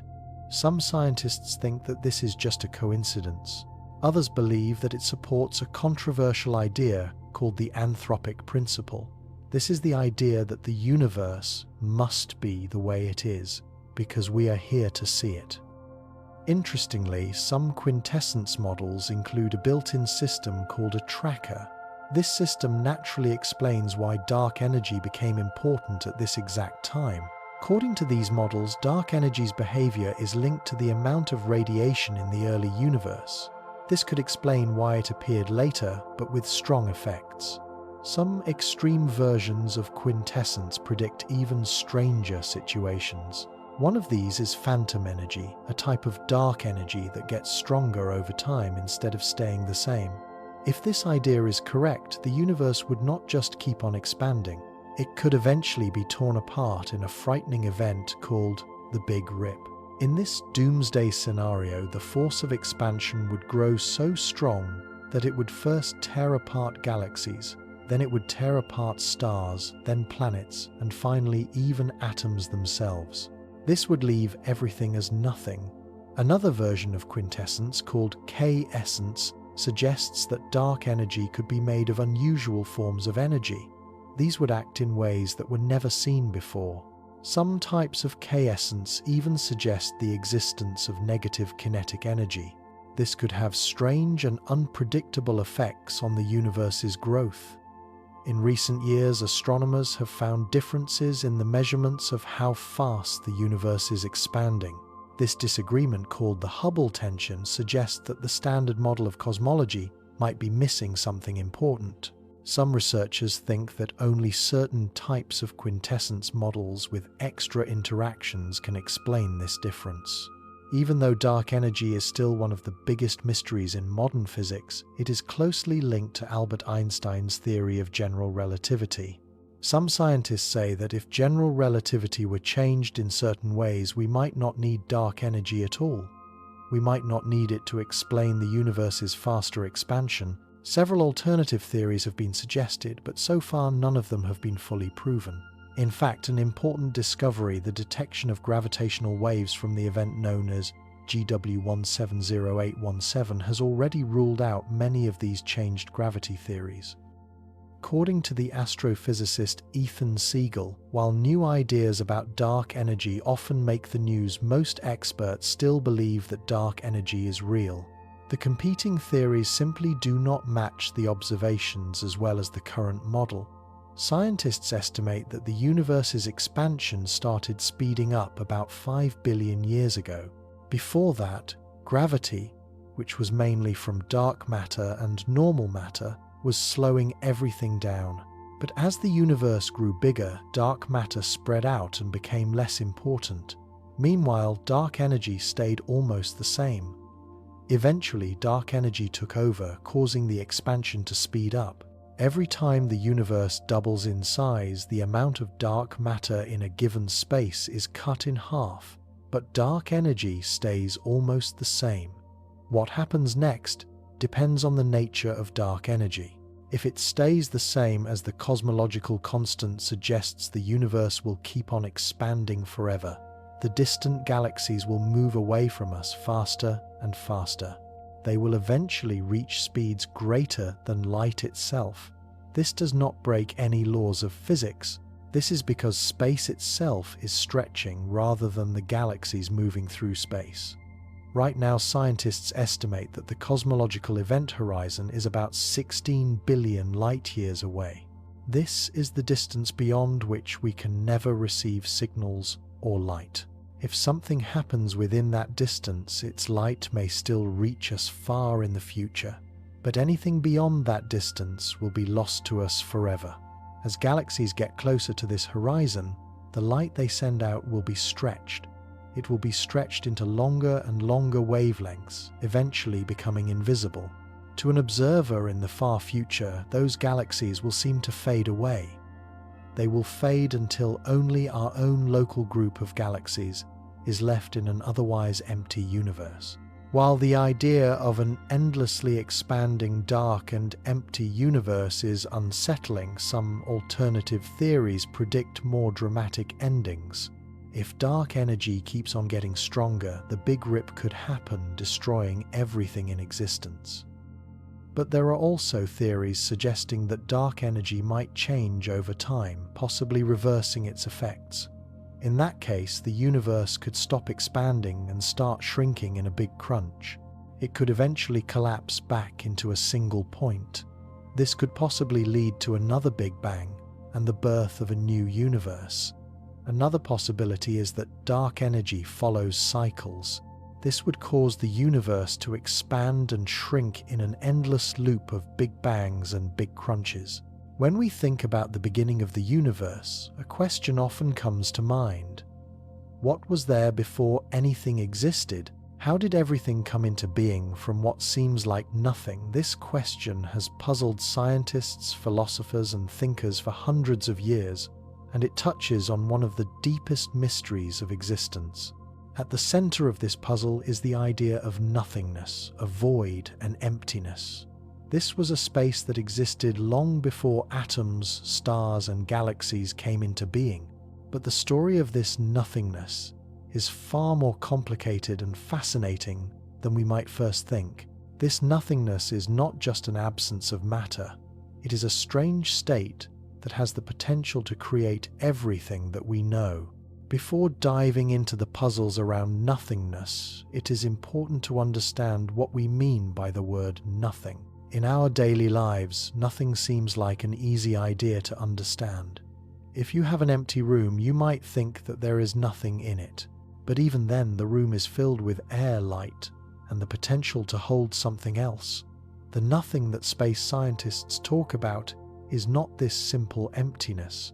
Instead, it is a state without any matter, any energy, or even space itself. It is a true void, a state of complete nothingness. Now, let's imagine a time before the universe was born. There were no stars, no planets, no atoms, and not even the space that we think of today. In fact, the very idea of space did not exist the way that we understand it. It was a moment before the Big Bang, a time when the rules of physics, as we know them, did not work the same way. At this point, everything that we call something was still waiting to be created. So what was this nothingness like? Was it really empty, or was something more subtle and strange happening in the void? According to modern physics, this emptiness was not as inactive as it may seem.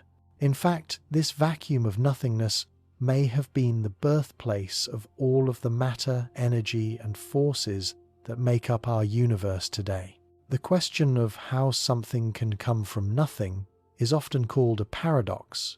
If there was nothing, then how could anything come into existence? It seems to go against all of logic and common sense. But modern science, especially quantum physics, gives a surprising answer.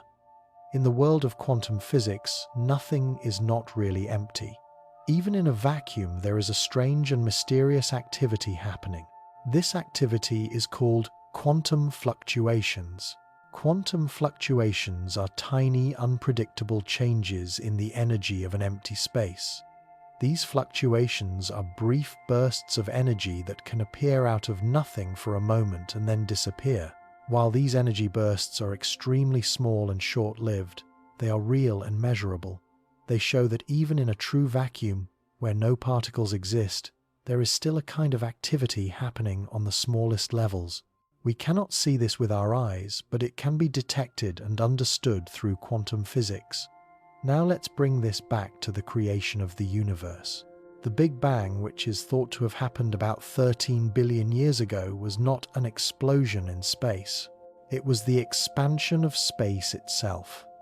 At the very beginning, all of the energy and matter that would eventually form the universe were concentrated. They were concentrated in an extremely hot, dense point called a singularity. But how did this singularity come to be, and how did it come from nothing? Some scientists suggest that the energy changes in the quantum vacuum could have started the Big Bang. Basically, the vacuum of nothingness decided to shake things up and create particles, energy, and eventually the entire universe. This process is called quantum creation.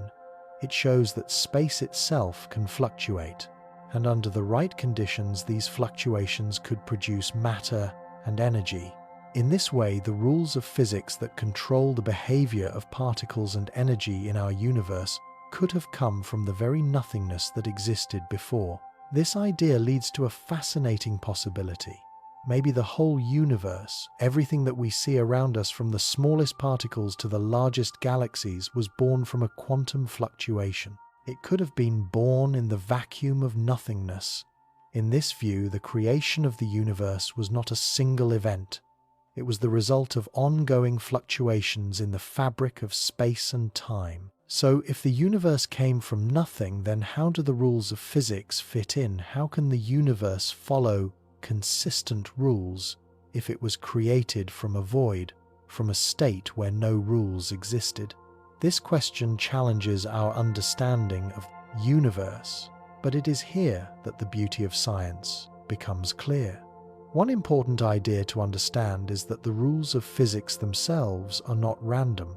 They come from the basic properties of the universe. When we talk about the rules of physics, we mean the principles that control how matter and energy behave. These rules include gravity, the way subatomic particles interact, and the principles of heat and energy. But where did these rules come from? How did they come out of nothingness? According to current scientific ideas, the rules of physics might not have been the same as they are today, not at the time of the Big Bang. In the very early moments of the universe, shortly after the Big Bang, the rules of physics may have been very different. For example, it is thought that the universe went through a period of very fast expansion called inflation. During this time, space itself grew enormously, and the main forces of the universe may not have been separate. These forces are gravity, electricity, and magnetism, and the strong and weak nuclear forces. In the very high energy environment of the early universe, these forces might have been combined into a single superforce. This superforce slowly split apart as the universe cooled. The idea that the rules of physics could change over time is amazing, but it is supported by observations and mathematical models made by scientists. As the universe cooled and expanded, the conditions changed, and the forces that control matter began to take their present form. It is as if the universe started with very simple general rules. These rules slowly became the complex set of rules that we see today. In this way, the universe could have grown from the simplest beginning, a quantum fluctuation in the vacuum, into the highly structured and orderly system that we observe. The rules of physics that we follow today were not imposed from outside the universe. Instead, they are built into the very fabric of space and time. They came naturally from the conditions that appeared after the Big Bang. The quantum vacuum, which is often called empty space, is not as empty as it seems. It is actually full of potential. At the most basic level, space is filled with quantum fields that stretch across the entire universe. These fields are the building blocks of matter and energy, and they are responsible for creating particles, spreading forces, and even for the existence of space and time itself. Even when there is no matter or energy, these quantum fields are still active. They interact with each other, fluctuating with energy even without any visible particles. This activity is what causes the strange effects of quantum mechanics. Effects such as particle-antiparticle pairs that appear and vanish instantly. The idea of a quantum vacuum also challenges our usual understanding of empty space. In regular physics, empty space was thought to be a void, a total absence of anything. But in the quantum world, empty space is far from empty. It is a lively, always changing field of energy and possibility. In a way, the quantum vacuum is the source of all creation. It holds the potential for all of the particles, forces, and structures that make up our universe. The vacuum is not just a quiet emptiness. It is a place where creation can begin, where anything could possibly come from, the changes in energy and the interactions of quantum fields. In astronomy, dark matter is a strange and invisible type of matter that we cannot see. We cannot see it because it does not interact with light or any other kind of radiation. We know that it is there because of the unusual effects it has on gravity. These effects cannot be fully explained by the known laws of physics unless there is more matter than we can actually see. These strange effects show up when we look at things like how galaxies form and change over time, and how light bends around very large objects called gravitational lensing, and even the way that galaxies move within groups. We also notice its effect in the structure of the universe and in the leftover radiation from the Big Bang. This radiation is called the cosmic microwave background. In the most widely accepted model of the universe, called the lambda CDM model, the total mass and energy of the universe is made up of 5% normal matter. This is the kind we see around us, and 26.8% dark matter, and 68.2% dark energy. This means that dark matter makes up about 85% of the total mass.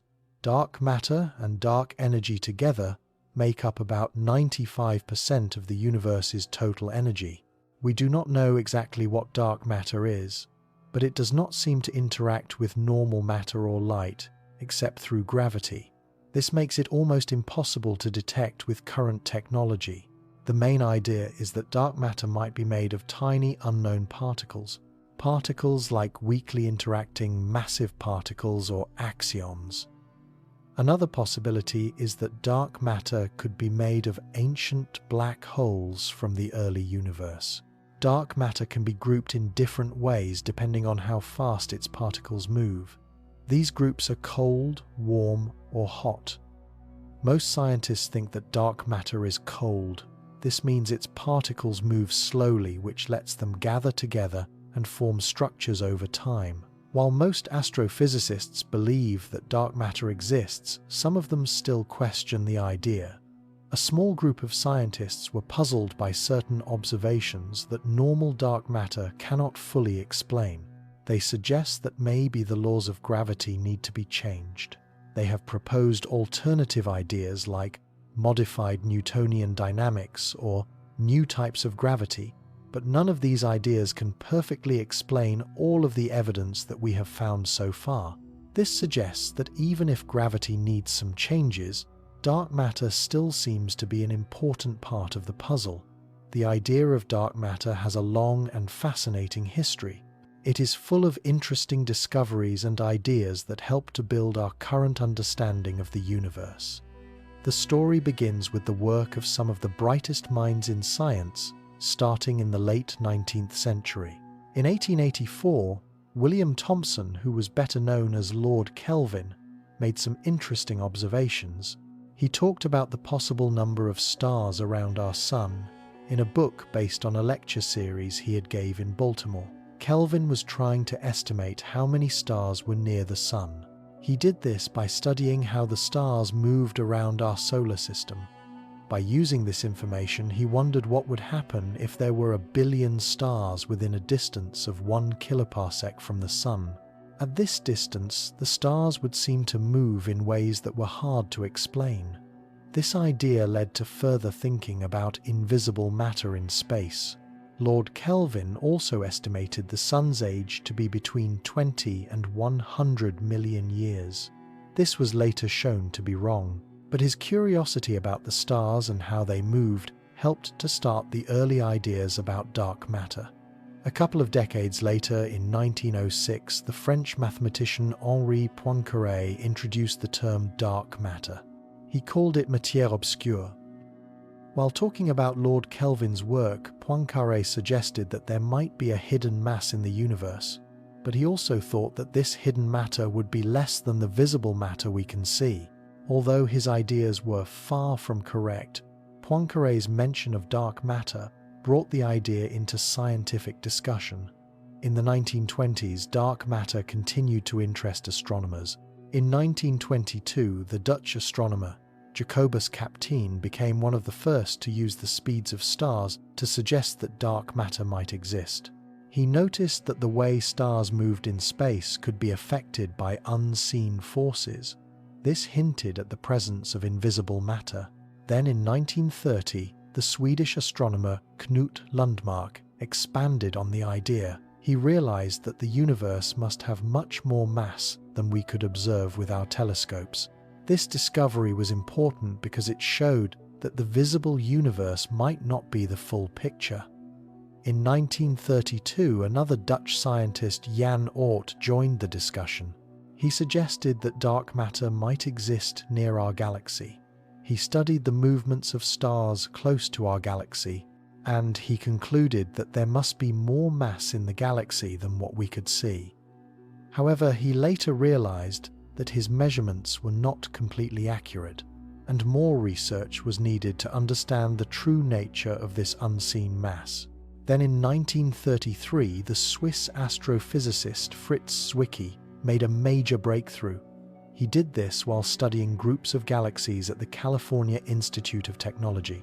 Zwicky was studying the Coma cluster, a large group of galaxies, and noticed something unusual. The galaxies in the cluster were moving much faster than was expected based on the visible mass. This led him to suggest the presence of a huge amount of invisible mass. He called it Dunkel materie or dark matter. Zwicky estimated that the Coma cluster had around 400 times more mass than could be seen. This was based on how the galaxies were moving. He thought that this unseen mass was responsible for the gravitational force that kept the galaxies in the cluster together. Although Zwicky's estimates were wrong by a large amount, mainly because of outdated values, he was one of the first to correctly identify something. The universe must contain an unseen mass that pulls things with gravity. Zwicky, however, had a different idea about dark matter than we do today. He thought that dark matter was just ordinary matter that did not give off light. He did not think it was something completely different like the mysterious dark matter we think of today. Still, his work was an important step toward discovering dark matter. Over time, more evidence for the existence of dark matter began to appear. One of the key pieces of this evidence came from studying how galaxies rotate. In 1939, H.W. Babcock studied the rotation of the Andromeda Galaxy. This is the closest spiral galaxy to us. He found that the stars on the outer edges of the galaxy were moving much faster than was expected. This suggested that there was much more mass in the galaxy than could be seen by just looking at its visible stars. At first, Babcock thought that the strange rotation could be caused by light being absorbed inside the galaxy, or that the outer parts of the galaxy worked differently. But his observations were an early clue that something invisible was affecting the galaxy's rotation. The next year, in 1940, Jan Oort made another important discovery. He studied a galaxy called NGC 3115, and he found a large invisible halo of mass around it. This was another sign that galaxies might contain hidden matter. This matter would be beyond what we could see with the tools we had at the time. The idea of dark matter really began to catch on in the 1970s. Different scientific discoveries came together to suggest that galaxies might be surrounded by huge invisible halos of matter. In 1974, two separate research groups came to the same conclusion independently. One was from Princeton, New Jersey, led by Jeremiah P. Ostriker, P. James E. Peebles, and Amos Yahill. The other was from Tartu, Estonia, led by Jan Einasto, Ants Karsik and N. Saar. This made the idea stronger.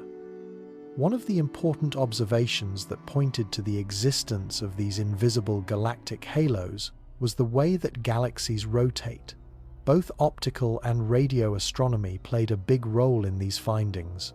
Vera Rubin and Kent Ford, by using a new spectrograph, made more accurate measurements. They measured the speeds of edge-on spiral galaxies. This showed surprising results in the rotation curves.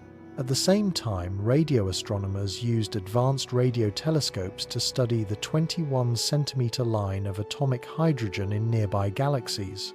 Unlike starlight, which can only be seen from the central parts of galaxies, hydrogen gas extends much farther out. This allowed astronomers to observe the rotation patterns at much greater distances. This gave them a better picture of the total mass in a galaxy. An early study of the Andromeda Galaxy used large telescopes. These included the 300-foot Green Bank telescope and the 250-foot Jodrell Bank dish.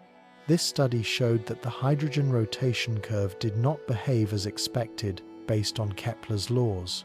These laws describe how objects should move around a center of gravity. As technology improved, more sensitive equipment allowed for even further measurements. In 1975, Roberts and Whitehurst pushed the limits. They measured the rotation speed of Andromeda all the way out to 30 kiloparsecs. Their findings showed that the galaxy's rotation curve stayed flat, even at great distances. This was important because it suggested that there was much more mass out there, more mass than what we could see with regular telescopes. Their charts combined optical data with new hydrogen data. This clearly showed the surprising flatness of the outer galaxy's rotation curve. The solid curve in the graph represented the optical data from the stars. The other curve showed the total mass, which kept on increasing even in the galaxy's outermost regions. At the same time, scientists were developing even more advanced ways to study galaxies. By using interferometric arrays, multiple radio telescopes working together, researchers mapped the hydrogen rotation curves of 5 spiral galaxies. These researchers were Rogstad and Shostak in 1972. They found that all of these galaxies had flat rotation curves as well. This suggested that the mass in the outer parts of the galaxies was much higher than what could be explained by visible stars and light. By the late 1970s, it was widely accepted that dark matter halos likely existed around galaxies, and this became one of the biggest mysteries in astronomy. In the 1980s and 90s, many observations began to suggest that dark matter was real. One important study was done by Persic, Salucci and Stell in 1996. It looked closely at 967 spiral galaxies, and it found strong evidence of dark matter's existence. Other supporting evidence included strange behaviors like gravitational lensing. This is where galaxy groups bend light from objects behind them. Other evidence included the spread of hot gas in galaxies and groups, and the tiny temperature differences called anisotropies in the cosmic microwave background. This is the afterglow of the Big Bang. Today, most scientists agree that dark matter is made of particles we have not discovered yet, and these particles are unlike anything we know. The search to find this mysterious particle has become one of the biggest quests in particle physics. Many researchers are using different methods and experiments to try to find the truth. In simple terms, when scientists talk about matter in the universe, they mean something specific. Anything that adds to the overall energy, and its density changes in a certain way as the universe expands. Specifically, it decreases as the cube of the expansion. This means that the further the universe stretches, the thinner the matter becomes. This is different from radiation, which decreases even faster. Its energy gets weaker as the universe grows following the inverse fourth power of the expansion. On the other hand, the cosmological constant acts differently. it stays the same no matter how much the universe stretches. This means that its energy density remains constant. This difference in how matter radiation and the cosmological constant act is due to a phenomenon called radiation redshift. When the universe expands, if the observable universe's size doubles, the scale factor of expansion also doubles. As a result, the energy of things like the cosmic microwave background radiation gets weaker. This is the afterglow from the Big Bang. It gets weaker because each photon has to stretch out over a larger area, reducing its energy. The same happens to ultra-relativistic particles like early neutrinos. They lose energy in a similar way. However, the cosmological constant being a property of space itself does not change no matter how much the universe grows. As for dark matter, this term usually refers to the parts of the universe we cannot see, but they still have mass and follow similar rules to regular matter. More specifically, dark matter often means a particular kind of invisible matter, one that is not made up of the usual particles we know, excluding something called missing baryons. Depending on the situation, the meaning of dark matter can change. The arms of spiral galaxies rotate around their center, and as you move outward from the center, the visible mass of the galaxy becomes lower. If all of a galaxy's mass were visible, it would behave like a simple system. A system where most of the mass is at the center and objects orbit it, like planets orbiting the Sun. Based on Kepler's third law, we would expect the speeds of objects to slow down. They would slow down the farther they are from the center. This is just like how planets move slower the farther they are from the Sun, but that is not what we see in galaxies. Instead, the rotation speeds of stars and gas stay the same or even increase. They do so the farther out they are from the center. To explain this strange observation, it seems clear that the mass distribution in spiral galaxies is different. It is different from the solar system. Specifically, there may be a large amount of invisible non-light-giving matter on the edges of the galaxy. This is what we call dark matter. In bound systems like galaxies, the stars are also governed by a rule called the virial theorem. This rule helps to explain how masses spread out in a system based on the speeds of the stars. When astronomers look at how fast stars are moving in systems like elliptical galaxies or dense star clusters, they can use this theorem. They can use it to figure out how the masses spread out. However, in many cases, the measured speeds do not match what we would expect based on the amount of visible mass. This is true even when we consider complex star orbits. Much like with the rotation curves of galaxies, the most logical explanation for this mismatch is that there is more invisible matter involved. Again, dark matter. Galaxy clusters are key to studying dark matter. This is because we can measure their mass in 3 different ways.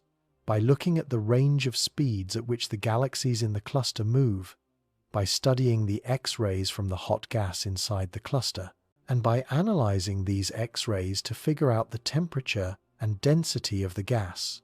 By using the balance between gravity and pressure, we can calculate the total mass of the cluster.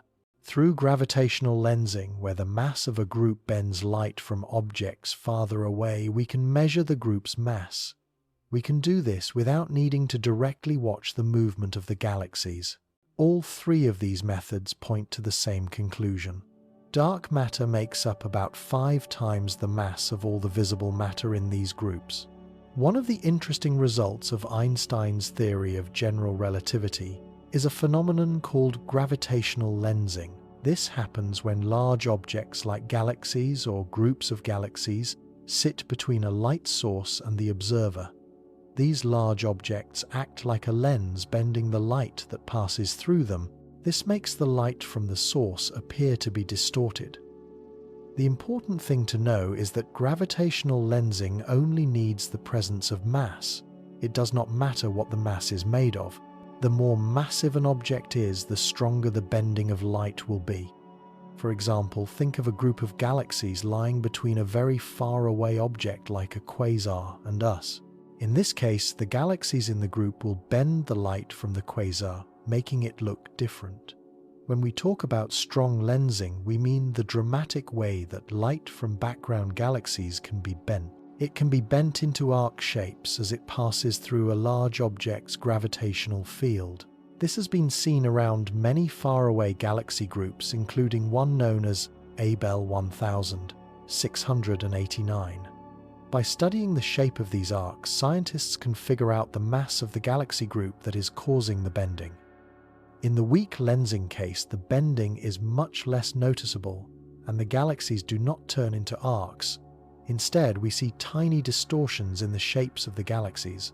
By looking at these small changes, scientists can learn about how dark matter is spread out in the universe. The patterns of mass and light from these observations match what we expect from studies of dark matter. Now, while both dark matter and normal matter are types of matter, they behave very differently. Early in the universe, normal matter was charged and interacted strongly with light, which caused it to scatter. Dark matter, on the other hand, does not interact directly with light, but it still affects the universe in other ways. For example, it influences the cosmic microwave background through its gravitational pull, especially on large scales. It also affects the movement and density of normal matter. Because of these differences, normal matter and dark matter evolve in separate ways, and they leave clear signs on the CMB. The CMB is very close to being a perfect black body. This means it gives off a smooth, even temperature. However, there are tiny temperature differences, about 1 part in 100,000, that scientists can study. These small variations, called anisotropies, can be mapped across the sky. When scientists break down this map into a graph called the angular power spectrum, they see a series of peaks. These peaks are evenly spaced but have different heights. The exact positions of these peaks depend on key factors in cosmology. And by comparing these positions to theoretical models, we can learn more about the universe's makeup.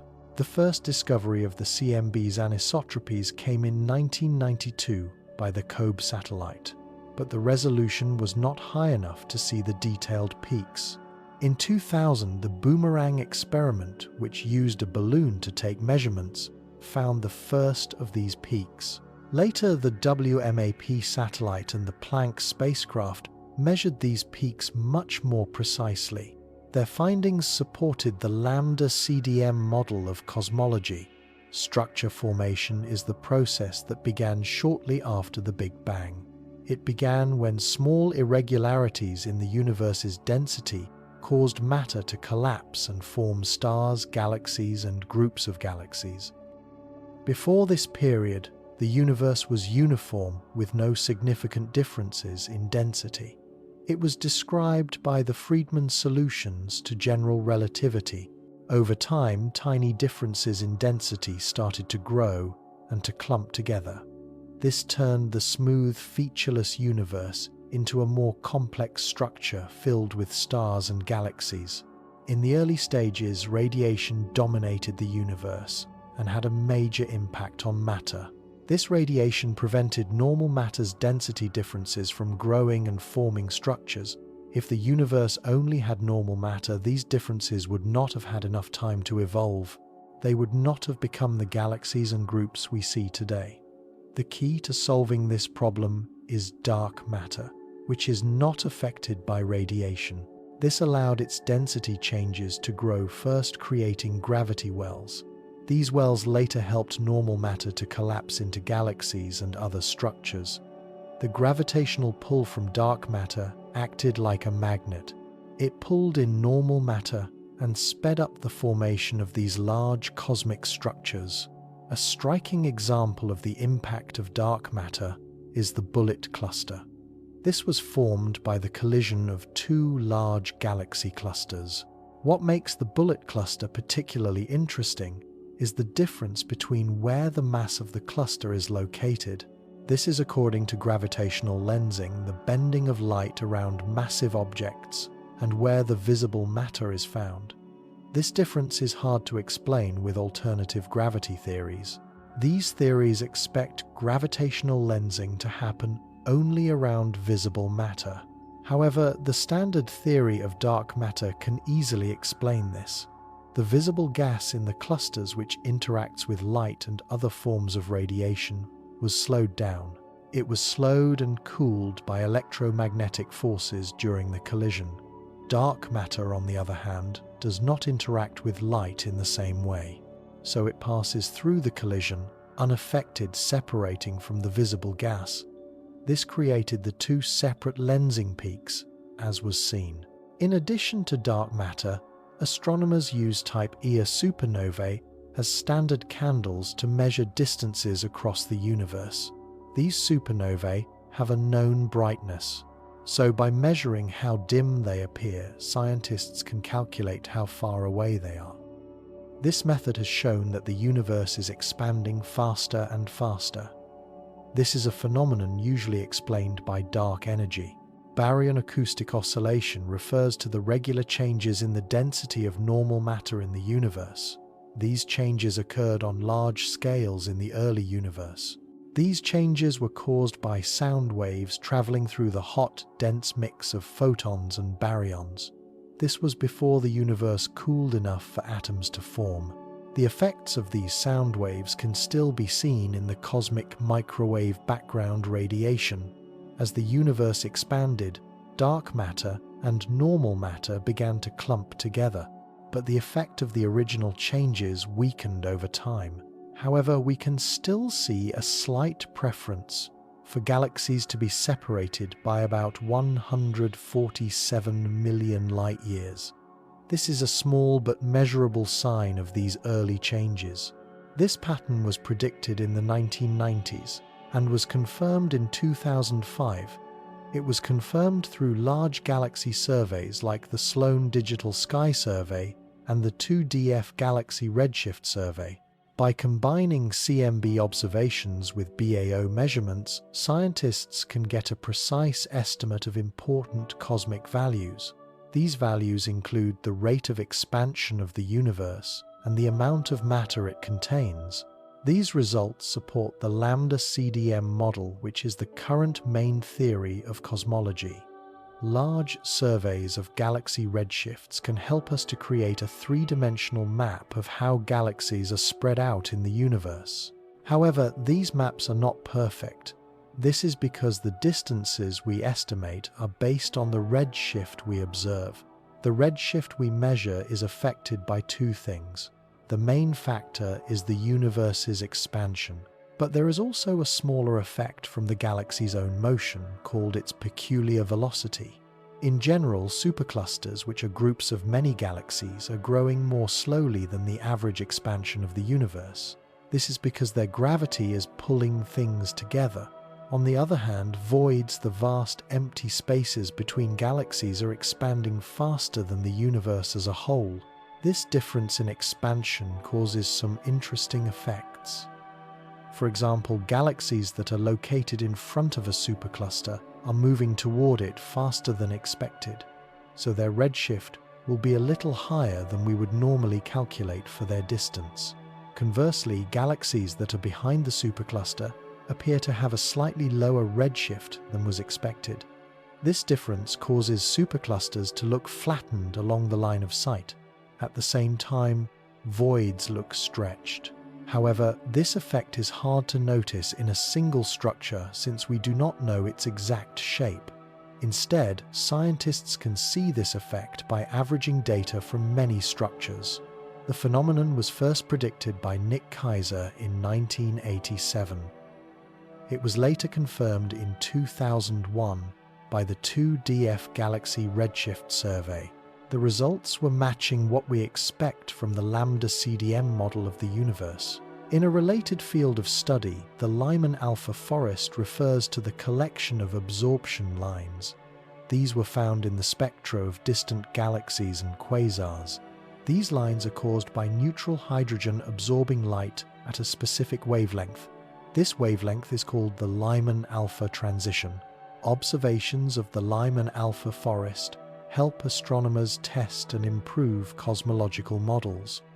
The results match the findings from the WMAP data. Dark matter is often divided into three types: cold, warm, and hot. These names do not refer to a temperature. Instead, they describe how fast the particles were moving in the early universe. In simple terms, they show how far the particles traveled because of random movements. This was before the universe started expanding and slowing them down. This distance is called the free streaming length. The type of dark matter depends on how this FSL compares to the size of a protogalaxy. A protogalaxy is an early cosmic object that would later become a small galaxy. If the FSL is much smaller than the size of a protogalaxy, it is called cold dark matter. If it is about the same size, it is warm dark matter. And if the FSL is much larger, it is hot dark matter. Some theories suggest a mix of these types. These were more popular in the middle of the 1990s, but they became less favored after the discovery of dark energy. The main idea behind the free streaming length is that after the Big Bang, the universe started with small differences in density.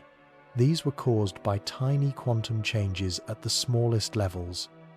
As these particles move from denser areas to less dense ones, the fast expansion of the universe limited how far they could go. The faster particles, like those in hot dark matter, could travel further. They could do this before the universe expanded too much.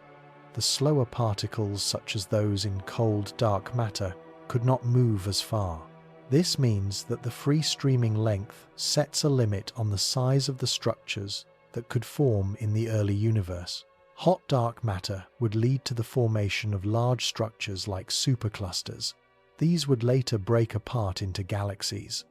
On the other hand, cold dark matter allows for smaller structures like galaxies to form first. Recent observations, especially deep field images of the universe, show something. Galaxies were formed first, followed by clusters and superclusters as the galaxies grouped together. This supports the idea that most of dark matter is cold, not hot. This is also why neutrinos, which move almost at the speed of light and would be considered hot dark matter, cannot make up most of dark matter. Since dark matter refers to any type of matter that interacts with visible matter mainly through gravity, it means something. Visible matter includes stars and planets. It means that dark matter might not be made of a completely new type of particle, but it could, in theory, include normal matter, like protons or neutrons. In fact, many objects familiar to astronomers fall into this category. These include planets' brown dwarfs, red dwarfs, stars, white dwarfs, neutron stars, and black holes.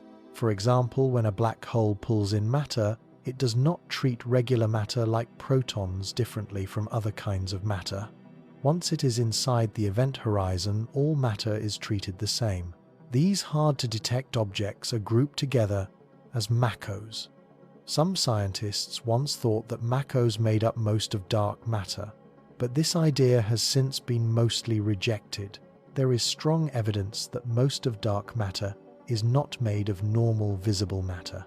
First, if there were enough normal matter like gas or dust scattered around, we would see it when it is lit up by light from the stars. However, we do not see this kind of matter in the amounts that we would expect. Next, the Big Bang theory helps us to understand how the elements we see today were created. According to this theory, if there were more normal matter called baryons in the early universe, we would have seen more elements. Elements like helium, lithium, and other heavier elements. Based on what we observe, only about 4 to 5% of the universe's total mass is made of this normal matter. However, large studies of galaxies and other cosmic structures show that the total amount of matter is about 30% of what is needed to keep the universe stable. Further studies show that only a small portion of dark matter seems to be in the form of normal hidden objects.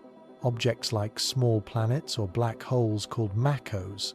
Studies using the bending of light by gravity, gravitational microlensing, suggest that these objects cannot make up most of dark matter.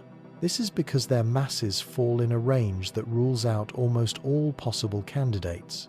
Detailed studies of the cosmic microwave background, the faint radiation left over from the Big Bang, show something important. These studies were done by missions like WMAP and Planck. They show that about 5/6 of the matter in the universe does not interact much with light or normal matter except through gravity. This suggests that dark matter is mostly invisible, and it can only be detected by its gravitational effects. If normal matter, called baryonic matter, does not make up most of dark matter, then dark matter must be made of something else, specifically a non-baryonic matter. There are two main possibilities for non-baryonic dark matter. These are new mysterious particles and ancient black holes from the early universe.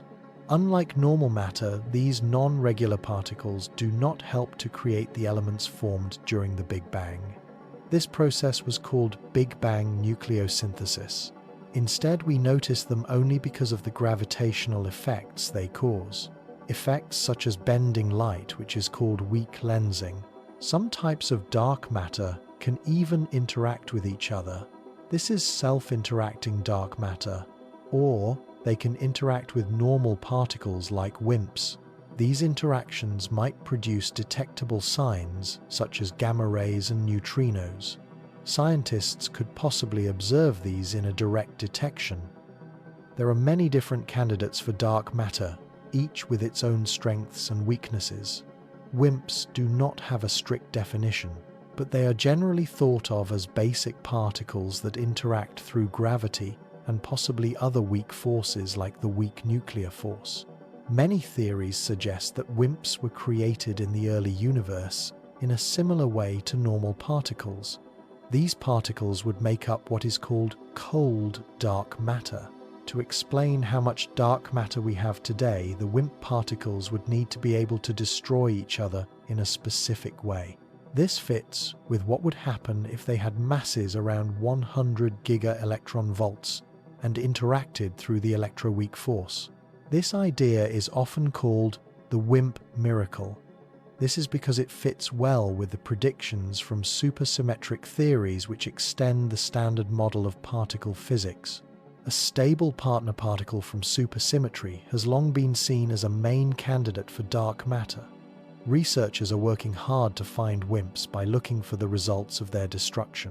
Results like gamma rays, neutrinos, and cosmic rays coming from nearby galaxies. They also use experiments designed to directly detect WIMPs in laboratories.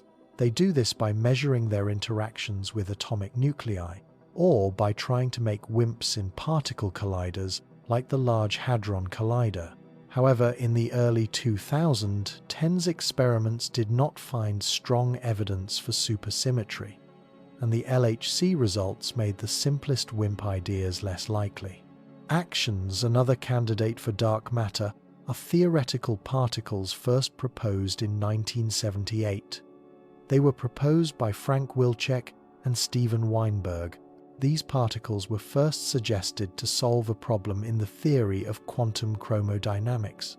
This theory explains how quarks and gluons interact. Actions are extremely light and weakly interact with other particles. This makes them a good candidate for dark matter. They could be made in the early universe and would still exist today. Their abundance depends on their mass. Actions are thought to be so light that they could help explain some of the small-scale problems in the lambda CDM model. This is the main cosmological model. The axion theory has gained attention in recent years, especially after WIMPs were not found. The axion's very low mass means that quantum effects could explain some of the small-scale mysteries of dark matter. Primordial black holes, another interesting idea, are thought to have been formed in the very early universe. They formed right after the Big Bang. During the period of rapid expansion called inflation, extremely dense areas of subatomic matter could have collapsed. They would have collapsed under their own gravity, creating black holes without needing a star to die. This is what happens with normal black holes. These black holes would exist before the first stars were formed, and they could have masses ranging from the tiny, even as small as atoms, to the very large, far beyond the usual stellar black holes. The idea of primordial black holes was first suggested in 1967 by Yakov Zeldovich and Igor Novikov, and later by Stephen Hawking in 1971. The idea quickly became popular as a possible explanation for dark matter. One of the advantages of primordial black holes as dark matter candidates is that the physics behind black holes is already well understood, general relativity, and the black holes themselves are already known to exist. However, making primordial black holes might need special conditions like an unusual cosmic inflation or theories that are beyond the standard model of particle physics. In 2015, gravitational wave measurements from the detection of black hole mergers brought a renewed interest in primordial black holes, a renewed interest as a form of dark matter. Some of the black holes detected by these experiments had masses that seemed too large to be formed in the usual way, like from a collapsing star. This suggested that they could be primordial. However, a study looking for signs of gravitational lensing from intermediate mass black holes found no evidence. These were expected to be a form of dark matter, although some researchers suggest that this could be because of the assumptions about the black hole's mass. Further observations like those by the James Webb Space Telescope may give more clarity on this idea.